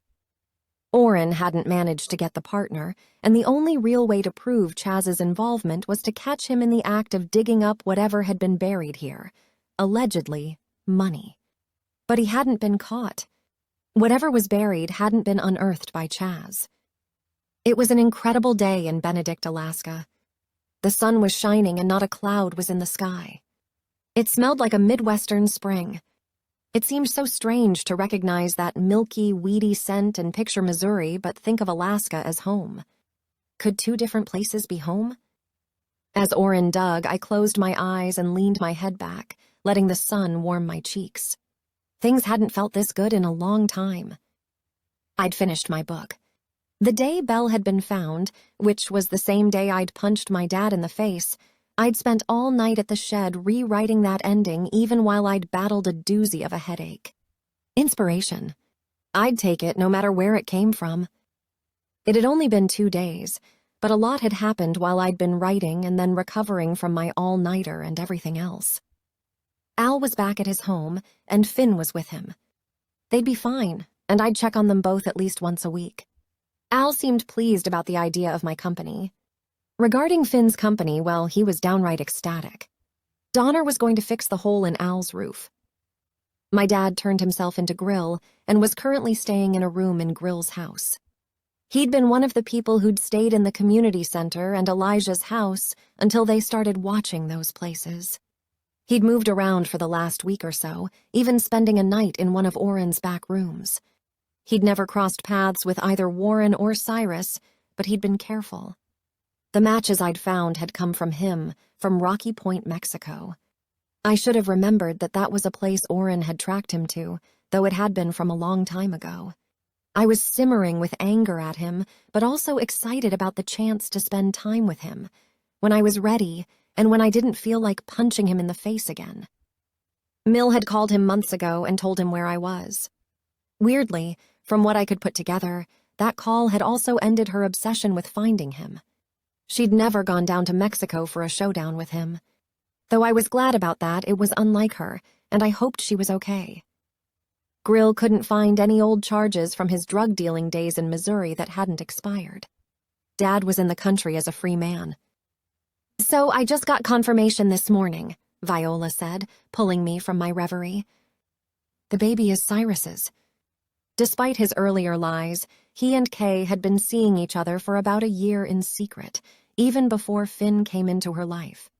The dog brought Kay and Esther together, but good old-fashioned attraction brought Kay and Cyrus together. "He'll get to raise her, but oh boy, those families." She shook her head. I thought about Kay. I thought about Esther. Nothing about the situation was perfect, but Esther and Cyrus would take care of her. Viola shrugged. "I suppose it's better than some options. They're quite a group, but Cyrus isn't the worst guy, and Esther won't put up with any crap." "Still no Warren?" "No, neither dead nor alive yet. Cyrus says he thought Warren might have gone up to Al's too, so he went up there to check.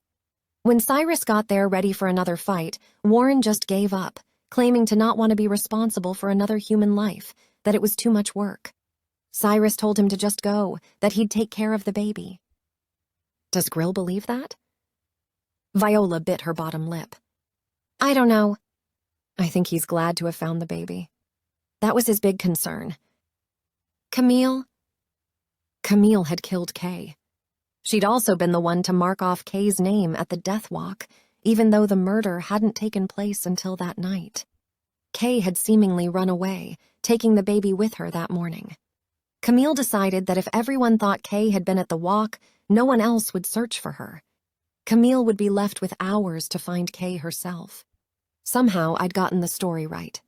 Once she found her daughter-in-law, she had, in fact, lured Kay to the creek to show her the gold, but not so Kay might have the means to escape, but so she would stay with the rich Millers, not leave them for the poor, backwards Oliphants. When Kay insisted that she should be with Cyrus, Camille killed her, took the baby, and gave her to Warren, who'd managed to hide the same way my dad and even Cyrus had been sometimes hiding, here and there, in otherwise unoccupied places. "Oh, she's sure to rot in prison." She'll never see the light of day. Good. "Agreed." Viola paused. "You going back home now? I mean, I know you'll have to go back for a trial, but will you stay there?" I looked at her. "Honestly, this feels more like home now. I'm not sure. I guess I need to." She put her hand on my arm and smiled. "It's okay. I like that answer, and I hope you stay, but I know you have a lot to sort through." Thanks, Viola. My dad had come over on the ferry 3 weeks ago.